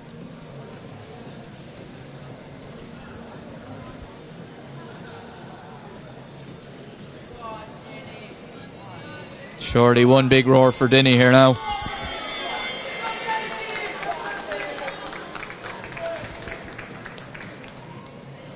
So 1 lap to go for Dinny McLean. Over on the high jump apron, Louise King from UL on the runway. Starting to get to the business end of the heights, I would imagine, at this competition. 1.65 meters. The Mary I graduate now teaching up here in Dublin. And representing her alma mater. Not supposed to do that, Louise. She won't mind that. Jenny Sawyer, captain of UL, on coaching duty there on the side. Has he been DQ'd? No, he's just still going. Sorry, Dinny. The end is in sight. I don't think I'd walk it in 16 minutes. He's not gone slow. No, it's not that slow. I suppose it's an 8-minute odd K. It's a brisk walk. Yeah. I'm late for the bus walk. Yeah, it's that's not a complete stroll. I think that summed up Dinny's efforts today. I'm late for the bus. I was supposed to be going into Reardon's in town. I got stuck on College Road. I stayed too late in the Mardyke listening to Donny. And I've missed the bus. And I'm having a brisk walk now into town before I go into Reardon's or whatever other spot in Cork. But I tell you what, he's an IUA bronze medalist. There you go. And nearly falls over himself. I'm sure he'll style it out.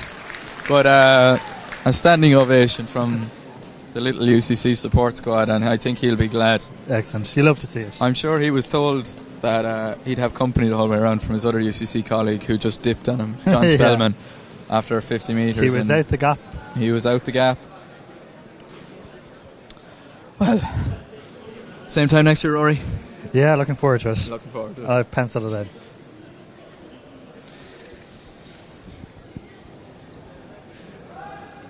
$60 finals to come, which should be pretty good. Our men's one in particular looks like a absolute cracker.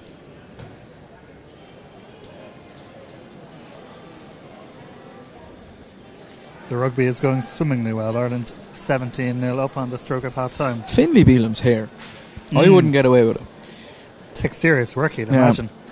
Oh, as I cut back to the bar now being set at 168, and I hope that MTU athlete is okay. A bit of a jam of her spikes in the ground. Don't think it's Aoife O'Sullivan, although I could be wrong. I was wrong once.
Sorry, Rory, we're just discussing UL Camogie.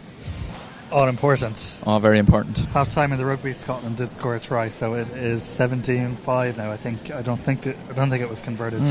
I never got to the bottom of who that MTU athlete is, but I think that high jump competition has come to a close, has it? No. Still going. Still going. The show goes on. We have a men's 60 metre final also.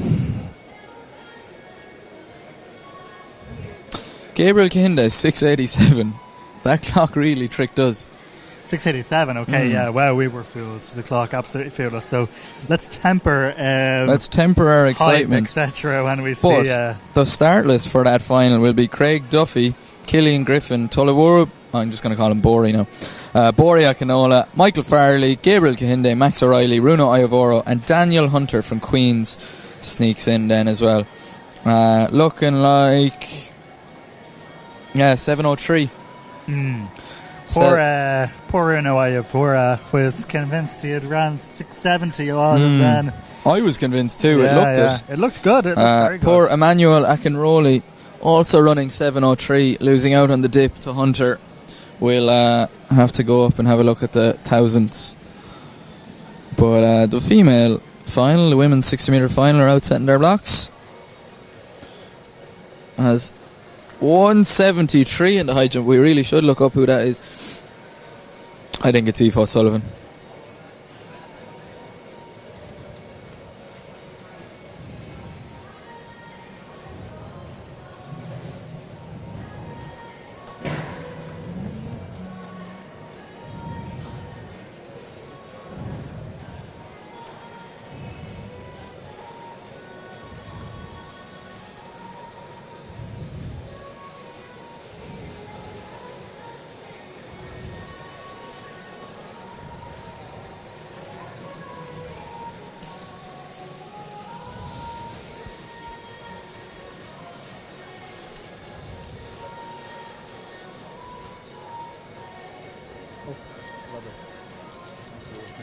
I can't find. I don't have a start list, but I think it is Aoife O'Sullivan of Munster Technological University. Indeed, in that high jump. You might zoom in there for me, Dave, if you could get a chance, just so I can confirm that. But the bar now set at 1.79 m, so it's a decent calibre of a high jump.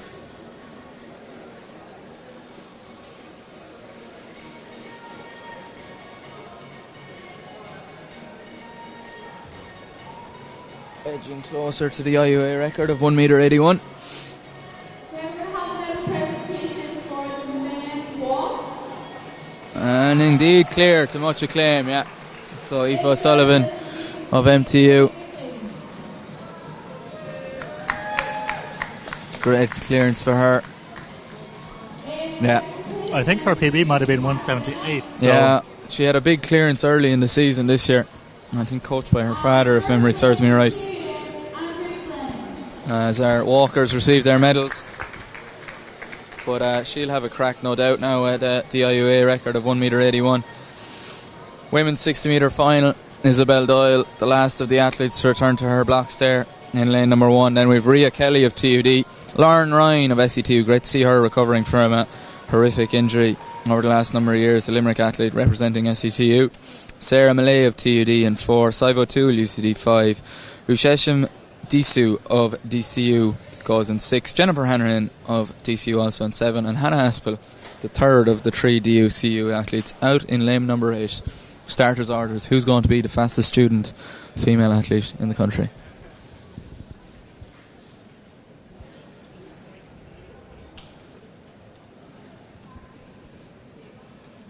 We'll have to wait because they've been told to do another stride.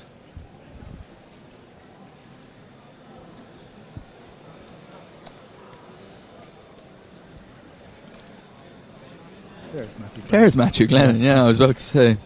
I have him now. Okay, here we go. Starters orders. Doyle in 1. And it's Kelly, Ryan, Millay, O'Toole, Disu, Hanrahan and Aspel. Watch the middle lanes, I think, here.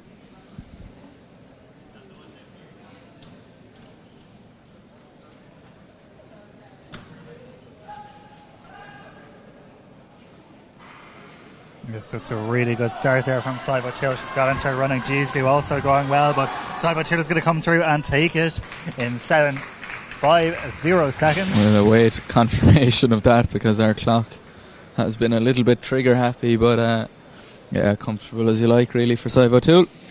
Yes, a facile victory, I think they call that. You've used that word once before. More than once. More than once. That's obviously from your time in France. Oui, oui. C'est très facile. I didn't do Très French. facile. Très facile. Très facile for the Carlow girl. Don't think they speak French in Carlow, but they do have a lot of French influence from the Normans. And that, yeah, such a powerful starter. O'Toole drives away from the field, creates that bit of separation, and watch Ryan's turn over the long limbs start to pull her through as we've just missed out of the corner there. Aoife O'Sullivan clearing 181. Wow. So that's big. That's quite big.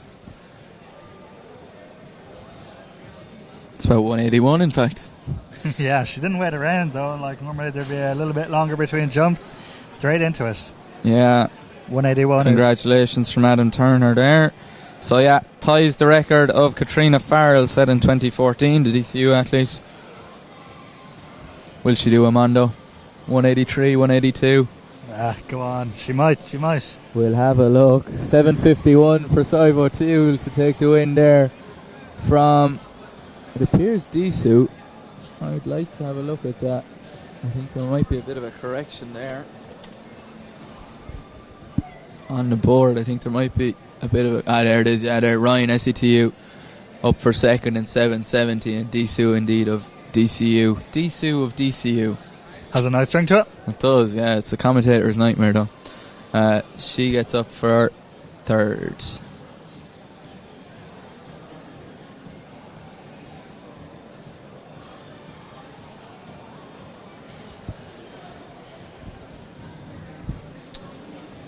Jamie Heaslip is always either the most overdressed or underdressed person on the panel, never in between. That's for sure. That has nothing to do with what's in front of us. But just out of the corner of my eye in our research screen, I spotted that. Yeah, the research screen is being put to So Aoife O'Sullivan is in big conversation on the back straight, so we've a bit of action to come. We've probably got what could be the race of the day, the performance of the day to come on the 60 metres, not to build it up too much, but we're expecting some big things here from some of the fastest men in the country. O'Sullivan has had some discussion with her coaches and makes her way back to the infield, puts on her jacket, and they're going to set the bar again. So ties the IUA record.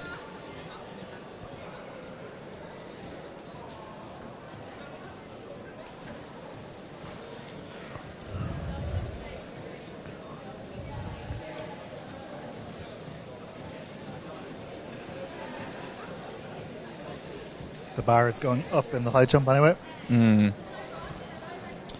Women's triple jump going through their final preparations.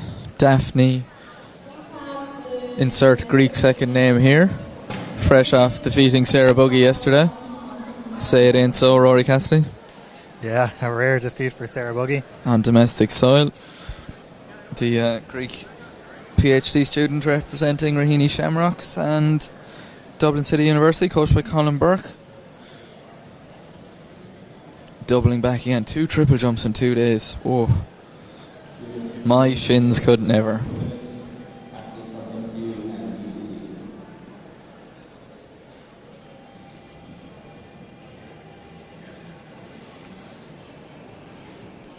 Well, yes. Rory, call it. Boring to do it, I think. But time, it's...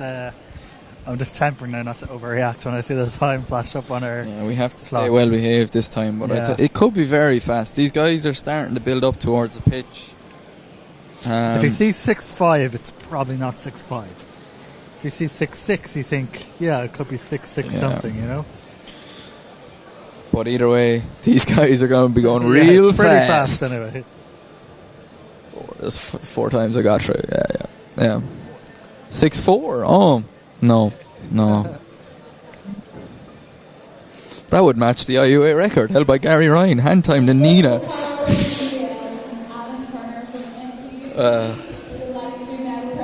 There was a time where the IUA record was faster than the national record. Make it make sense. Make it make sense. Lee and Drew Harrison on the way around now to pull together relay teams. Probably wondering where I am.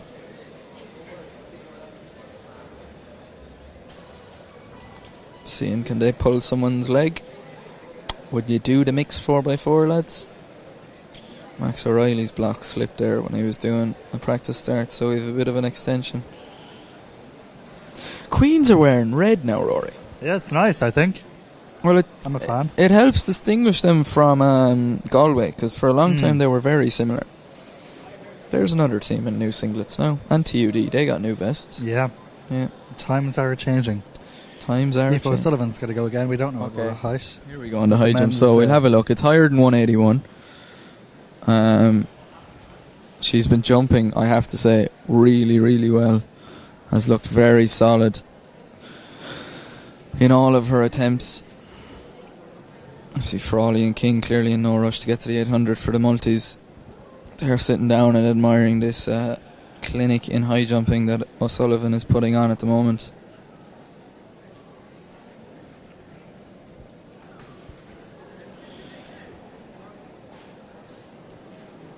Ooh, not a bad sighting effort, actually. Yeah, very good attempt. As we look back down for the men's 60, so we have in lane 1 Craig Duffy, Maynooth, 2 Killian Griffin, SUTU, 3 Bory Akinola, UCD, 4 Michael Farley, DCU, 5 Gabriel Kahende, TOS, 6 Max O'Reilly, MTU, 7 Runa Iavoro, TUD, and in 8 is Daniel Hunter from Queen's University in Belfast. And I thought they were good to go, but it seems not. Some of them have just ran a 60 in a stride. A little bit of a delay. I think there's a bit of a faulty set of blocks there, and green tracksuit man is out to lend a helping weight. Get that man a raise. He got paid with a sandwich and a bottle of Coke earlier. He'll be happy. I didn't see any meal vouchers come our way, actually, Rory. I apologise for that. It's okay. It's all good. I'm fueled. Bill it to Eric Brady afterwards. Whatever the cost of a Mars bar is in Centra and Santry.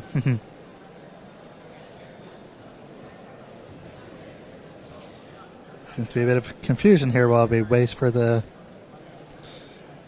as the numbers of DCU girls giving out medals has increased, there's now, I count, 5 of them lingering around the table. Many hands make light work.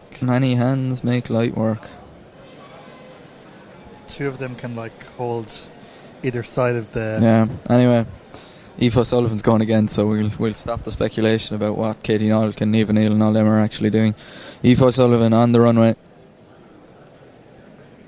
once again. Second attempt at 185 the bar has been set to. So this would be a huge attempt as the 60 metre athletes are told to step away, so we can give our whole attention to Aoife here.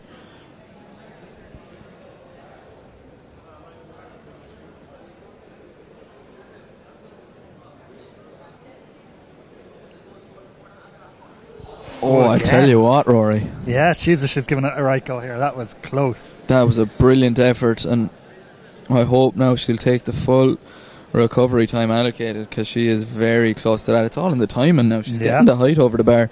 Eamon Flanagan there, praying to the high jump gods that the next attempt will be good. If she was to jump 185, my God, it would be a serious performance. This is the medal presentation for... Our 60 has been delayed, Jack. Our 60 has been delayed, so we can give the full attention to the men's long jump medal presentation. Katie Nolke is doing the presentation for some reason, the injured DCU athlete, but we'll thank her for her services. So Adam Turner picks up the bronze medal. Oisin Thompson from ATU taking silver, and it'll be Luke O'Carroll who will pick up gold in the Irish University's indoor long jump. Masters in Mechatronics student. Which is? In UL, and available to anyone who wants to do it and put on a UL singlet. Automation, I think. Okay. Automation of machinery. The infamous Brendan Lynch would have been a previous student of that course. National triple jump medalist. And All-Ireland Intermediate Club finalist with Tina Abiduneri. He would have been the goalie that got roasted for the final goal to lose that to a plucky Cork team, Watergrass Hill. There you go. Yeah. Brendan Lynch is absolutely not watching this stream, but a cult hero in UL circles, it has to be said. Has represented the Irish universities over 400 metre hurdles and has picked up many a triple jump medal in his time. But no 60 metre hurdlers, as the Ashburn final has started to go south for UL. It's the Camogie. But hopefully the high jump bar won't be going south. It'll be staying atop of its stanchions as Aoife Sullivan goes once more. Third and final attempt at 185, which would stretch her well clear of the existing IUA record, and I'd imagine put a serious dent into the Irish all-time list.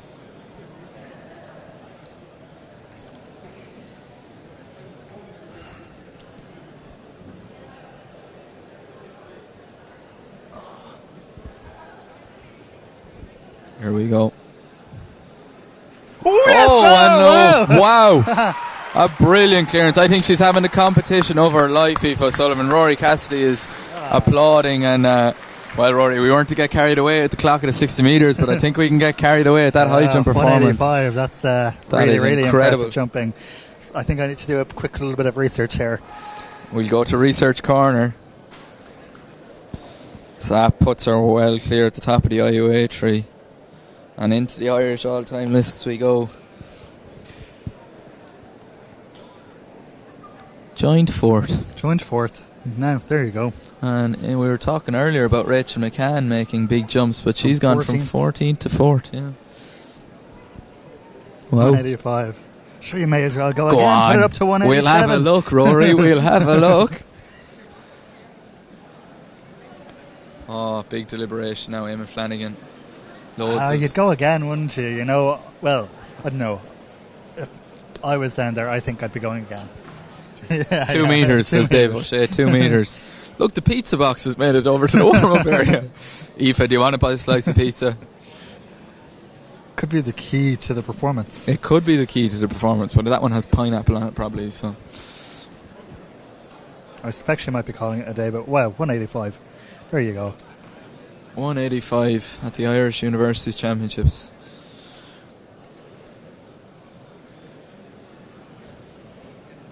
So, a bit of a... I'm not unsure as to what the hold-up in proceedings are, because, in fact, those 60-metre men have actually tugged in completely. They're nowhere to be seen on the side of the track. It is going up. see Phelan Kelly sporting a Fiorentina jacket. Yeah, let's go fashion time. We'll go. For some reason, Phelan Kelly has appointed himself head of the gap. 187 that bar has been set to now. And, sure, why not? Yeah, the 60 metre athletes have been put out. If we go over there to Phelan Kelly there in the gap, Dave, we'll have a look at what he's wearing.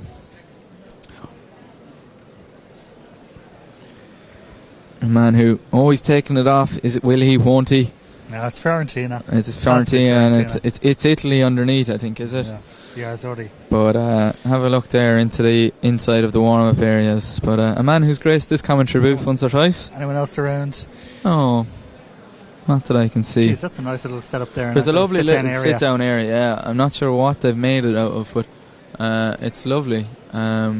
Starting to get to a point as well where I need to start thinking about warming up for a relay.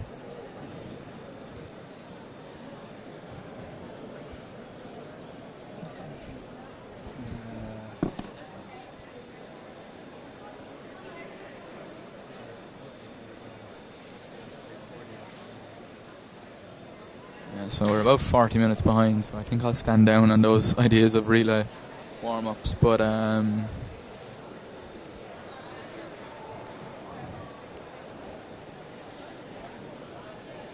oh, lovely. 2 points, UL are now up behind the Ashburn. And we've won it. Hey! 2 in a row, UL Ashburn Cup champions in the Camogie. We're reporting on anything but the athletics in front of us. The shot put is going on. Annabelle, or not Annabelle, that's Aoife. Trying to get into the zone. It's such a tough event, Rory, isn't it? It is. Because you've the high of clearing a 185, and now you want to give your best efforts towards the next height. So you have to try and come down from that high. Mm-hmm. I'd never make it as a field eventer, I must admit. No, I don't think so.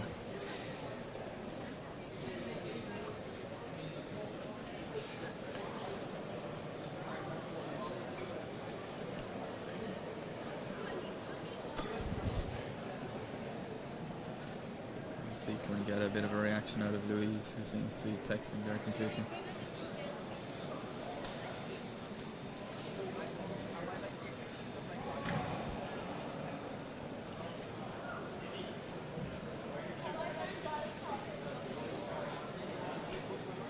Something very funny is after happening there. And as she opens it and gives a wave, there they are, yeah, they spotted that we caught rotten. But you're on TV, girls. You're on TV. You're on TV. Aoife O'Sullivan approaching the bar, 187. This wouldn't be a million miles off our national indoor record, which I believe was 190 when you had that up there, was it? Could have been 93, I think, to Deirdre Ryan. 193, apologies. But this would put her at second all time. But she has to get over it first.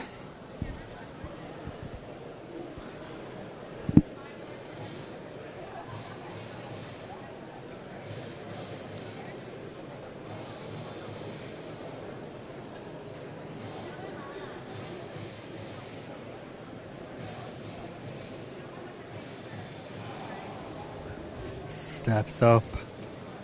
Aoife O'Sullivan.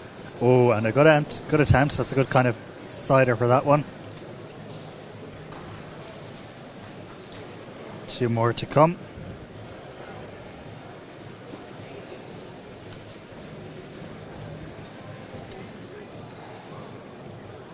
Yeah, sure.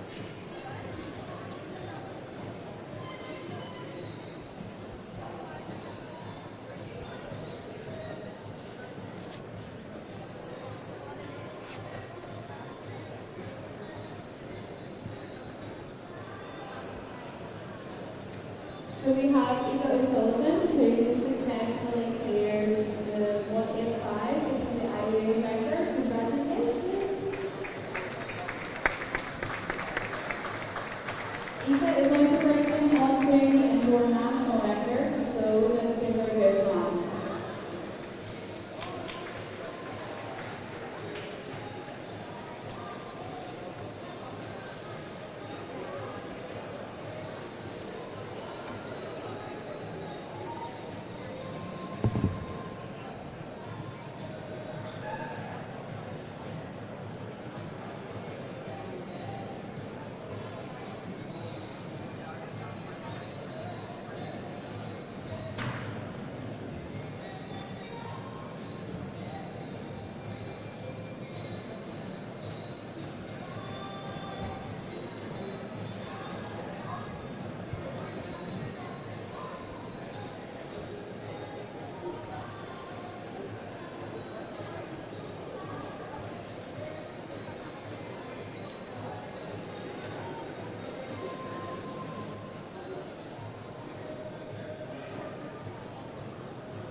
hop on? Yeah, we'll hop on. Sure. We're waiting for the 60 there. Yeah, it's not happening. They're going to 3K. Yeah, we got any. These lines. Yeah. They are indeed. You can leave 3 with it. That's 2. That's 5. What's the high jump there? I'll do that. So final attempt at 187 for Aoife O'Sullivan. Not to be, but 185 today, so that's a massive result. I think it takes her up to 7th on the Irish all-time list. So fairly impressive going. That one's on as well.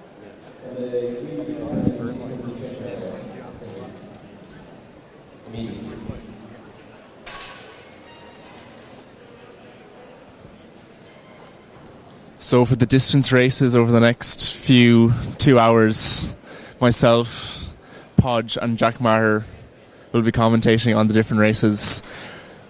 We'll be bringing plenty of Galway bias.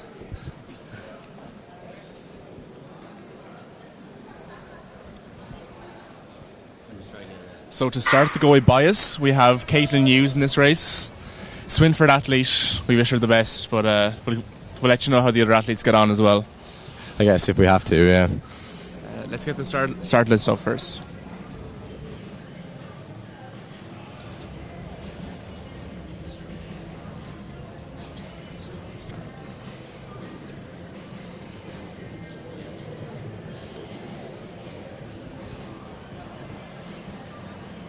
So it looks like a somewhat pedestrian pace here as they're all bunched together. They're going to go through 200 metres in about 40 seconds, even slower. Circa McAllister at the front. It's great to see her back in action after so many years. Yeah, 2 UCD athletes just taking it out there at the front.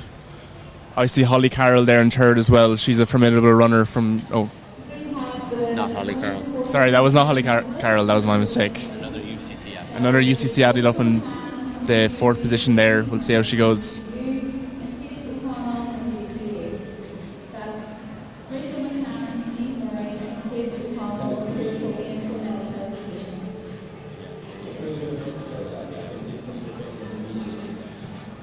We've got Faye Dervin of DCU tucked in there as well. She'll definitely be looking to get amongst the medals here.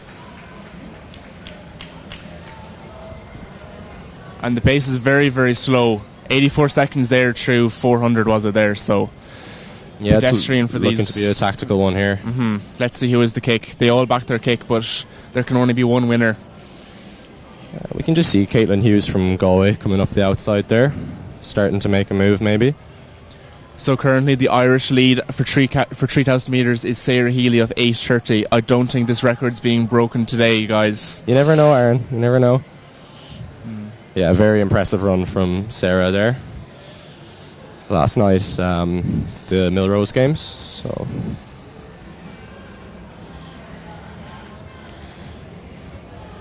So it's just the 2 UCD athletes still at the front, with Caitlin Hughes starting to make a move up around the outside.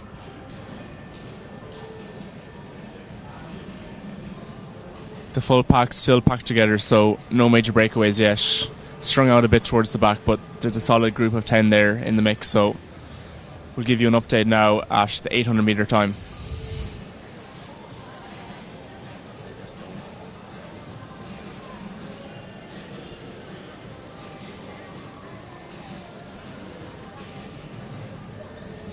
And you'll know yourself, Aaron, from earlier today how this feels, how many laps there is. 15 laps of the track. It's a bit of a grind at times. Oh, I can tell you, it feels like you're just going round and round and round. Porrick, I know you're a fellow Mario Kart enthusiast. It feels like you're playing Baby Park is the course. I can definitely agree with that, yeah. So many laps, and it's also quite humid as well. It's a different environment totally. Like it's almost hard to breathe at stages. The air's just so dry, but I'm sure these athletes all have plenty of experience and will be able to handle these arid conditions here today. Yeah, I spent about 20 minutes just coughing up my lungs after my race earlier, so I don't know how you were, but it was it was a tough one. Yeah, no, it wasn't pretty at all. But yeah, no crazy splits here. 3:30 through the K, so a lot of these athletes I'm sure can run quicker than this. So we'll see how it pans out. Still a big group of them together now. Yeah, it's still our two from UCD at the front, followed by our two DCU athletes. We've got UCC, University of Galway, and third athlete from UCD and UCD and DCU still there in the front pack. It's just starting to string out a little bit now.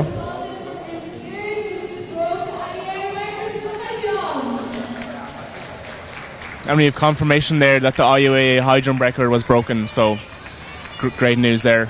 As Circa McAllister starts to put on the squeeze now, she's really stretching them out.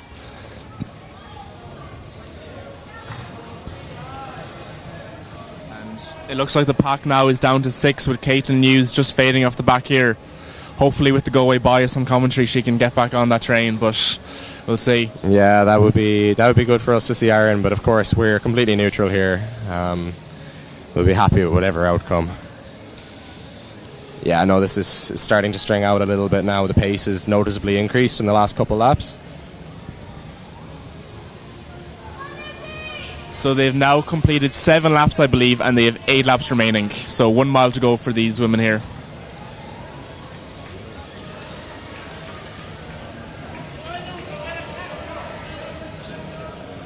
So it's Circa McAllister first, Faye Durbin, I believe, in second, and we have the UCD athlete there up in third and fourth.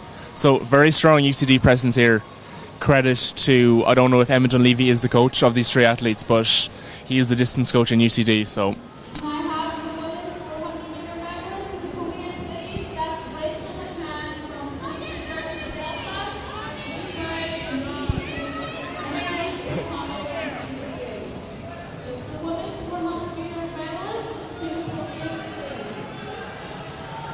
So the pack is now down to 3. Sorka is putting on a squeeze here. Really great running from Sorka. It's great to see her back. She used to be a very strong international athlete. I believe she was injured or whatnot over the last few years, but she's back running here today and she's leading this IUAA 3,000 metre championships in very strong fashion. And Faye Durbin looks to be maybe making a move now on the outside. That's an interesting development. So I believe it's 6 laps to go, I believe. So it's getting to the business end of this competition now. When we come around here, we should have 1 kilometre to go, so we can get a 2K split for you now. Lord help us, the Galway lads are at the wheel. But in my travels, just to clarify, the men's 60 metre final will be ran at a later time due to a protest from an athlete in the heat, so the lanes may have to be redrawn. Somebody's not happy, guys. Do we know what that's about? I don't know, but that's, yeah. Jack says it's probably a Galway lad. Well, we don't have any Galway guys in the final, so it's not our problem.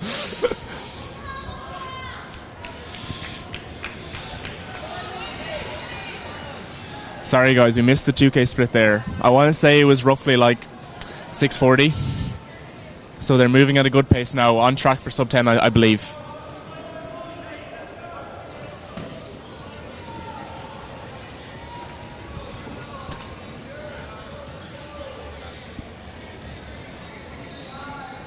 So this is just our front 3 well established now. They look to be the medals decided, but who's going to take what colour? That's the question. Still Circa McAllister pushing on the pace at the front here. Really strong running. So that's 800 metres to go, and they face the difficulty now of trying to lap athletes. So hopefully things don't get too messy here, that everyone just stays on their feet. As the UCD athlete moves from second to third, this is a great run by her as well.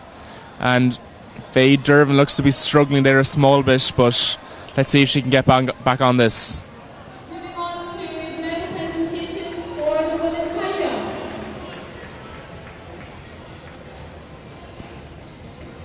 So 600 to go, I believe. Yeah, Circa McAllister doing a great job. She's been leading from the start, and Faye Durbin's just dropping off that group. She was third last year, and she'll be looking to just hold on to that bronze medal now this year again.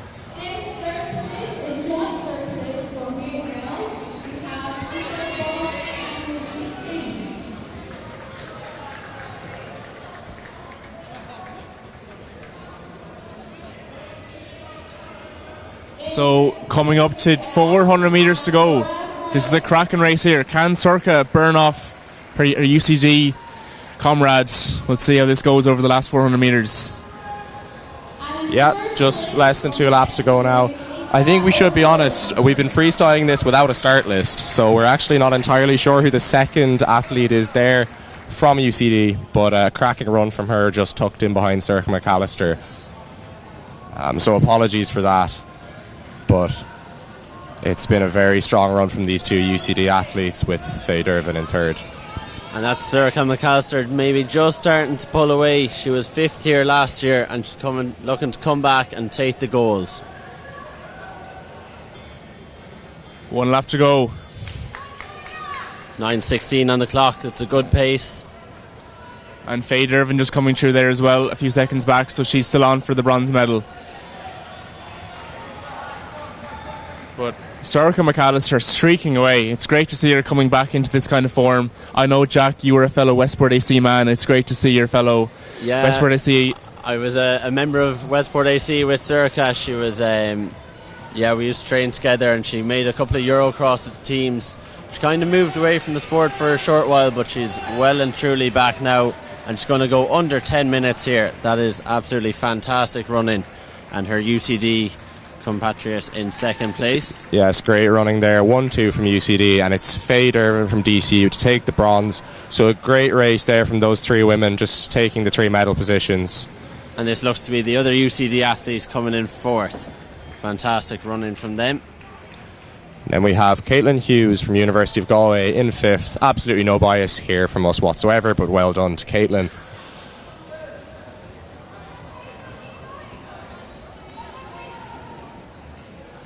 So that was a race that started out slow, but it really increased in the second half, and it was really strong running from our front 3 group to take the medals there. Yeah, and of course you can see a lot of very tired bodies out there at the bottom of your screen. That's what this indoor 3K does. It's very grueling.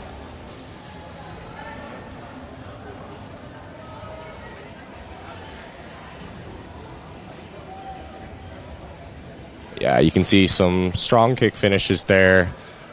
The remaining athletes leaving it all out there, so good runs there by a few athletes. So yeah, great running by the women there, in very tough conditions in indoors. I always say it's an indoor 3K, but they're very impressive there. Going sub 10 on the 1st of February, or the first month of the second month of the year, I should say, is good going. So Sean Cotter, on the last time we talked on commentary, had plenty of stories for us, but unfortunately he could not provide me with any stories today. But in honour of Sean Cotter, I will mention one special feature about this track now that I think he would like and that he would approve of. Yes, I think I know where you're going with this, Aaron. And Sean Cotter, a man with a love for engineering, would certainly approve of this fact. Yes, he's currently in Frankfurt now, so he can't attend, but I know he'll be listening to this. So one thing that many people might not know is that this indoor track, the bends are actually elevated using hydraulic presses, which is very impressive. There's not many indoor tracks around the world that have a hydraulic press, and because of this hydraulic press we can alter the bends to have different heights. So for example, let's say we don't want fast times, we can just lower the bends slightly, so the athletes won't be able to run slightly as quick, or we can actually raise them up higher to make it more of a vertically challenged race. How does that affect the times? You might enlighten me, because I haven't a clue. So I was reading a bit about this today. Now, I haven't done physics since leaving cert, but it's to do with the centripetal force. The curves of the track, elevated, counteract the centripetal force that's pushing the runners to go inside the track when they run around. So by elevating the bends, it helps bring them away from the track and keep running in an almost straight line equivalent. So these bends have been heightened to the perfect height to allow for optimal times, and you can see it here today with a sub 10 3,000 metre clocking in the women's race. Yeah, of course, probably more so of benefit to those sprinters who are moving in lanes 4, 5 and 6, and of course running very fast, 21 second 200s in the men's races, so probably of much benefit to them. Yeah, I can say when you're as lanky as myself, you don't really enjoy the banks on the bends of the track. It's definitely difficult to negotiate, elbows everywhere, and don't think anyone would like to run alongside someone like me either. but definitely has its benefits in terms of quicker times. Aside from the hydraulic press, though, we currently have the women's triple jump happening here in the pit closest to us, and the men's shot put furthest away from us on the infield. We also have the men's 60 metres have just taken to the track, so we might be finally able to see that final.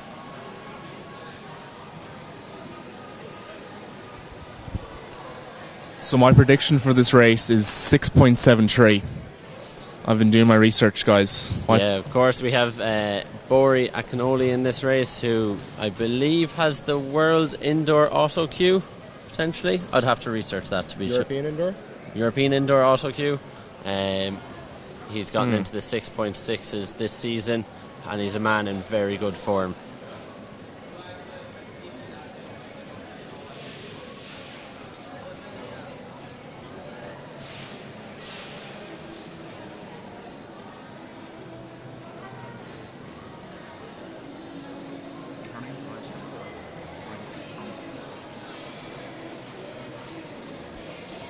Yeah, we're still left in the dark here. We don't have any start list for you for this men's 60 metre race as of yet. But hopefully any dispute was resolved. So what happened was one of the athletes wasn't happy with their position on the start line. Now, I think the optimal position is lane 4 or 5. Lane 4 and 5, yeah. Where you can see all the runners in your peripheral vision. But Jack, do you think it matters too much? Porrick, do you think it matters much what lane you're in for a 60 metre sprint? I have no clue, I'm not going to lie. Don't know anything about 60 metre sprinting. Jack? On a similar page, but I reckon definitely from what I've heard, kind of lanes 1 and 8, you kind of want someone either side of you, so they're the least favoured lanes. And also, if you're in lane 1 and someone's coming up on you in lane 7, you might just miss them. But lane 1 also gives credence to the surprise attack. If you're they going might see you as well. Gives credence. What does gives credence? Is this correct English? I don't know. I'm just saying words right now. It allows for a sneak attack. Sorry, Porrick. I know you're doing a law degree, so you're very precise with your English, how you speak it. No comment, but yes. And the athletes are now ready to go. They've taken their extra layers off and are standing up behind their blocks.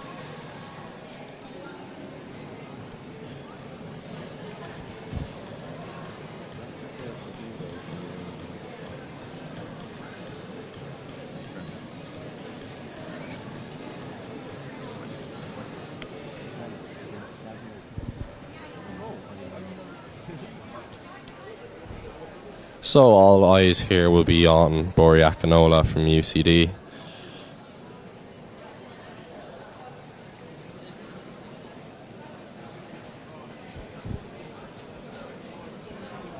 On our screen here, we just have confirmation of the results, and both McAllister and Murphy from UCD in that 3K were 9:53 and 9:57. So two athletes sub 10, with Faye Dervin rounding up the medals in 10:02. Very close to just getting under that. For those interested as well, it's currently Ireland 29, Scotland 11 in the rugby, so that's going well. Bonus point try, 4 tries secured for the Irish boys, so it's going well so far. 65 minutes gone.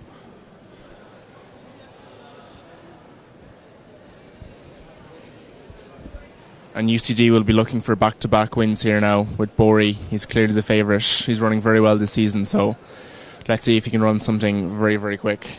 Can you tell we don't have a start list? Don't know anything about this, unfortunately.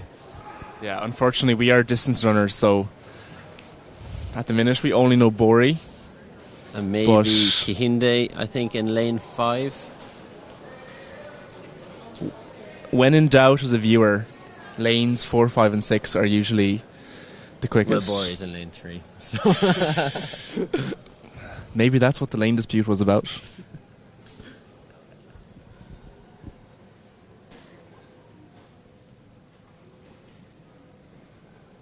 So Duffy, Griffin, Akinola, Farley, Kihinde, O'Reilly, Ayavoro, and I'm sorry, I can't see the last name on the list.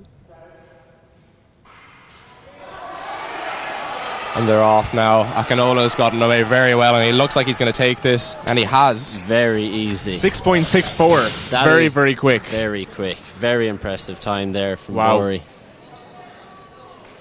And he slaps the ground in triumph. And he has every right to be delighted with that run. Yeah, that's a quality performance there. Went very much as we expected, but the time is impressive. Very, very strong showing there from the UCD athlete.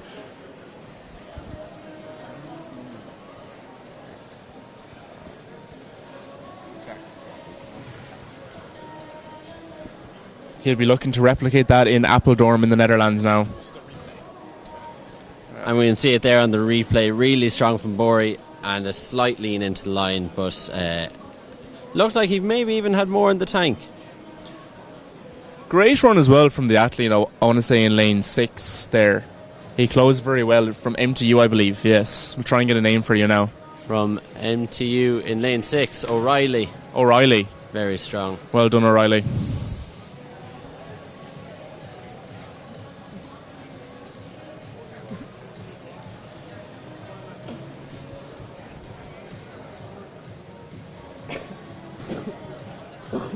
We have the remaining person from the women's 60 metres from Infield, please.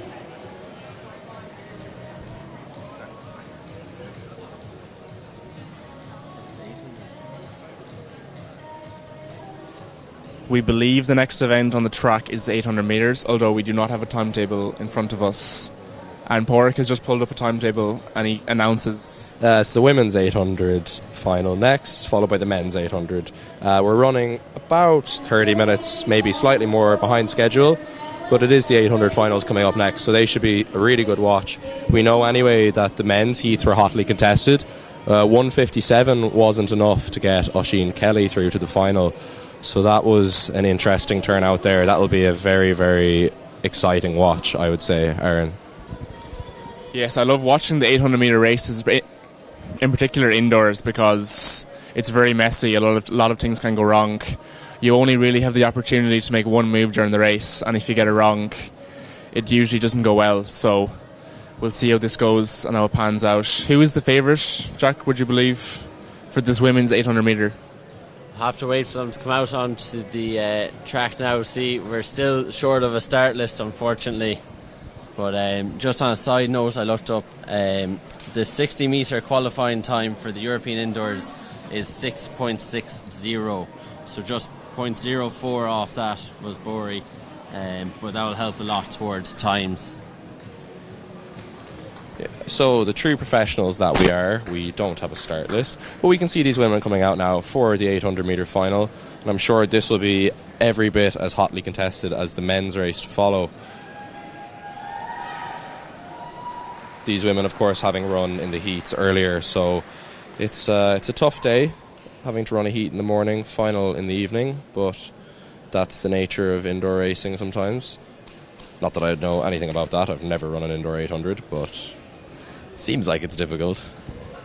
Yes, this will suit the distance-based athletes a lot more. Any athletes who are 400, 800 metre based are going to really struggle now running a second 800 metre of the day.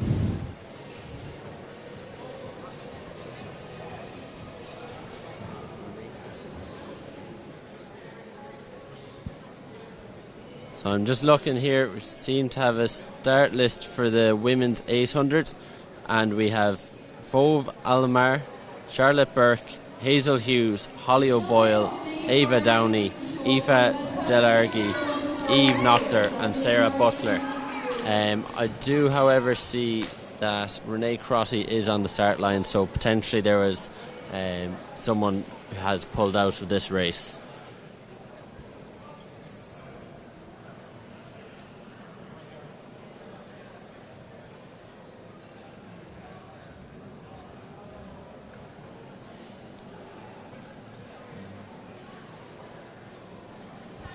Any ideas who's the favourite in this one, boys? Based on qualification this morning, there's a lot of times in around the 2:14, 2:15 sort of range. So a lot of girls of a similar standard here. It'd be interesting to see how it plays out. Of course, indoor racing is very different to outdoors, especially on the banks. And the gun went there, and the athletes thought the actual gun went, so they still need to wait anxiously for a few more minutes here. But we have the medal presentation currently going on for the women's 400 metres. So it was Kate O'Connell third, Niamh Murray second, and in first place we had Rachel McCann, and she had a storming run. I think it was a 53, so that's very quick from her.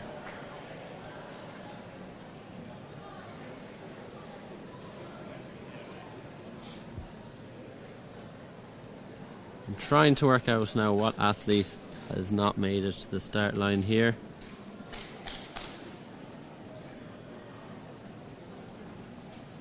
And I think it might be the Queen's athlete, Ava Downey. I can't see her on the start line. So just from watching the heats, I thought the two UL athletes were very impressive. Again, there's a massive difference between heats and a final. So we'll have to see if anyone can step up for the final. And looks like they're about to get underway. Yeah, of course, Sarah Butler in her heat earlier on, she led it out very, very strongly, but was just caught towards the end, but thankfully made it through to the final still. That's out very quick now. We have one of our UL athletes has hit the front there.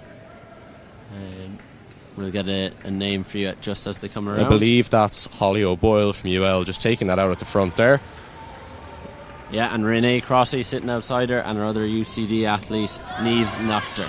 And that's a 33-second opening 200, so they're on for about a 2:12, which would be a good pace for this race.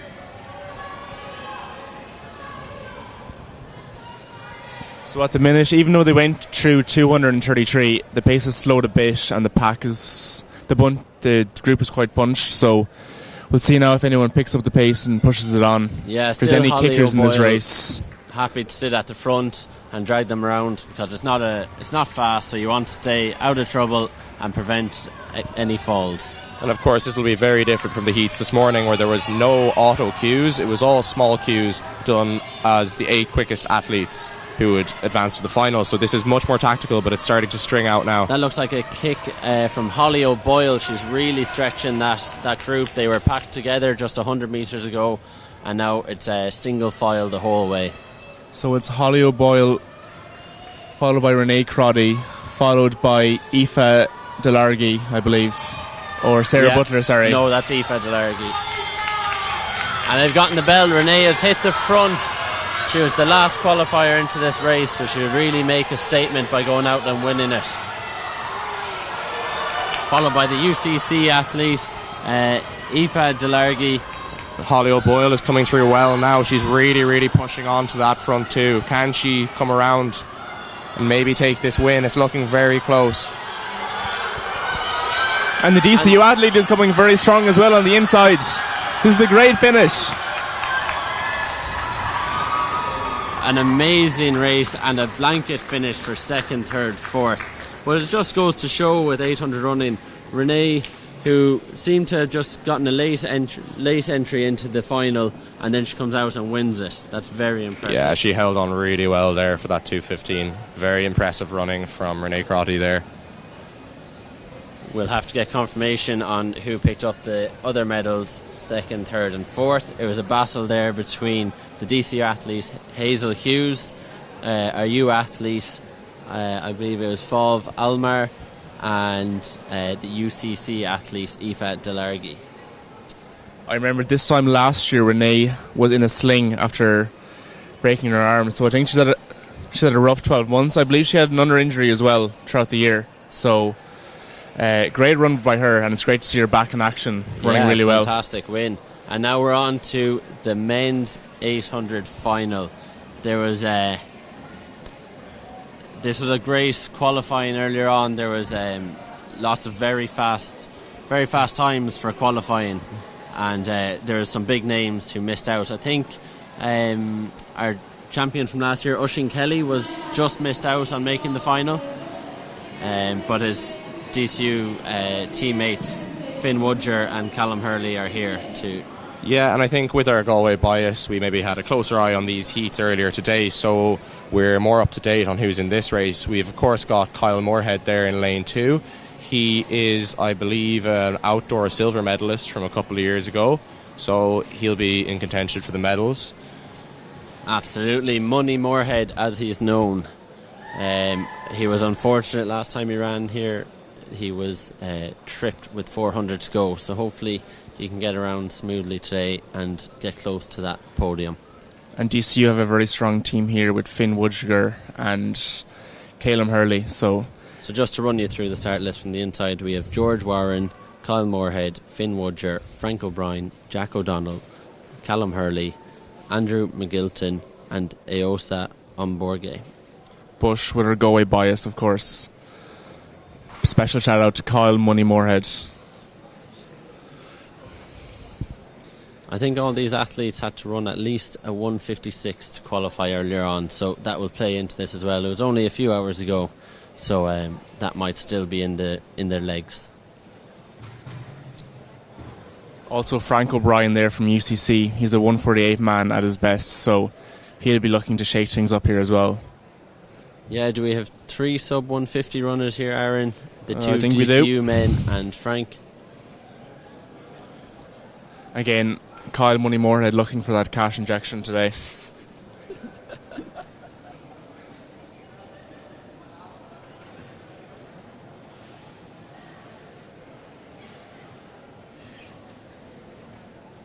We have a question there about the results of the men's shot put. If you follow we haven't gotten it through just yet, but there is a WhatsApp group chat that's giving out the results, so it's on the IUAA Instagram page. You should be able to find it. Once we have them, we will call them out. So they're keeping the athletes plenty long here. It's nervous for me and for them, so hopefully they can get things underway now soon enough.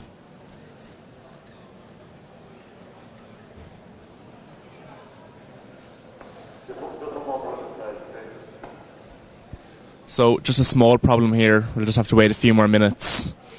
So it's all about composure. He was cool and he was going to lose the plot.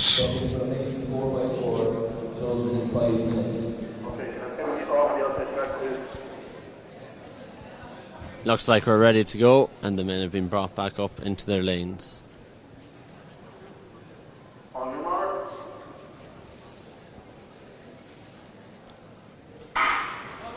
And we're off. It'll be interesting to see, will this be a tactical affair or will we be hard from the gun?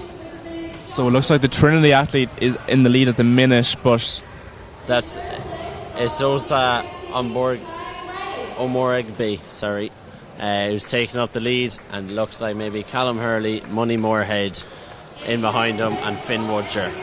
So it's a relatively slow pace for these athletes here, going through 200 metres in about 29. Yeah. So nothing too crazy at the minute. All these athletes are well capable of going quicker than this, so it'll be interesting to see how this plays out. 2 DCU men straight to the front now. It's Woodger really driving on the pace of the front there, just trying to keep it honest. It'll be interesting to see, will they work together, try secure 2 medals, or is it very much battle for the best DCU athlete? So it's Woodger from Hurley, then we've got Omoregbe on the inside. Kyle Moorhead just tucked in there behind in 4th place. Warren in behind them, and Jack O'Donnell. It's still fairly compacted there, it's yet to break apart. We've got about a lap and a half to go. So the 2 DCU men at the front, and then Kyle Moorhead now moving into the bronze position with 1 lap to go coming up here. Yeah, this is going to be a cracking last lap there as well. 1 lap to go, 1:27 on the clock. How will this unfold? This is going to be a burn up over the last 150 metres here. And the 2 DCU athletes just streaking away at the front there, followed closely by Warren and Moorhead. This is going to be very close. These 4 have pulled away, and it's 4 for 3 medals. Moorhead and Warren are fighting it out. And that looks to be Hurley at the front. It's Moorhead on the inside. And Moorhead Woodger looks like he's going to take this. Moorhead's pushing through. And he takes and the it's silver. Gold for DCU, silver for University of Galway's Kyle Moorhead, and bronze for Callum Hurley. The winner of that race, Finn Woodger from DCU. Hats off, that was a fantastic last lap. Very exciting last 100 there. Money Moorhead was looking for gold. Finn Woodger just has a special talent at beating Galway athletes down the last 100 metres. Yes, that's what he does. He did it a similar outcome at the road relays this year in the 1500s. And we have the final 50 metres here now. Looks like George Warren maybe lost his feet there. You can see the arms flailing. He was out of it. Callum Hurley maybe as well. And Kyle and Finn just kept their composure, stayed strong, and came in for 1-2. Kyle Moorhead trying to do his best Cole Hocker impression there, coming up the inside. But it didn't quite work out. Or should I say his best Craig Mottram impersonation. If you've ever watched The Big Mzungu, about 5 minutes in, there's a scene where he's in the fourth position and he says, you got to be desperate, and that's what Kyle Moorhead was there. He was desperate to get silver. But well done to the two DCU athletes as well, getting gold and bronze. Just two terrific athletes. From the 60 metres we have Akinola took the win in 6:64. Max O'Reilly MTU was second in 6:71. Gabriel Kahinde third in 6:73.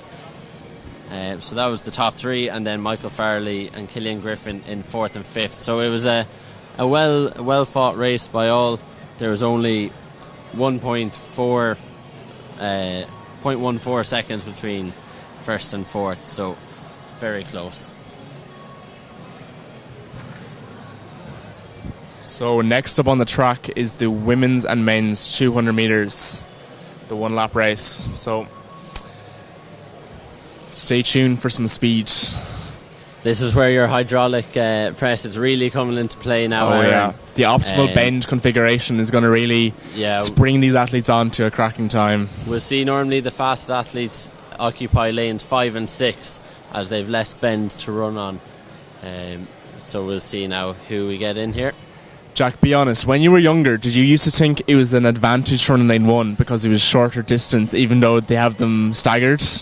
I swear when I was like 10, I was like, this isn't unfair. I wasn't anywhere near athletics at that time, so I can't comment. You didn't run for Clifton in the community games, no? Maybe, but not on an indoor, on a grass pitch, potentially.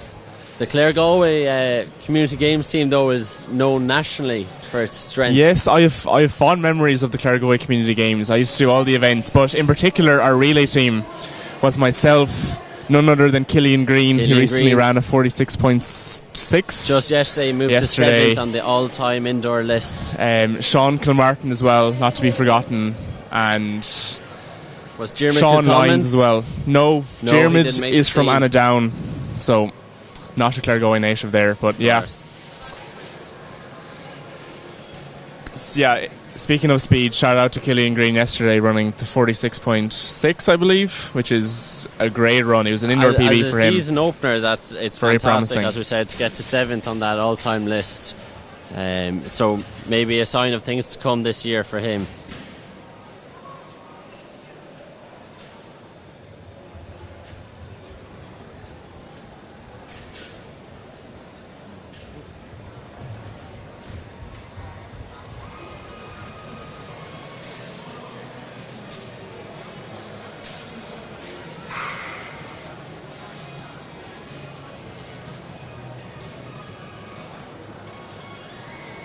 So our women's 200 metre start list. So we have Leila Colfer from DCU in lane 1, Hannah Murray, UCD lane 2, Aisling Kelly, UCD lane 3, Fatima Umusa, MTU in lane 4, Holly Hurahan, UCD lane 5, and Katie Bergen, UCC lane 6. I'd have to say Katie Bergen, probably the standout athlete here. You can see her there on your screen. She has been extremely impressive over the past couple of years in both the 1 and the 200.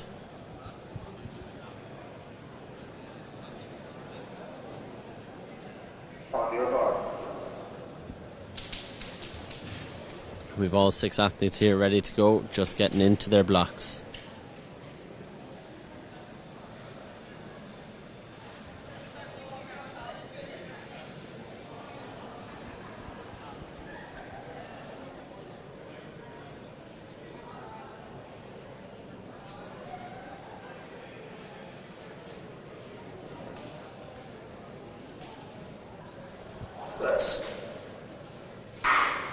And they're away here now. Really strong there from Molly Hourihan out of the block. She's straight up on Katie Bergen's shoulder, and it's the two of these athletes pulling away. Molly Hourihan looking really strong here. And she's going to drive all the way to the line, and she's held on for the win. Molly Hourihan taking the win for UCD, Katie Bergen second, and I believe that was our MTU athlete Fatima Umusa who took third, I think. The winning time 24:42, and we just have the replay here. We can try and confirm third place. You could see there Hannah Murray really driving off that bend, trying to give it everything, but Fatima was just too strong and held on for that bronze medal. 24:42, impressive time. Also very impressive for UCD to have 3 athletes in a final of only 6. Yeah, they're doing something right with the sprinting there in UCD. So. Absolutely. You'd have to imagine that's going to help them massively in the overall team points competition. For sure. I imagine their relay team is going to be very strong if they're getting the 3 athletes to a final. Yeah. Be interesting if all these athletes come back, because they've already at least 2 races in their legs today. So before we start with the men's 200, we see a comment from Brian Martin. Brian says, "What's with all the Who CDs and DC Who's?" I don't think we have a comment for that. I don't know. Can't comment. Who CD? Well, at University of Galway, we don't support any prejudice against other colleges, so we simply cannot comment on that. But I don't know. Seems like they're being called out by one of our viewers, but it's nothing to do with us. So just in here now, we have the results from the women's high jump final. Of course, first was Aoife O'Sullivan, MTU, in that IUA indoor record 185, followed by Laura Frowley, UL 165. And Louise King, UL, in 160. There was actually tied third, Louise King and Annabelle Walsh, also of UL. So 3 UL athletes on the podium there for the women's high jump. Once again, going to give them big points towards that team competition. And I have some bad news, guys. I believe Robert McDonnell will not be competing in the final of the men's 200 metres. Yes, he was supposed to take up lane 4, but seems to have been left vacant. I think he was just maybe felt something, was playing it sensible, didn't want to risk any injuries by coming out in this finals today.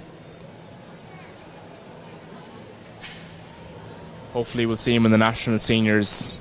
We were actually talking to him earlier in the day, and he says it's mostly precautionary, but wants to make sure he doesn't get injured, which is fair enough. Yeah, that's the main concern. So our start list here: lane 1, we have Adam Courtney from UU. Lane 2, James Armstrong, also of UU. Lane 3, Padraig Hassett from TUS. Unfortunately, vacant is lane 4, which should have Robert McDonnell, UG. 5th place, we have Emmanuel Akinroli, NCI. And in 6th, we have, in lane 6, Colin Doyle, MTU. I think Colin Doyle might be the class of the field here today, guys. And we've just seen Akinroli take to the track in the 60 metres there, so he might be feeling something from that, but that's impressive to double up. That delayed 60 metre now would not have suited him. He would have been hoping for a bit more extra recovery time between the 60 and the 200 as the athletes just take their blocks.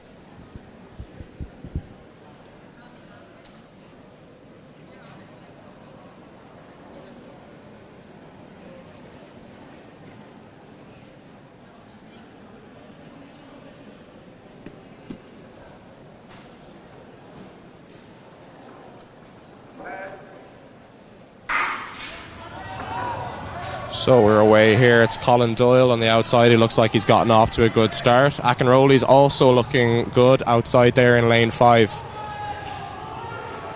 And it looks like maybe Porrick Hassett looks like he might be coming for that bronze medal. But it is going to be Colin Doyle to take the gold medal. It's some very strong running, and it's between Porrick Hassett and Emmanuel Akinroley for second and third. It's hard to see who got up there for silver. But I think Akinroley might have just held him off, but really good time there. Colin Doyle, 21.52. From lane 6 as well, really using that hydraulic press on the bends to his advantage. Do you have anything to say about that, Breno? No, just shout out to Sean Cotter, who's probably watching. I know he loves hydraulic presses. He's a big fan. Yeah, we're a big fan of the hydraulic press here. That's used to optimise the bend curvature. And it also has multi-purpose... okay, so first of all, we'll talk about this slow-mo replay and not get sidetracked. As we've seen there, yeah, just a big great run by Colin Smith for second place. Doyle. But as I said, I think Akinroley just did enough to hold off Hassett. And that's very impressive from him, because he was just on the track in the 60-metre final that was, of course, delayed from earlier. So that's really, really good running there from the man in lane 5. ATU athlete in the triple jump. Good jump from her. But unfortunately a red flag. So next up is the 1500 metres, I believe. And just to finish off the monologue on the hydraulic press, also we can level the bends to completely flat, so the indoor arena can be used for other activities like gymnastics or multi-purpose, I don't know, whatever you want in an indoor arena. So it looks like we have 2 heats here in the women's 1500, and it will just be based on time. So it'll be interesting to see how that plays out. Yeah, so these are the last distance events for the day. For the single eventers anyway, we'll of course have the women's pentathlon 800 and the men's pentathlon 1000 metre to follow. But first we're going to have the women's 1500 and the men's 1500. Our 60 metre runners just getting their medals here. We can see Gabrielle Kinde there at third place, O'Reilly stepping up for second, and Bori Akinola first place in a fantastic 6.64 seconds. That's a quality podium there. We really saw some fantastic sprinting from these boys today. So guys, we're getting to the end stage of the competitions today. What was your favourite race of the day? Jack first? That's a tough... I always look to the 1500 to be one of the quality races, but today, that 800 final, I think the small bit of carnage we've seen, and it was a real dogfight to the end, the men's 800, that was a really close fought battle. So maybe for me that might be the race of the day. Yeah, I'd probably have to say the same as well. After the men's B3K, of course, that was obviously my favourite race of the day. I think men's B3K, the winner of that race, who was he? I don't know. It was Porrick Flaherty. Some goon from Galway, I don't know. I've heard he's a bit of a spoofer anyway. Yeah. So for me, special shout out to Michael Murphy, who closed the 3KA race in 1:27. Very impressive. Yeah, giving a bit of a finger wiggle to the audience. No arrow in boat today, but maybe next time. Yeah. But also races that come to mind are the women's 400 metre, very impressive 53-second 400 there. Also the men and women's 800 metres I thought was very enjoyable races to watch. But hopefully we have a few more to come now. We'll see Sive O'Toole and Bori Akinola getting pictures here. The 2 UCD athletes both winning their 60 metre races respectively. So we've had our best race, but now unfortunately we need to ask you, what was your least favourite race today, Jack? I think they were all fantastic. Men's B3K. This might offend some people, but I might say the latter stages of the walk today. Why was that? Certainly pedestrian, to say the least. No, of course, obviously it is. It's a walk. No, it was some really, really good walking from Glennon there from TUS to take the gold. But I don't know why Aaron wasn't happy with it, but I certainly enjoyed it the anyway. latter stages. Of course, our very own Aisling Lane took the win in the women's 1500 metre walk this morning in a dominant performance, 1500 metres in 6.5 Very minutes. impressive. And not only did she win, but she did an 80-minute session afterwards. So an 80-minute warm down. Very impressive athlete, and she's destined to go on to greater things, I'm sure.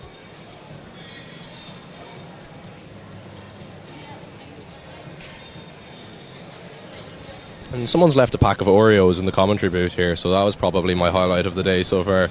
I'm really enjoying these. The boys want to crack into them. Your gluttony, Podge. We just have the women's 1500 metre coming out onto the track. So this will be based on time, purely time. So if the winner of one of the races might not be fastest overall, and the win will go to the other heat. But heat 1, we have Amy Wallace, DCU, Karen Hayes, TCD, Nasa Niamfin from University of Galway, Cuiva Phelan, UCD, Emily O'Shea, SETU, Lucy Holmes, MTU, Hannah Kyo, UCD, and Eleanor Fuss, DCU. This is an absolutely stacked heat. So I believe that's going to be the A race, This is it? looks to be so the A race. they might run the B race first, or... No, we have the A race out on the track now, yeah. A lot of very quality athletes in there. Podge, true indoor newbie, was looking for them on the start line. I've never been here before, guys. I'm sorry. As always with our Goy bias, shout out to NASA, a fellow Rahun native as well. So... Yeah, Aaron here, we had to give her a lift to the bus this morning at like 6 a.m. Picked up from the local takeaway, King Ding in Westside, so shout out to them. King Ding, that was fact. excellent. But early start for us in Galway this morning. We don't have the luxuries of these DCU and UCD. DCU? Yeah, I don't know. Well, they just show up because they don't have to travel, so not complaining or anything. Yeah, a long day though there for NASA, of course, as you said, up at 6 a.m. for a bus and not getting to race till after 5 o'clock. So I think we need to bring the indoors back to Nina. Back to Nina? I think we need to bring it back to Nina. The true home of Irish indoor running. We'll even accept Athlone, to be honest. Yeah. I will say Athlone is a fantastic venue. Like, the atmosphere there is class. You have the stands going 3/4 of the way around the track. The upstairs warm-up track. Yeah, definitely. And it's significantly closer to Galway, which makes everything better in general.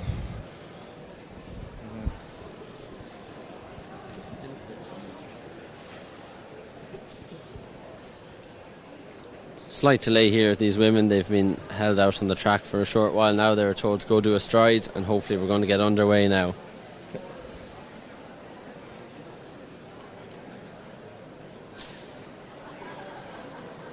So hopefully this is going to be a cracking race. Lots of high quality athletes in here, so I'm really looking forward to it. The athlete that's the favourite is probably Lucy Holmes, I believe.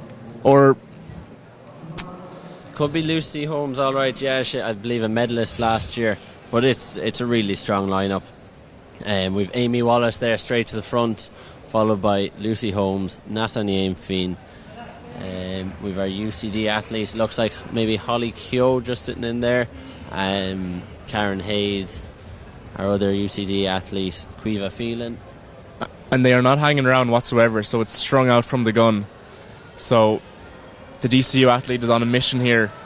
No messing around. Yeah, absolutely. Amy Wallace going through there in about 33 for the first 200, so that's very quick. She's someone who does love to go out hard, and she's always looking to run a fast race. Yeah, Wallace and Holmes have separated themselves straight away, so very different from the men's race that we've just seen. Well, the men's 800, I should say, sorry, where that was very tactical a lot of the way through. This women's 1500 has gone out quite quick, and there's two clear leaders now. Yeah, it looks like that last pack working together. You've Holly Kyo, Nasa Niamfin, Karen Hayes. They're the first three in that chase pack. But certainly Amy Wallace really trying to stretch Lucy Holmes here. So they're after going through 400 in about 66, 67-ish, so a very hot pace at the minute. That's looking for about a 4:10, maybe? It's about a 4:15-ish pace, so very quick, all right. Oh yeah, sorry, Yeah, my mistake, my bad maths. So they're moving. Really moving. Be interested to see how this goes. We'd have to look what the IUA record is, because this is really quick. Yeah, and already it looks like this is going to be our gold and silver pairing up the top here. Wallace and Holmes just really, really separating themselves immediately from the gun. And it's going to be just a scrap for the minor places behind. Lucy Holmes, someone who can move very well over the 800 especially, so maybe Amy Wallace has said, right, I need to get that kick out of her legs and go out hard. Yes, let's not forget at the varsity 1500 metre last year in Belfast, Lucy Holmes closed the last 800 metres in about she closed the last 400 metres in 62, I believe, which is insane. That's and then very impressive. Last 800 metres in something like 2:10. So you can see very capable athlete. Third place, Holly Keogh. So they're through 800 in 2:16, which is that's very quick. Very quick. They're Hannah on track Keogh for a 4:15 has here. Broken away and is in third place by herself, and then the rest of the pack is trying to chase her down for potentially the bronze medal. Yeah, that move could be decisive in third from Keogh for the bronze medal. You've still got Karen Hayes and Nassani Anfin behind there, as well as our SETU and DCU athletes. Yeah, so Eleanor Foote and Emily O'Shea in there as well. Yeah, so this is shaping up to be a rapid run from the front two women here. We could be looking at an IUA record, as we said, if this pace keeps up. Through the K there in 2:52, and there's no signs of letting up as they approach 600 metres to go. No, 400 metres to go. Yeah, this is very quick. 400 to go, and they're going to go through in 3:12. Oh, wow. Amy Wallace looks to have injured her ankle. She's limping on that, so it's just Lucy Holmes out front. That's very disappointing Now, to see. this will be interesting to see if she can hold on for this pace for a very rapid time, but it looks like the gold is definitely secured anyway.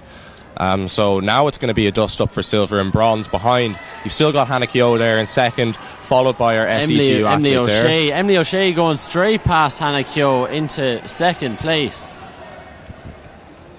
That's a real shame now to see Amy Wallace have to pull out. We were on for a fantastic finish. And here. Holmes taking the bell now. She's on for a rapid time here if she can close this well. Hopefully round to 4:20. And this is some serious running here from the MTU athlete.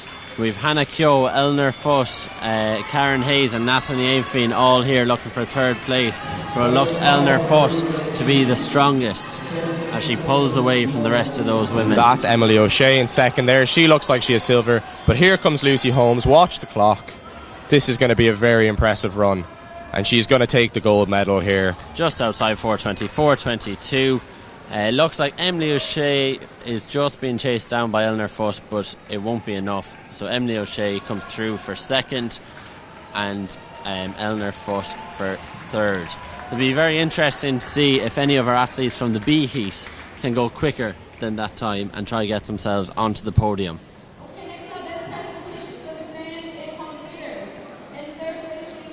And we have the presentation for the men's 800. Callum Hurley taking third place. Kyle Money Moorhead in second. That's why they call him Money. That's why they call him Money. Money moves only. And in first place, Finn Woodger. Well done. Well done, Finn. Really strong run, really held his form towards the end of that race, and that's what got him through to the line. Yeah, very strong athlete. I can tell he's developed his aerobic system a lot the last 12 months, in particular at that road relays. The last mile, he closed very, very impressively. Really strong. Of course, he had the fastest mile of the day, I believe. Yes, by a mile as well. No pun intended. No pun intended. And we just have our B race coming onto the track now. Semi-final 2. So just while we're briefly waiting, I've been enjoying the Oreos as you've been commentating the race here, and I just want to know, are the plain Oreos your favourite, or do you have any, would you like the extra cream, extra chocolate? What's your favourite type of Oreo? I unfortunately have only tried the original, and I will not be having them in the future. Are they gluten-free, Jack? They're not. They're vegan-friendly, though. No, yeah. Well, I will say, Aaron, have you tried the double cream Oreos? Because I think we had a pack of them in Portugal and they didn't last very long. Porrick, you read my mind. I was just about to mention the double cream Oreos. Whoever was in charge, whoever was working with, let me just get the company brand of Oreos. Whoever was working with Mondelez International, salute to you for creating the double. What's it called? Double cream? How did they get that much in there? It's heard, just delicious. But in America, they have triple cream. That's the most American thing I've ever heard. So you have to get on to the likes of Gary Thornton over there at the Melrose Games with, of course, the world's fastest kids representing Ireland. He might get you a packet. Oh, okay, of course. Yeah, that's interesting now. Of course, that Melrose Games last night, I believe, was an exceptional event. So we're trying to recreate some of that magic at the IUA indoors today. Maybe not quite the same times, but still a great day out. Mm-hmm. So just before we start here, I would also like to protest my anger at Shelby Houlihan with her second fastest mile of all time. What do you make of that, Jack? Just on the topic of women's current 1500 metre running at the minute, you know. What are we giving out about? Shelby Houlihan. Why? She was after running the second fastest 1500 or mile of all time, and she's after serving a 4-year ban. Oh yes. What's your opinions on that? It's sus. Get her out. Women's 1500 Heat 2 underway here, just to interrupt the guys. So in this we've got Alex Joyce, made to you, Emily Kasalovich from MU, Anya Galuli from Galway. Go on, Galway. We've got Huigi Chong from TCD, Alex Cashman, UCC, Niamh Brady, DCU, Eliska Pinterova from TCD, and Trudy Gillick from UCD. So it's interesting to see if these women can make a push for those minor medal places potentially. If the time was quicker in the second and third place. Looks in like the other Alice heat. Joyce has gone to the front there from ATU, and she has Niamh Brady of DCU up there with her, Anya Gilhooly, and that looks like the Cork athlete Alex Cashman. So these four, they might be able to work together, get around. We don't have a time on that bronze medal just yet. So it's a very tall order for these athletes to try and get gold. Obviously, they have to run 4:22, but also the minor medals as well. I believe they were in and around 4:33, 4:34, maybe. Yeah. So at the minute they're not. I believe. Let's get a 400 meter split before I make any comments. They need to be running 72, 73s. I believe they're going through 400 here in about 76. So unless they pick things up drastically now, they will be ran out of the medals.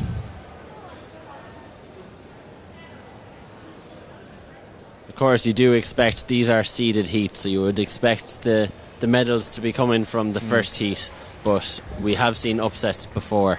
It would be funny if the A race was slightly more tactical and they had ran something maybe more manageable, like 4:40, which is, I'm sure there's lots of good athletes in here, you know, and they can work together to try and close that time down and get a gold medal for themselves.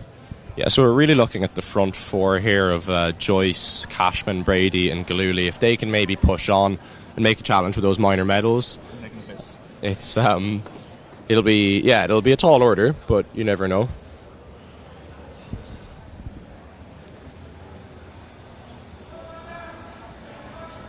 Yeah, these four are still going. It's Joyce doing all the work out the front.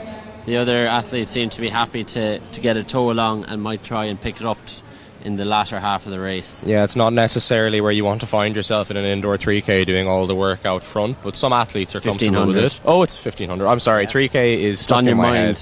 But so again, that's 2:32 through the 800, I believe. So they're a bit off the pace for a medal. And it looks like Alex Joyce and maybe Alex Cashman just trying to pull away from Niamh Brady and Anya Gilhooly. Yeah, and Joyce looks comfortable there, and you can start to see the strain on the face of Cashman. She looks like she's in a little bit more bother, but she is hanging there, and they've broken away from Brady and Gilhooly. So this is a strong run from the two women up top. It was hard to say, was it strain or a little smile on the face of Cashman as they came around. Maybe she's feeling good.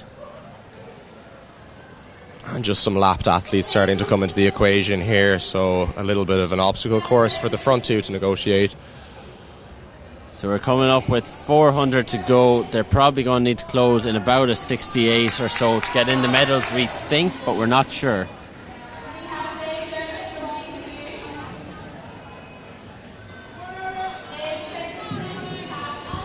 Yeah, so it's some real speed down the back straight there from Joyce and Cashman. It's going to still be tough for them to close in a medal winning time, but they're starting to put a push on here.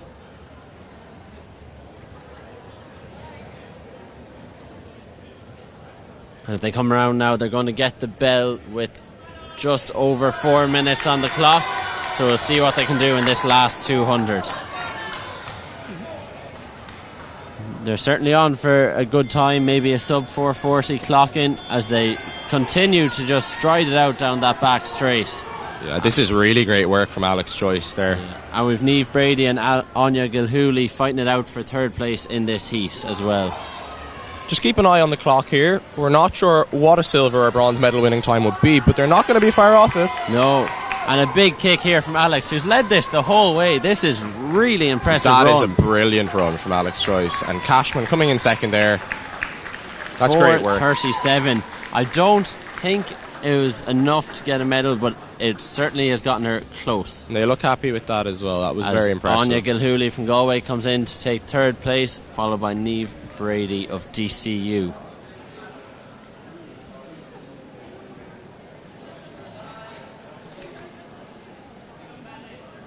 That was a good race and a really strong performance from Alex Joyce of ATU.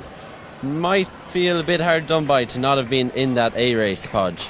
Yeah, I mean, you never know with these seedings how reliable they are. Sometimes it's a bit of a toss-up, but of course you just have to deal with what you're given, and it makes it more exciting when you can have a second heat where someone can potentially push towards the medals, like we nearly saw there. Of course. It could be similar in the men's 15 as well, which we're going to see now. Some serious athletes in this field coming up. Who's your favourite for the men's 15, Jack?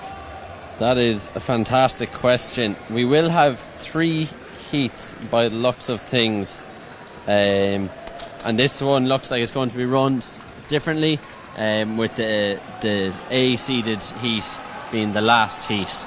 And we've big names in it. We'll be looking certainly towards Oisin Davis of Galway, Jonas Stafford of UCD. We have Paul Carty from Queen's, Cian Hodgins from UL, Benjamin Collier, DCU. There's some big names in this. Yeah, well, we know all about Oisin Davis in Galway, and he's a man who's on the up, so we're looking out for Oisin there today. Of course, Oisin, I think he took 4th in the varsity outdoors last year, so he'll be looking to just get himself onto that podium for the first time. Yes, Oisin Davis, better known as Dave within the group. Classic he currently Dave. has bicarb in his body right now after taking it an hour ago, so he is immune to lactic, I believe, and he's going to have a stormer. Well, I can tell you now, I was in a Chinese restaurant in Blanchardstown Shopping Centre with Oisin about 2 hours ago, and he refused a piece of my spicy chili chicken. So that just shows how mentally locked in he is. I don't think I've met someone as locked in who would refuse a crispy chili chicken pre-race. Absolute madness, bud. It's just unbelievable. So I believe we're going with the B race first. Let's stop glazing Oisin for now. We have 3 races, Breno. 3 races, yeah, so we'll save the Oisin Davis glaze for the final, for the third race. For the third race, course, yes. Yeah. For now, though, in this men's race, it looks like we have Ross Killalea from DCU, Conor Flaherty, UCC, John Spellman, UCC, Bruno Motta Cardoso from TCD, Lee Duddy, MU, Jack Lukzak, MTU, Dylan Hanratty, MU, Callum Marshall, TUD, Jack Bradley, SETU, and Lorcan McGurk, Queen's University, Belfast. This is some strong names in here. The likes of Conor Flaherty and John Spellman from UCC will be looking to get amongst it. There's also, Bruno Motta Cardoso from Trinity. He had a good run at road relays actually on the first mile. I think he was top 10 there. So there's some names who could possibly run a quick time in this heat. Yeah, as we said, you never know. Names might accidentally get seeded in the wrong position, or they may not have put down a time. So we could have some quick athletes coming out of these other heats. Conor Flaherty, a member of Clonmel Track Club. I was talking to Ben Leensmith earlier today, and he was telling me how Conor Flaherty's lactic treadmill tests are very impressive. So let's he's see if another these man tests who won't produce correlate lactic today to the track. Yes, he was also over in Portugal doing warm weather training. So let's see if that can help him. We're a bit with late a great to run it, today. but anyone interested, spoiler alert for the Ireland match. Ireland beat Scotland 32-18. So a great win for Ireland. The only team undefeated, I believe, in the Six Nations as it stands. They lost. So we're away here in this first heat of the men's 1500. And that's the DCU athlete out front there, followed by the UCC duo of Conor Flaherty and John Spellman. Yeah, that's Ross Killalea in the front there, just taking it out. We've got Bruno Motta Cardoso from Trinity in fourth there. So we're going through a 200 split there, just 33 seconds. So they're probably looking to get around that 4 flat if they can get on that pace and maybe get a bit quicker towards the last few laps as well. And remember, this race is done by times, so it's whoever's the fastest out of the 3 races is the winner. So obviously in the A race there's some big hitters, so if they want to compete with these guys, they need to be breaking 4 at the very minimum. So let's see if they can get a good time on the board. And that's a 64, 65 maybe through the 400, so right around 4:04 pace. Yeah, it's Killalea from Flaherty, I think, followed up by MU's Lee Duddy in third there. Lee Duddy from MU in third. And our Queen's athlete just in fourth there, starting to separate themselves a little bit. Apologies for the name mix-up there. This is very strong from Ross Killalea. He's pulling away at the front, obviously looking to go out there and get a good time. I wonder, was Ross watching yesterday's Millrose games? I'd be as motivated as he is if I was, you know. He might have a point to prove. He might feel he should be seated higher up Renault, and he's going out there to prove a point. I think so. There's nothing like rage to just motivate you to a good performance. I know myself, if I'm ever put in a B race, you get that anger kick on, you know, to run that bit quicker. Getting slightly quicker now. His 800 split there was maybe 2:09, so trying to get down closer to that 4-minute pace. Yeah, this is a brilliant run by Ross.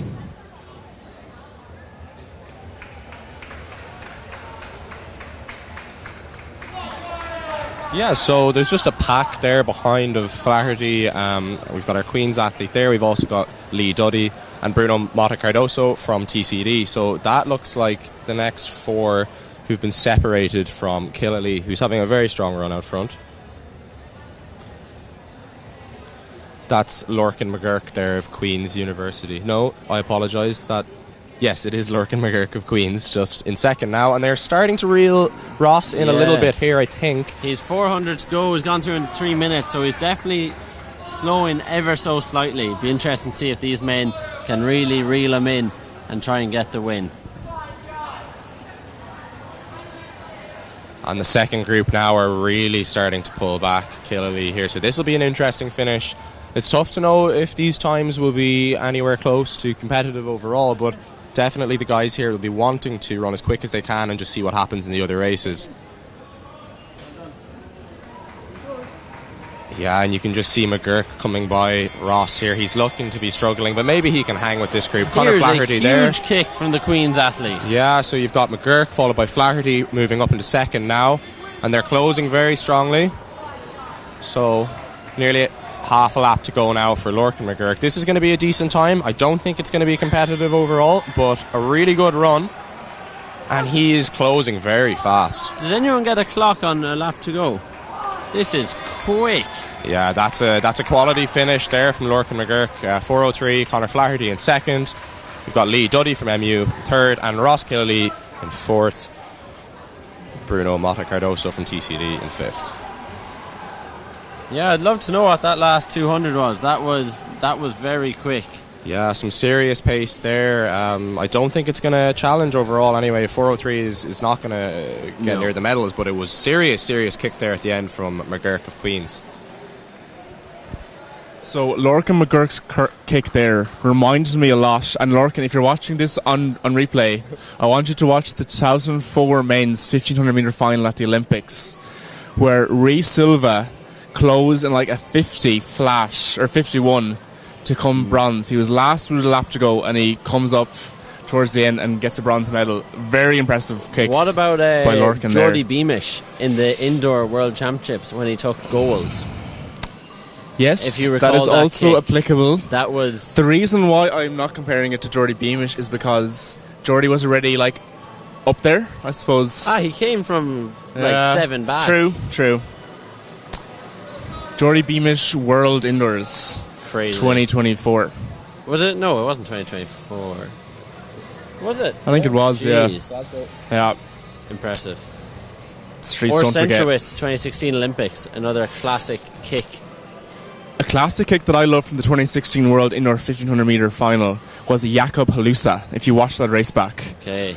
this is some elite ball level, Elite ball knowledge right here, lads. Insane. You just have to go back, look it up on YouTube. 2016 World Indoor 1500 meter final, 2016. and just track Jakub Halusa. That's all I'm saying. Yeah. Always pays dividends to have that kick. We know Doylers, a man with kick. What about the 1987 World Indoor Final? Frank O'Mara and our own Galway City Harriers, Paul Donovan. Oh, yes. Paul O'Donovan, one of the Galway City Harrier greats. That was an outrageous.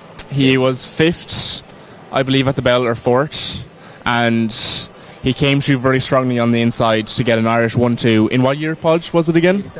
1987 World Indoor Championships. And a this classic was for an the Irish ages. 1-2 at a World Championships. And only last week we were talking to Paul, and he was saying how he looks back at that race with a bit of disgust.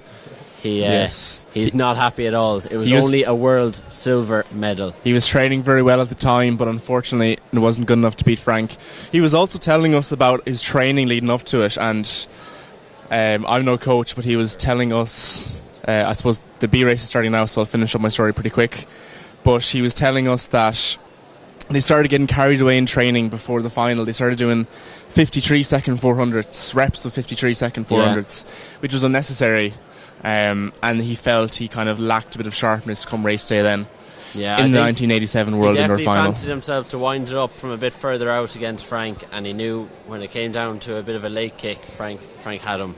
But yes. We have the men's B race coming on here, and we have Timmy Hawkins, UCC, Adam Berry, MU, Gavin O'Reilly, MU, James O'Connell, TCD, Kieran McNamee, MTU, Aaron Lynch, TUS, Quilon Gottelin, SETU, Matthew Crowley, MTU, Jared Murray, SETU. So these guys will be looking to go quicker than the race before them, which was run in 4:03. So it'll be interesting to see how they go. And I think these guys could be hard pressed to go quicker than 4:03. That was a very impressive run from Lorcan McGurk there. It was. Obviously, we would expect a bit quicker in our final heat, but you never know what can happen with these races. But we're underway here with the men's B race. That looks like Timmy Hawkins of UCC out the front. Yeah, indeed, and the DCU. There is a DCU athlete in this race. Harry Colbert is in this race, but is not on our start list. Harry Colbert is a man who really should not be in the B race. And he looks like it. He doesn't look happy to be here because he is taking this race out, and he's already gapped the field just after one lap. He has about 5 to 10 metre gap opened up there between himself and Timmy Hawkins of UCC. So it's all about the time here for Colbert. We're He's watch really going to have to go quick and hope for a tactical race because he's doing this all by himself. Yeah, this is going to be a time trial for the DCU man. I think he went through in 45 there, so maybe a bit quick. He's on for a 3:45. But he's a very capable runner. Definitely would be looking to get under 3:50, I think. I believe Harry is currently training in Manchester. He is with the Keely Hodgkinson group, I believe. Yeah. So let's see if that kind of speed training now can translate. He's moving very well here. Very strong form as he goes through 600 in 500 and 117. Definitely will be a bit begrudged to have been put into this B race. A man deserving of the A race. Yeah, so we've got Jared Murray of SETU there in third. These guys probably won't trouble the medals like Harry Colbert might. Timmy Hawkins is going quite well there. He's definitely opened up a gap on the rest of the field, but this looks to be all about the clock now for Colbert out front, who's probably unfortunate to find himself in this race, as we said. but he's going to have to do a bit of a solo time trial here, and he's looking quite strong through the first part of the race. Yeah, we'll get an 800 split for Harry as he comes around to the next bend, and that will give us a good indication of what he might be running. So he goes through 800 there in 2:05. 2:05, yeah. If he can keep this pace going, I think he's in with a decent chance of a medal. That's about 3:53 pace. No, that's 4 flat. Wait, sorry. 2:05. Oh, sorry, yes, yeah. He's certainly moving. And he just hit 600 to go there.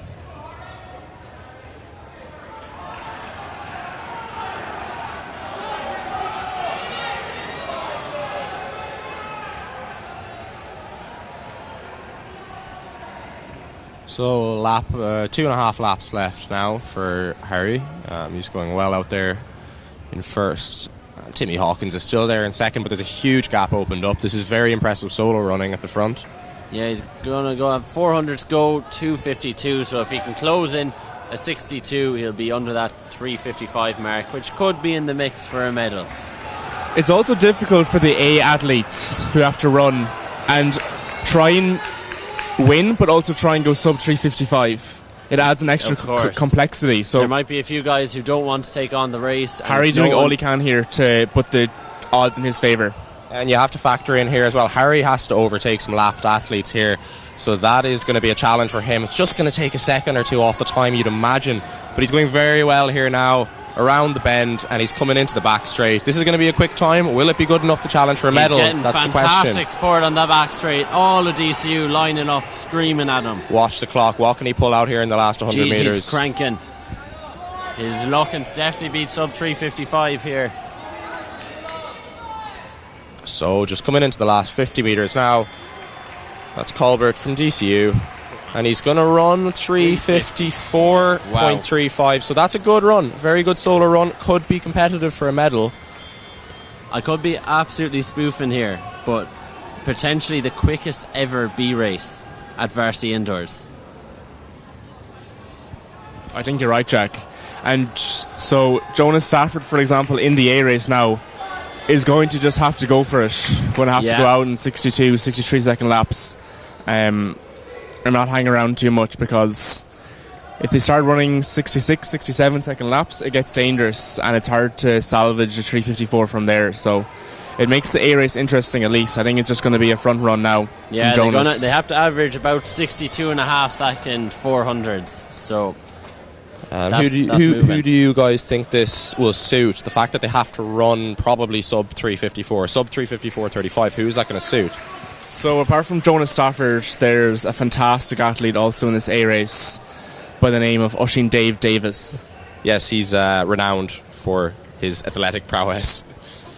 He also cooks a very good burrito, I would say. Fajita, yes. What's the difference between a fajita and a burrito pot? A burrito would be more served to you in the wrap, ready to go, whereas a fajita, I'd say the wrap is separate. Okay, he's a bit of a fajita connoisseur, I would say, Dave. Big man Dave. He has the Morton in him, he's ready to go, and he'll be looking to track Jonas Stafford here. Yeah, we have... I think it is probably going to come down to Jonas Stafford to take on this pace. The rest of our athletes might be happy to go for more of a sit and kick race, knowing he has to go out hard. So our lineup for this race is Jamie Byrne, UCD, Oisin Davis, Galway, Thomas McCarthy, UL, Cian O'Boyle, UL, Daniel Buckley, MTU, Benjamin Collier, DCU, Cian Hutchins, UL, Christopher Keenan, UCD, Jonas Stafford, UCD, Andy Nevin, TUS, Aaron Shorten, GST. That sounds to me like he's a guest. It'd be interesting to see. I know Aaron Shorten is one of Ireland's prominent para-athletes, competed at the recent Paralympics, so maybe he's been allowed in to go for a time, I'm not sure. And Paul Carty, Queens, rounds out the field. So Benjamin Collier is also an athlete to look out for here. Very impressive form, and I believe he's a 3:51 athlete. Yeah. So if he can run anywhere close to his PB here, he should be in the medals for sure. So a few very high standard athletes, and I'm looking forward to see how this goes.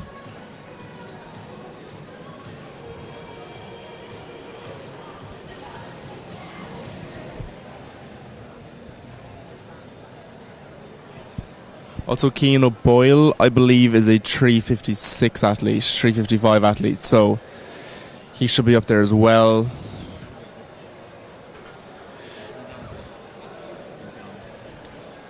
Maybe. Yep, Oisin Davis from Galway is a 357 guy, I believe. No, 53. Indoor is 357, so it's going to require an indoor PB from him to get amongst the medals. So let's see if they go out quickly here to try and get that There's definitely a bit sub of pushing, 355 time. Pushing off the line. Is that Cian O'Boyle who's hit the front, and Benjamin Collier coming up just beside him? So Benjamin Collier says, I'm not hanging around, I want a gold medal, and he's going straight for it. Let's get a 200 metre split here. It looks pretty quick, about 30 seconds there, so I think that might be Cian Hodgins of UL in second there. Yeah. Followed by Cian O'Boyle. We've got Stafford coming up on the outside now, and here's Oisin Davis as well. He's trying to get involved. Is he tracking Stafford potentially? Good move. So it's Benjamin Collier followed by Cian Hodgkins, followed by Jonas Stafford, followed by Oisin Davis. And we're going to get And a they're 400 moving here. split here, and that's a 61. 61. So they are well on track to take all three medals in this race. Yeah, Benjamin is not hanging around whatsoever.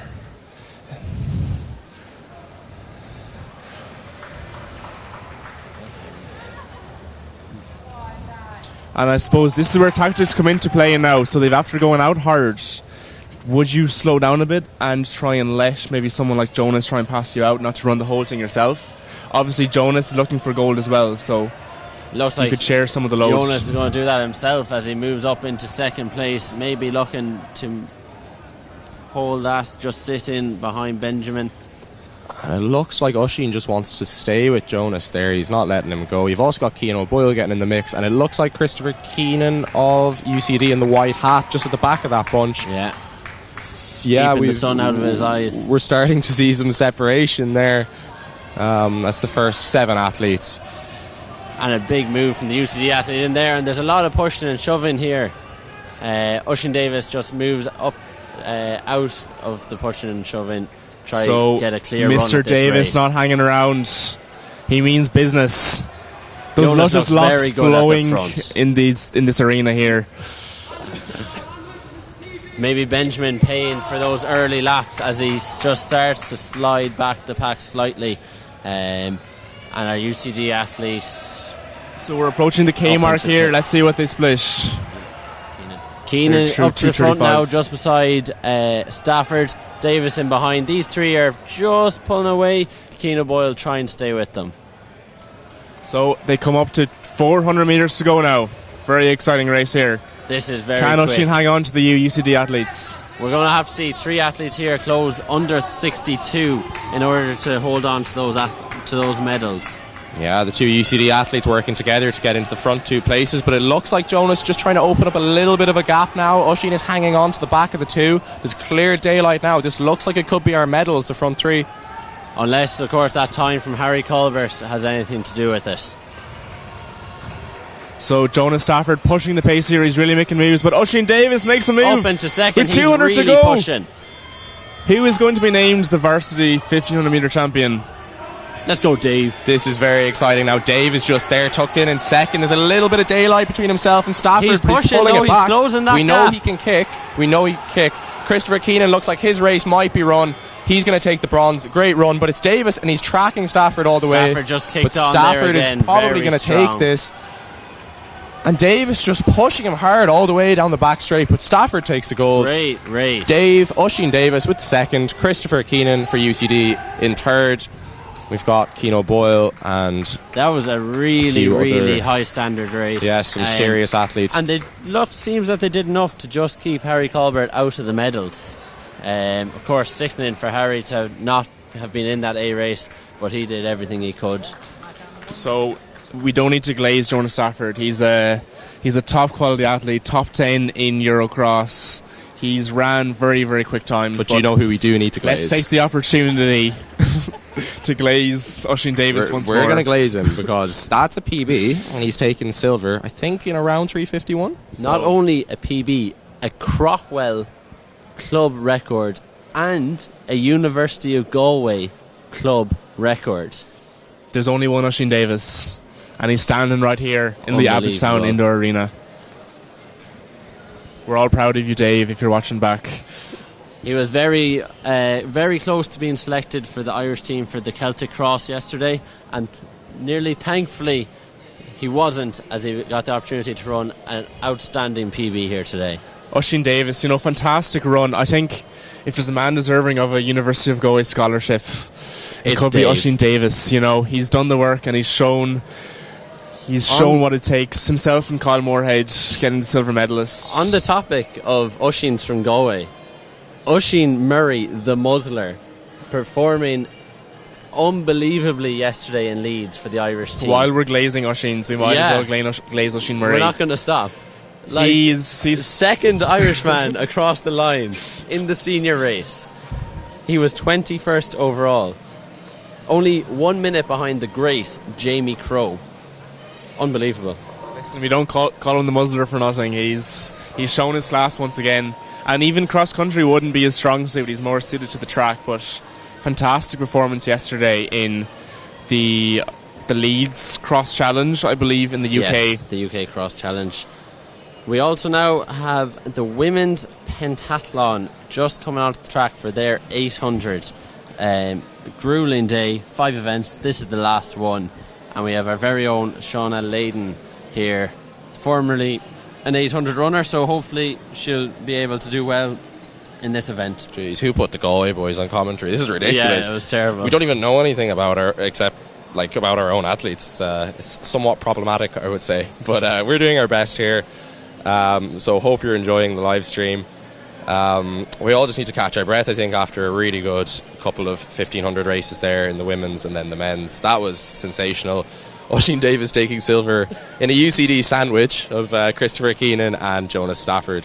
So very good race there, and they managed to dip under the time necessary to secure the medals, because we'd seen in the B race a serious run from Harry Colbert as well, running 3:54.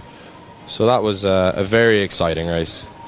So, and also a special shout out to Mark Davis, father of Davis, or father of Oisin Davis, who has coached Kyle Money Moorhead as we call him, and Oisin Davis to silver medals here at the Varsity Championships, as well as coaching many other athletes to many more successes in recent times.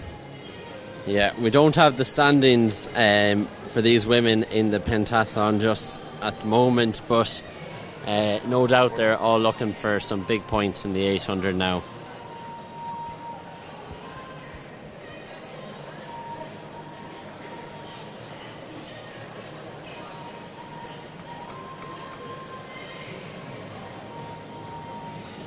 So we see a comment here from Oisin Spillane. He says, "Up UL." So Spillane, you're not in UL anymore. So yeah, I think you left them. Yeah. Turncoat. But anyways. So Oisin, since you left, apart from Mark, I haven't seen UL perform too well in the middle distance races. Who? Who? I don't even. Who are we even talking? I don't even know. Just some small college, I think. I'm not 100% sure who they are. But. Although they are probably competing for the overall title today, they've had a lot of good results across the board, to be fair. We don't know who they are, but they're probably going to win the overall title. Yeah, I believe based on what I've seen throughout the day, probably have UL, UCD and DCU looking to take that overall team title.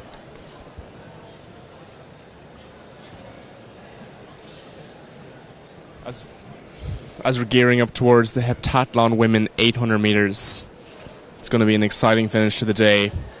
We don't have a start sheet here, but we know that Shauna Layden of Galway will be competing. She has a PB of, I believe, about 2:18.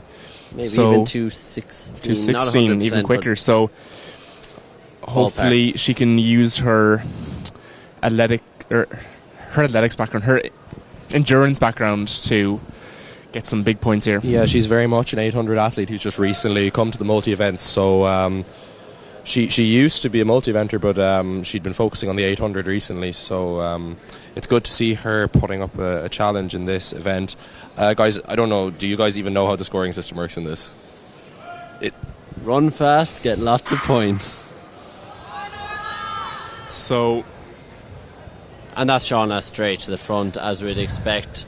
Last Saturday, I can fill you in on some of Shauna's training actually for this particular 800. So, Thomas McStay, an established athlete in Galway, was doing 4 by 800 during a session in about 2:16, and Shauna would hop in for every second 200, running them in about 32, and she was looking very relaxed and cruisy. So I expect great things here today. Well, we can see here, sure, she's coming to in 33, so that training has stood to her with pacing.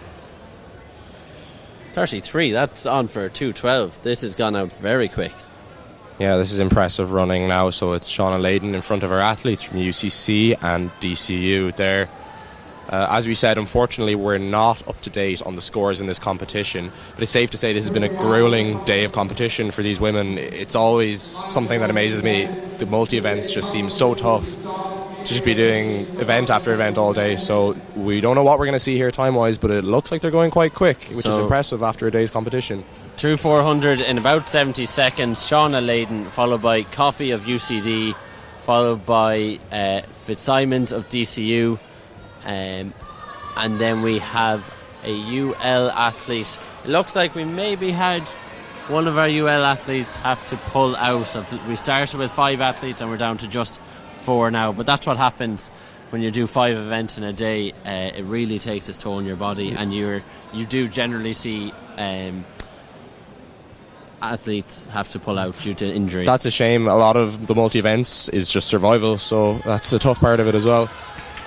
So great running here by Shauna and the UCC athlete, going through 600 metres in 1:46 there. So let's see if they can close this now to get, I believe that's on track for about I'm going to predict a 2:24 800 here. Let's see what they can do. That's Coffey really trying to hunt down Shauna Layden. The two of them are going to battle all the way to the line and use the competition of each other to try and get as fast a time as possible, and of course as many points as possible. So the final few steps of a long day for these athletes, so pat on the back for all of them. Well done. Well done. That was 2:23. That's a really good time at the end of such a tough day. Yeah, and as soon as we get an update on those standings, we'll let you know who's won that competition. But an excellent effort there from those women after a grueling day of competition.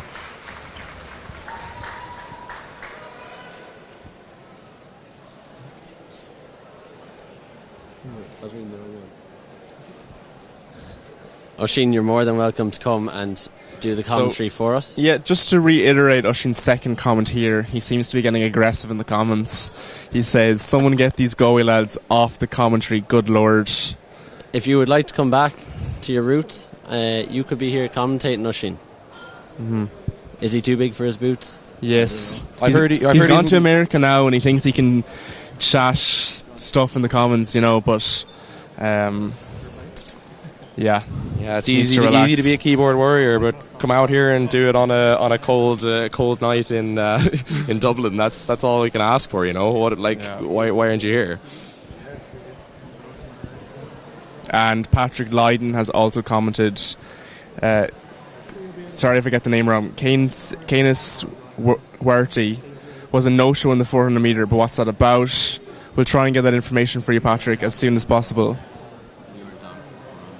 So we weren't on for the 400s. I believe there's a WhatsApp. If you go to the Athletics Ireland Twitter, you should see a live link there somewhere for a WhatsApp group where you can scroll through and find different results. I'm not sure exactly what happened. So just confirmation of those women's pentathlon 800 metre times there. Shauna Layden from UG taking the win in 2:23, followed by Coffey from UCC, Fitzsimons from DCU, and Frawley from UL in 4th. Unfortunately, King was a DNF there, which is unfortunate, but as I said, after such a long day of competition, it's not surprising that certain athletes might have to pull out. I'm just going back through the comments here again. So we don't have we haven't answered the real Q's question about Robert pulling out of the 200 meters. Yes, I believe he did pull out, and he did tell the officials.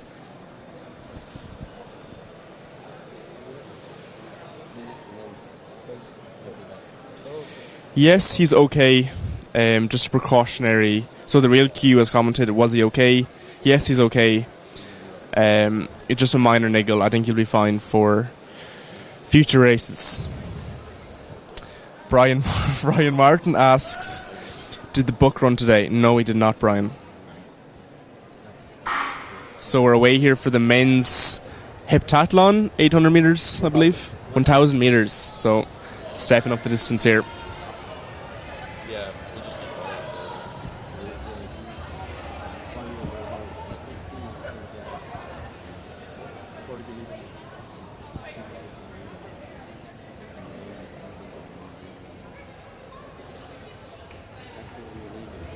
So a strong pace set out here by the DCU athlete, UL following in his footsteps. Out in 30, so if he can keep this going for a 2:30, this would be an impressive run, for sure. So Jack Maher has left the building. He's ditched us, so it's just me and Aaron. Jack Maher has walked away crying from Oisin Spillane comments. Oisin, you should be ashamed of yourself. Jack Maher has walked away crying from Oisin Spillane's comments. He can't take it anymore. Oh, he's back. Right, while Jack cries about Oisin's comments, we'll just go back to the over the top men's 1,000 metre here at the end of the pentathlon competition. So out front from DCU, looks like we have Osas, and he seems like he's going quite well there. So we've got the UL athlete Owen Sharkey behind him. This is an interesting race. As we said, we don't have the standings for these multi-event competitions, but these guys will all be looking to go as fast as they can to secure the maximum number of points, I think. Mm-hmm. That's how it works. No, I think they're trying to get the minimum. Oh, sorry, yeah, obviously, yeah. It's like, yeah. No, these men are trying to put in the quickest time possible for points. So we have Sharkey just coming around Osas there on the outside. This is unusual in that it's 1,000 metres. We wouldn't have seen anything of this distance today so far. And of course, these guys are used to long competition, but they're also used to events, like throwing events like shot put. And so these guys would be bigger than some of the other athletes we'd see in the distance events, and this can often be a struggle for these guys at the end of a day of competition. But Owen Sharkey going well out front there for UL. And he's coming into the final lap here. Yeah, he's going to take the bell. It's going to be 2:20 something anyway. So he's well on track to break 3 minutes for the K here, which is great running.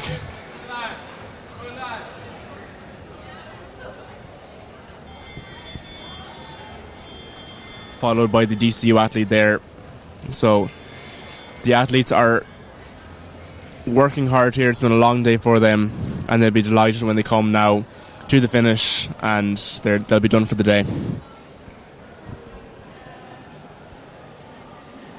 Yeah, Owen Sharkey with those pink shades on, he is dripped out, and he is going to take the win here. That's going to be a good run from him. So just around 3 minutes for the kilometre. He seems happy enough with that. As we said, we're not sure who's going to take the win in this men's pentathlon. Oh wow, what a kick by the UCD athlete there. Just making really sure showed his strength. Every point possible in this competition. Yes. That's the difference between the good and the great, Podge. Just willing to eke out those extra micro points, you know? Oh, yes. So, next up here is the relays. Very exciting competition where athletes run around the track passing batons to one another. Yes, that summarises it nicely. I will say, though, Jack has left us high and dry here. Myself and Aaron are absolute novices at commentary, so hopefully you're enjoying our absolute waffle. He's a bit more professional than us. I think we definitely don't live up to his standards, but we're doing our best, and we're going to enjoy some sprinting now. So Jack is very good at describing how the race unfolds. He's very good at that kind of standard commentary. I guess that's not our strong suit, Podge. We're more descriptive commentators. More floral language. It's like we're writing an essay.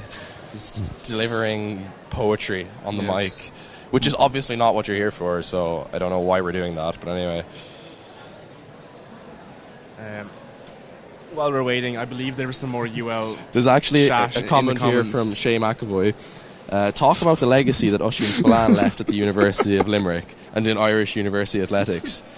Shay, listen, I think Oisin Spillane has had too much airtime on this. He's not even in the country anymore. And we're like, what? Why is he being discussed? So, Shay, to be fair, no doubt Oisin Spillane has done great things for UL. Let's not discount their back-to-back varsity cross-countries. Or his second place in the beer mile last year at Varsity Outdoors. No, Third I don't. place? I believe Oisin Spillane has a very weak beer mile. Oh, sorry. I thought that was his main event no, these days. that's not Oisin's strong point, I believe. Okay. James Burke is a much better beer milist than Oisin Spillane by a mile. Beer miler? Beer miler. Miler.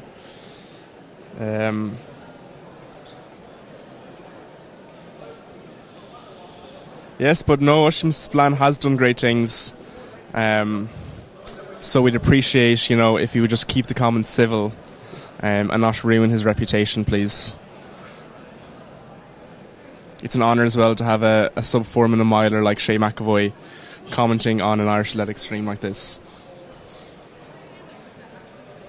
Getting back to the action here, we're going to have 3 relays to finish off the day. We've got a mixed 4x4, and then we've got women's and men's 4x200 metres.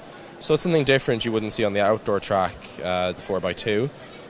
And then the mixed 4x4 as well. It's become a popular event in recent years. Obviously, we've had great success there at international level, so I think it's one of the more trendy events in track and field at the moment, and one that everyone sort of enjoys. Aaron, I can see Oisin Davis down below us here. We'll try and get Oisin for an interview after his God performance. I think we can shout down to him. Oisin, come up. Oisin.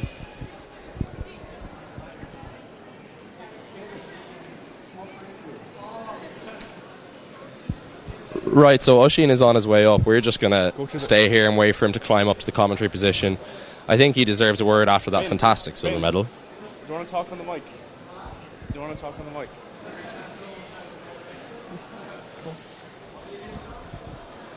So we're going to be joined now by Ben Lean-Smith, who ran a very impressive 8:24 today, and Oisin Davis climbing up the ladder here. Just climbing, ascending. Just like he ascended. He's ascending the 1500 metre earlier today. Just amazing.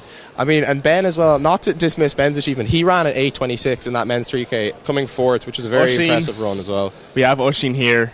Congratulations, Oisin. Stellar performance. How do you feel after such a great run? You almost took Jonas Stafford. Yeah, delighted. Big step forward. Almost died on the ladder up here with the lactic legs, but listen, we survived. Massive jump forward, big PB. Put myself in the mix, so can't complain. Yeah, great day for Crockwell with Kyle and yourself getting 2 silver medals. Crockwell clearly on the up. I think we're expecting big things now in the outdoors, for sure. Yeah, well, sub 350 is there, and just see how high up I can get in the nationals. All that, yeah. Jeez. Simple now from here. You're very media trained, Oisin. You seem like you've done this before. I know that myself and Podge were glazing your burritos, or sorry, not your burritos, but your fajitas. The chicken pesto pasta is good too. He also makes a very strong chicken pesto pasta. Can you explain what makes these fajitas so good? Any special tricks or tips? Well, anybody who wants to be at a high level in athletics has to fuel themselves. So the proper old El Paso fajitas, you can't go wrong with that. The chorizo, yeah, vital. I believe as well the way you marinate the beans.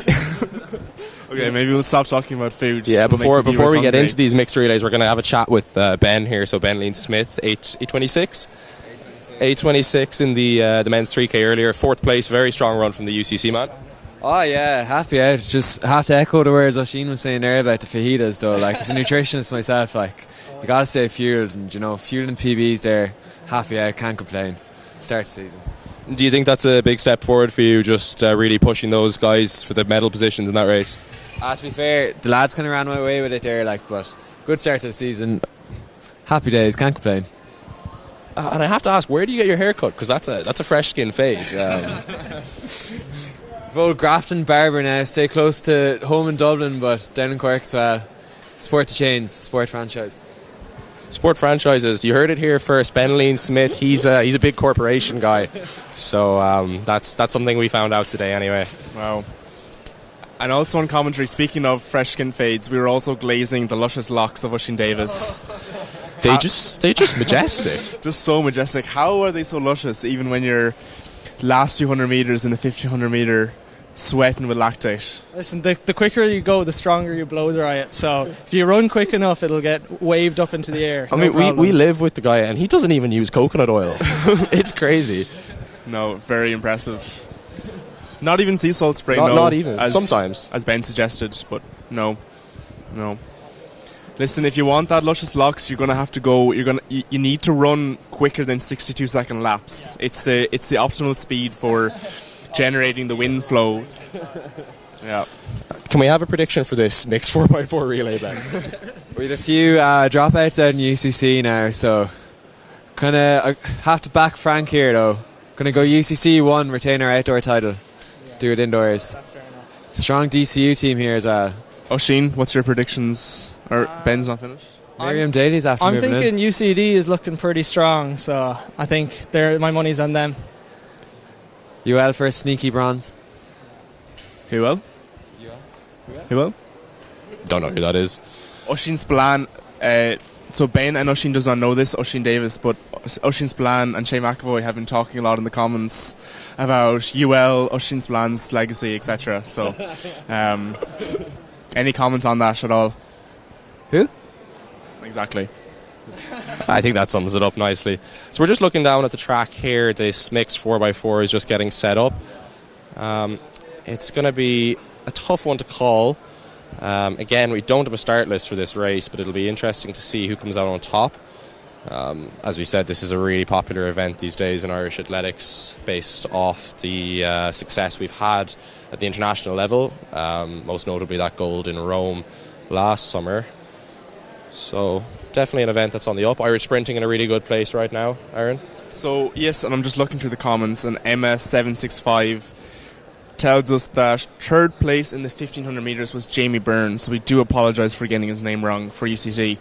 Fantastic run by Jamie. I'm sure he ran a very quick time as well. Yes, that is apologies for that, but congratulations to Jamie. Very well done. That must be a PB for Jamie. Very quick times across the board there. Thanks to Benjamin Collier actually running a very quick first 800 metres to carry then the entire field through to a quick time. So shout out Benjamin as well.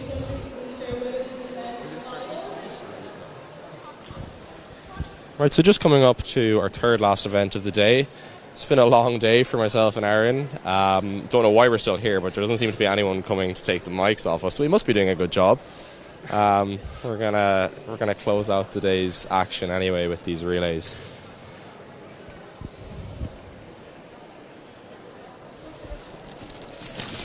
And Pod is going for his fourth Oreo of the day. It's my third, but I have a jumbo cookie waiting in the bag that I got in the cafe here at the National Indoor Arena.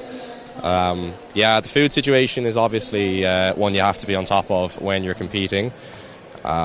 So we're well fueled up for this commentary job. So the lads are just on the track here, just setting up blocks, and we can see the rest of the teams just gathered on the infield there. It's a little bit of a delay, but fair play to the officials today. It hasn't been too far behind schedule, unlike some comically late events that I've been at recently, not naming any names.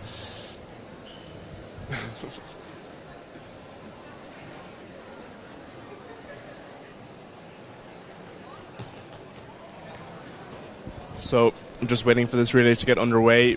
They were testing out the blocks, and I think they're ready. They're just telling everyone their instructions. Podge, if you were running a 4x200 metre relay, what position in the relay would you like to get handed off to, and why? Alternate, because I have no intention. Like 1, 2, 3, 4 is my. Like, I just want to be on the bench, like the fifth man. The fifth man. I can run in the heat if everyone else is really good and they can. No, yeah, you have to run. Okay, I'm going to go anchor leg. Actually, I've can run bring it home. I've run a The 4x4. composure I've to done bring it home. National League 4x4. I probably split about a 65 for a 400.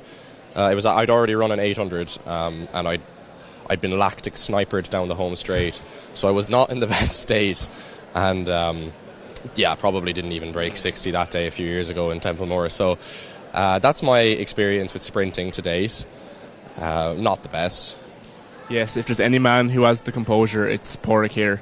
For myself, when it comes to a 4x4 high stakes, I do not have the composure whatsoever. So I would go for maybe the second leg where you're quite hidden, especially in an outdoor 4x4.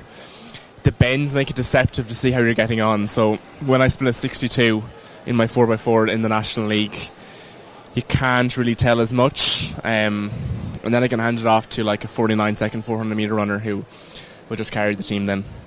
Yeah, I would say definitely not on like the first leg. You don't want to be messing around with blocks anyway as a distance guy.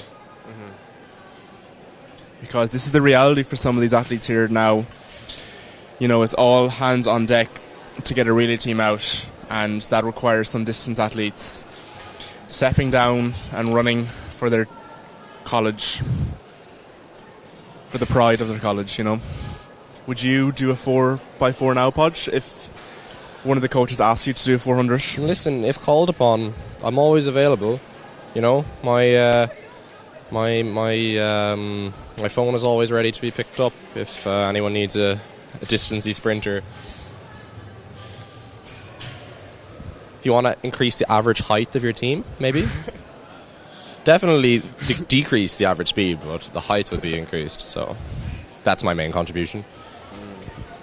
There's something intimidating about having a tall relay team, you know. Just something about it. It just strikes fear or something. Again, I remember I've done a few relays for the school, and I don't know how, just where these guys are fed or what, but you just go to the Athlone and it's a 4x4 and there's like 4 guys who are 6'5". Now, can they run quicker than a 70-second 400? No. But was I very scared on the start line? Yes. Yeah, you always see... I feel like I'm one of those people. People see me and they're like, whoa, he looks like he's good because he's tall. But then it turns out I'm actually not very good. So yeah, maybe I would be an asset to the relay team in terms of increasing aura. Who do you think's winning in the height stakes out here for these mixed 4x2 teams? It's difficult. We don't have an optimal angle here across the board. I want to say maybe UCD, I think, could be in contention. Maybe UL as well. It's a very tight call here. Right, so we look like we're nearly ready to get underway here in this. Sorry, this is the mixed 4x4. The 4x200s are to follow after. And I'm joined here, actually, just a quick word from Kyle Moorhead. We might talk to him more after this relay. The money man himself. He's actually just sat down beside me. But first we're going to deal with this 4x4 relay. And then we'll talk to our 800-metre silver medalist, Kyle Moorhead. Excellent run today from Kyle. Does the money man want to talk about this 4x4 relay? Or as a man we let myself and Podge talk? No, he's good. A man who's run them before in the past, but clearly more comfortable running them than he is on the mic. Well, we'll see Podge, about that after this. If you want a man for the height injection and the speed injection, it's Kyle Moorhead. And the cash injection, he is money. Anyway, here we go, underway in this 4x4 mixed relay. We've got the DCU team going well in the middle there. They look like they're going to be in first place. Also, UL athlete there going well in lane 3. It's hard to tell from the stagger. I would say the UCC athlete is actually in the lead at the minute, followed by DCU, but DCU cuts inside here as he takes the lead. He's still very close at the minute. Don't forget, there is still 7 laps to go here, so anything can happen as MTU make a big move on the outside. This is interesting now. I think that's the MU athlete there coming up around the outside. Or MTU, I apologise. Sorry. So it's actually going to be TCD handing over in first place there. And that looks like they're one of their 800 runners, so I'm not entirely sure, but it's TCD in first. So UCD athlete there has stormed to the lead. This is an insane first 100 metres. Exceptional from UCD athlete, just taking on the race, going out at the front. I know with these 4x400 metre relays you can get a lot of adrenaline at the start, so hopefully she can keep something now for the last 200 as well. But very impressive from the UCD athlete here. Yeah, so we've got UCD followed by Trinity College. In third place it's Huel and the MTU athlete in fourth, DCU and UCC in fifth and sixth position. So it's the UCD team who are going to hand over into the third leg in first place, it looks like. And this is exceptional running here.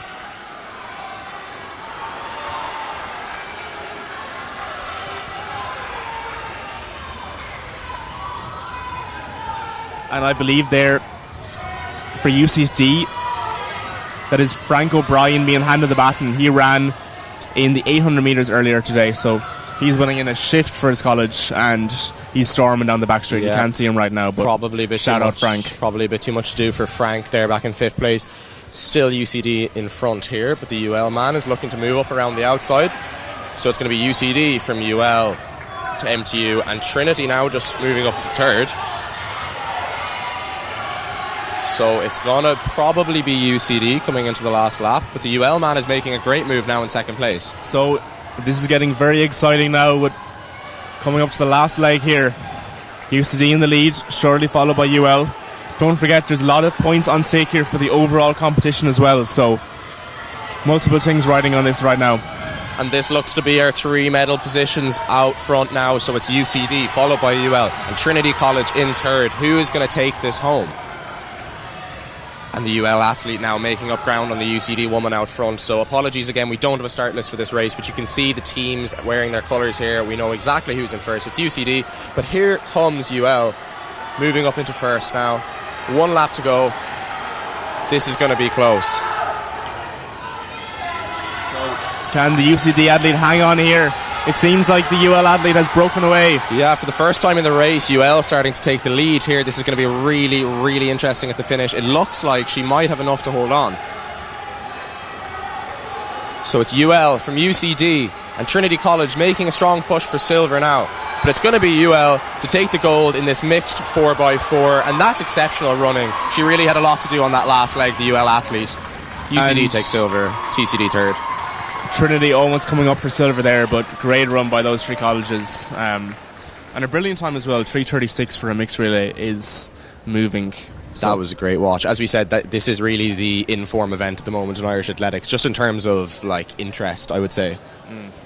For sure. So a very interesting battle there between UCD and UL at the front. Speaking of mixed 4x4, it was very sad this week to hear the retirement of Thomas Barr. He might be watching at home here. I know he's very invested in IUA athletics. I believe actually he's sponsoring this event. Oh, is he? Okay. In some way. There he is. There he Speak is. of the devil. Shout out Thomas Thank you Barr. for your support, Thomas. If you are watching, I don't know, drop a comment maybe reply to Sports Oisín's Equipment Ireland. slander. No, don't do that. Don't get involved. Actually, we've given him too much airtime. This is, we're very, very thankful for the support from Thomas. So, and it was. So that was great yeah. viewing, but maybe even better viewing was Money Moorhead's outrageous silver there. Money, how does it feel to get the silver amongst great athletes there in that race? We should just say, sorry, men's 800 metre from earlier. It's not like we're obsessing over our Galway athletes or anything, but Kyle Moorhead, men's 800 metre silver medalist. Thanks guys for having me up here in the gantry. It's a really, really iconic spot here, especially going up the ladder. It's I feel like you're in Monday Night Football, Jamie Carragher and Gary Neville's leg, I think. But no, happy to claim silver now. It was a really good race, you know. And I think 2 years ago or 3 years ago when I was first year, I couldn't even make the final, and then year after that it was I hit the canvas halfway in the race and kind of was out of the running from early on. So to kind of revive the performance and last year at college get silver was really good. Yeah, and obviously it was a great day for Crockwell. Oisín getting silver in the 15, fantastic run. You getting silver in the 8, fantastic run. Mark Davis in attendance, great day for the Well. Oh, it's top class. I mean, Mark's done a great job with not just me, but also Oisín, and Willie Fitzgerald is probably the big name that rings a bell after making Eurocross. You know, it's really, really good group of lads, and mix that in with the class group of Matt Lockett in the University of Galway. It's only good things can come, like, you know. So just great to be involved and push each other on, and yeah, can't wait to see what the summer brings. And Kyle, I believe on Thursday evening, yourself and Oisín were playing poker over at Jack Maher's house. How do you think those pressure situations, knowing when to make the right moves, has helped you here today? For me, personally speaking, not great, because myself and Podge here were sent home pretty early. But I mean, Oisin knows when to fold and to cash in. But he I can always improve in different aspects. So we'll keep showing up in those Thursday night pokers and hopefully snag a win. Well, one aspect you've definitely improved on is your haircut. Anyway, I really want to ask about that. Are you calling this a mullet or a burst fade? I think it's a bit of a hybrid. Massive kudos to my barber, Pork Faherty, who did an absolute iconic job in the hallway of Rockfield there on a Thursday evening pre-poker. Really sharpened me up for today, and who knows, could have played the difference. And Kyle, where does the rest of the season go from now? Are you going to race the national seniors, try and do some cash damage in the senior men's 800 metres? I'll definitely lock in for seniors in 2 weeks. Other than that, I don't think there's anything really else. Like, I'd love to target maybe a fast 8, or because my PB, especially indoors, is probably well overdue. So I probably won't get a chance to race maybe a fast 8, but definitely do seniors. And if there's an NA live that I can get access into, it would be great. But I mean, after this now, I'd be happy just to get another week of training under me and get ready for seniors. And we know that your fitness has come a long way the last few months. You're in great aerobic shape. You're dropping boys on tempo. You're in fantastic shape. Look, I think a lot of has to go to the camp in Portugal. I'd say start of the year, definitely. You can be tip and go maybe around the Christmas time, and just to get the 2 weeks under you in Portugal with the lads, and just simple life, kind of just waking up, going for your run, chilling outside Pedro's, getting another run in maybe, just kind of it's a good way to springboard the start of the season. And probably been the best month of January I've had. Like this time last year I wasn't even competing here because I had a kind of post-tib issue in the foot, so just to get probably the best month of January I've had in me, just to hopefully keep it going for the rest of the year. Kyle, do you maybe want to hang around with us and talk us through this women's 4x2 relay? We've got a University of Galway team. You might know more than ourselves about these sprinters. I'm actually under tight time constraints, boys. I have an actuary test at 9 o'clock tomorrow morning, so I'll let Gary Neville and Jamie Carragher fight the good fight here up in the gantry. This guy, he can do it all. Actuary, 800 metre silver medal, money more. Time will tell. Thanks a million for having me on, boys. It's a pleasure. Take care. Pleasure is ours, Connie. Thank you. Yes, they don't call him money for nothing, and he does financial maths. So that is Kyle there. What a great run from him today. There were other athletes in the race, of course. So congratulations to everyone in that race. Fantastic occasion today here at the National Indoor Arena. So we just see the athletes lining up for this women's 4x200 now. There is a University of Galway team here.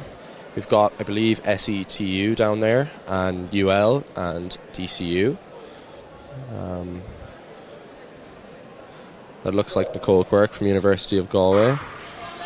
That she's waiting there on the second leg. We've got the first leg runners just going off now. So this is interesting, a 4x200. It looks like on the outside, DCU going very well.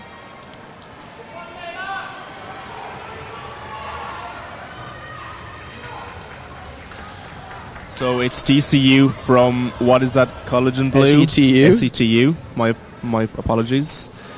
Then UL back and forth. We'll just try and get a college in third position. As I said, unfortunately we're working without start lists here, but it looks as though it's SETU from DCU. That's TUD there in the bronze position at the minute, so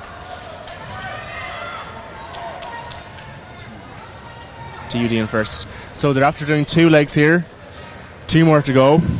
It's TUD in first, ahead of DCU, and then SETU in third. So there's some sizable gaps opening up there, but it is a 200 metre, so it's hard to see how that's going to be closed down now. And this is the bell lap here. Here we go.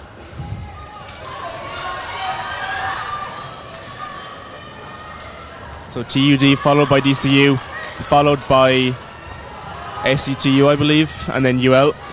So big gaps here, but it's still a tight race for gold and silver.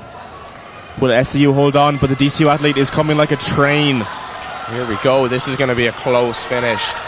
All the way to the line. Did DCU take it? I think they did. And the DCU athlete says, it's not over until I win. And win she did. 1:41. She stops the clock. That's exceptional running. That was a great watch. Home straight battle there between DCU and SCTU. Apologies, DCU and TUD. So here's a fantastic finish by the DCU athlete, refusing to accept silver. Well, we're not sure actually if she did actually get gold, but I believe she did just I think nick she the just gold. got there. Again, apologies to TUD and SETU for mixing up the singlets. It's a little bit tricky to tell the difference from here, but that was great running from the TUD team. I think they were just edged out for gold.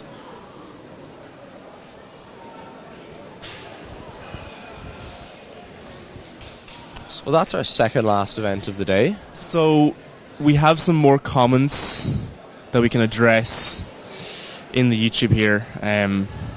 So Rosemary Pascal says, go Thomas, woohoo UL. So UL obviously did a few good races there. I'm not sure which race that was, probably the relay. Then Jared Coffey says, who are the Whoel? Comments gone now, question mark, question mark. We don't know who Whoel is at all. And yes, I agree with Rosemary Pascal here, who says, well done to all the runners. So big turnout here, and it's great to see as we approach one of the last races of the day. So well done to all for turning up and competing. It was a brilliant day out here. And then the most recent comment, Jade Moorhead, sister of Kyle Moorhead, says that we need a lift. A lift is waiting. But then also, I have Luke here telling me that our lift is waiting, that we need to go.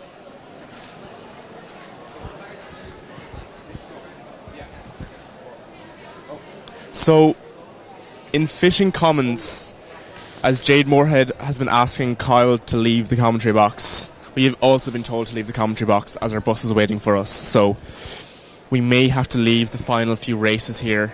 It's been a pleasure commentating with you, Podge. Yes, I will just say as well, just to address that last race, I think we have 2 heats in this women's 4x2, so apologies.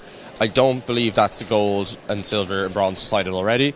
Unfortunately, myself and Aaron won't be here to see the rest of it, as we have to hop on a bus back to Galway now. But it has been a pleasure, Aaron. I will say I've had a great time absolutely spoofing with you. Maybe they'll get someone more qualified next time. Hopefully, yeah. For the sake of Athletics Ireland TV. We've been able to give a bit of light entertainment anyway. We've had a great day out here. Okay. Thank you for listening to us waffle. Yeah, and enjoy these last couple of events without a commentator, unfortunately.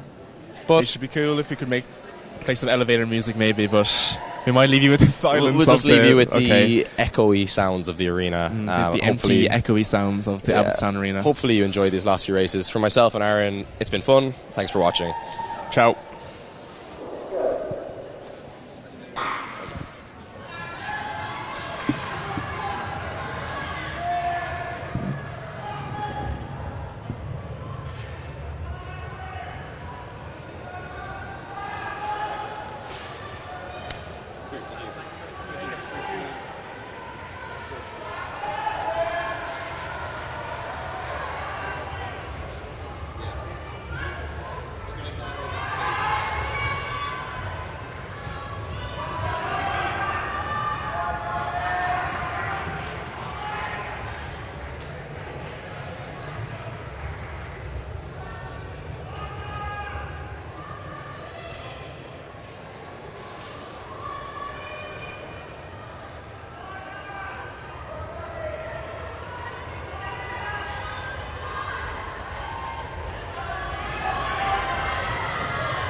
on your mark.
on your right.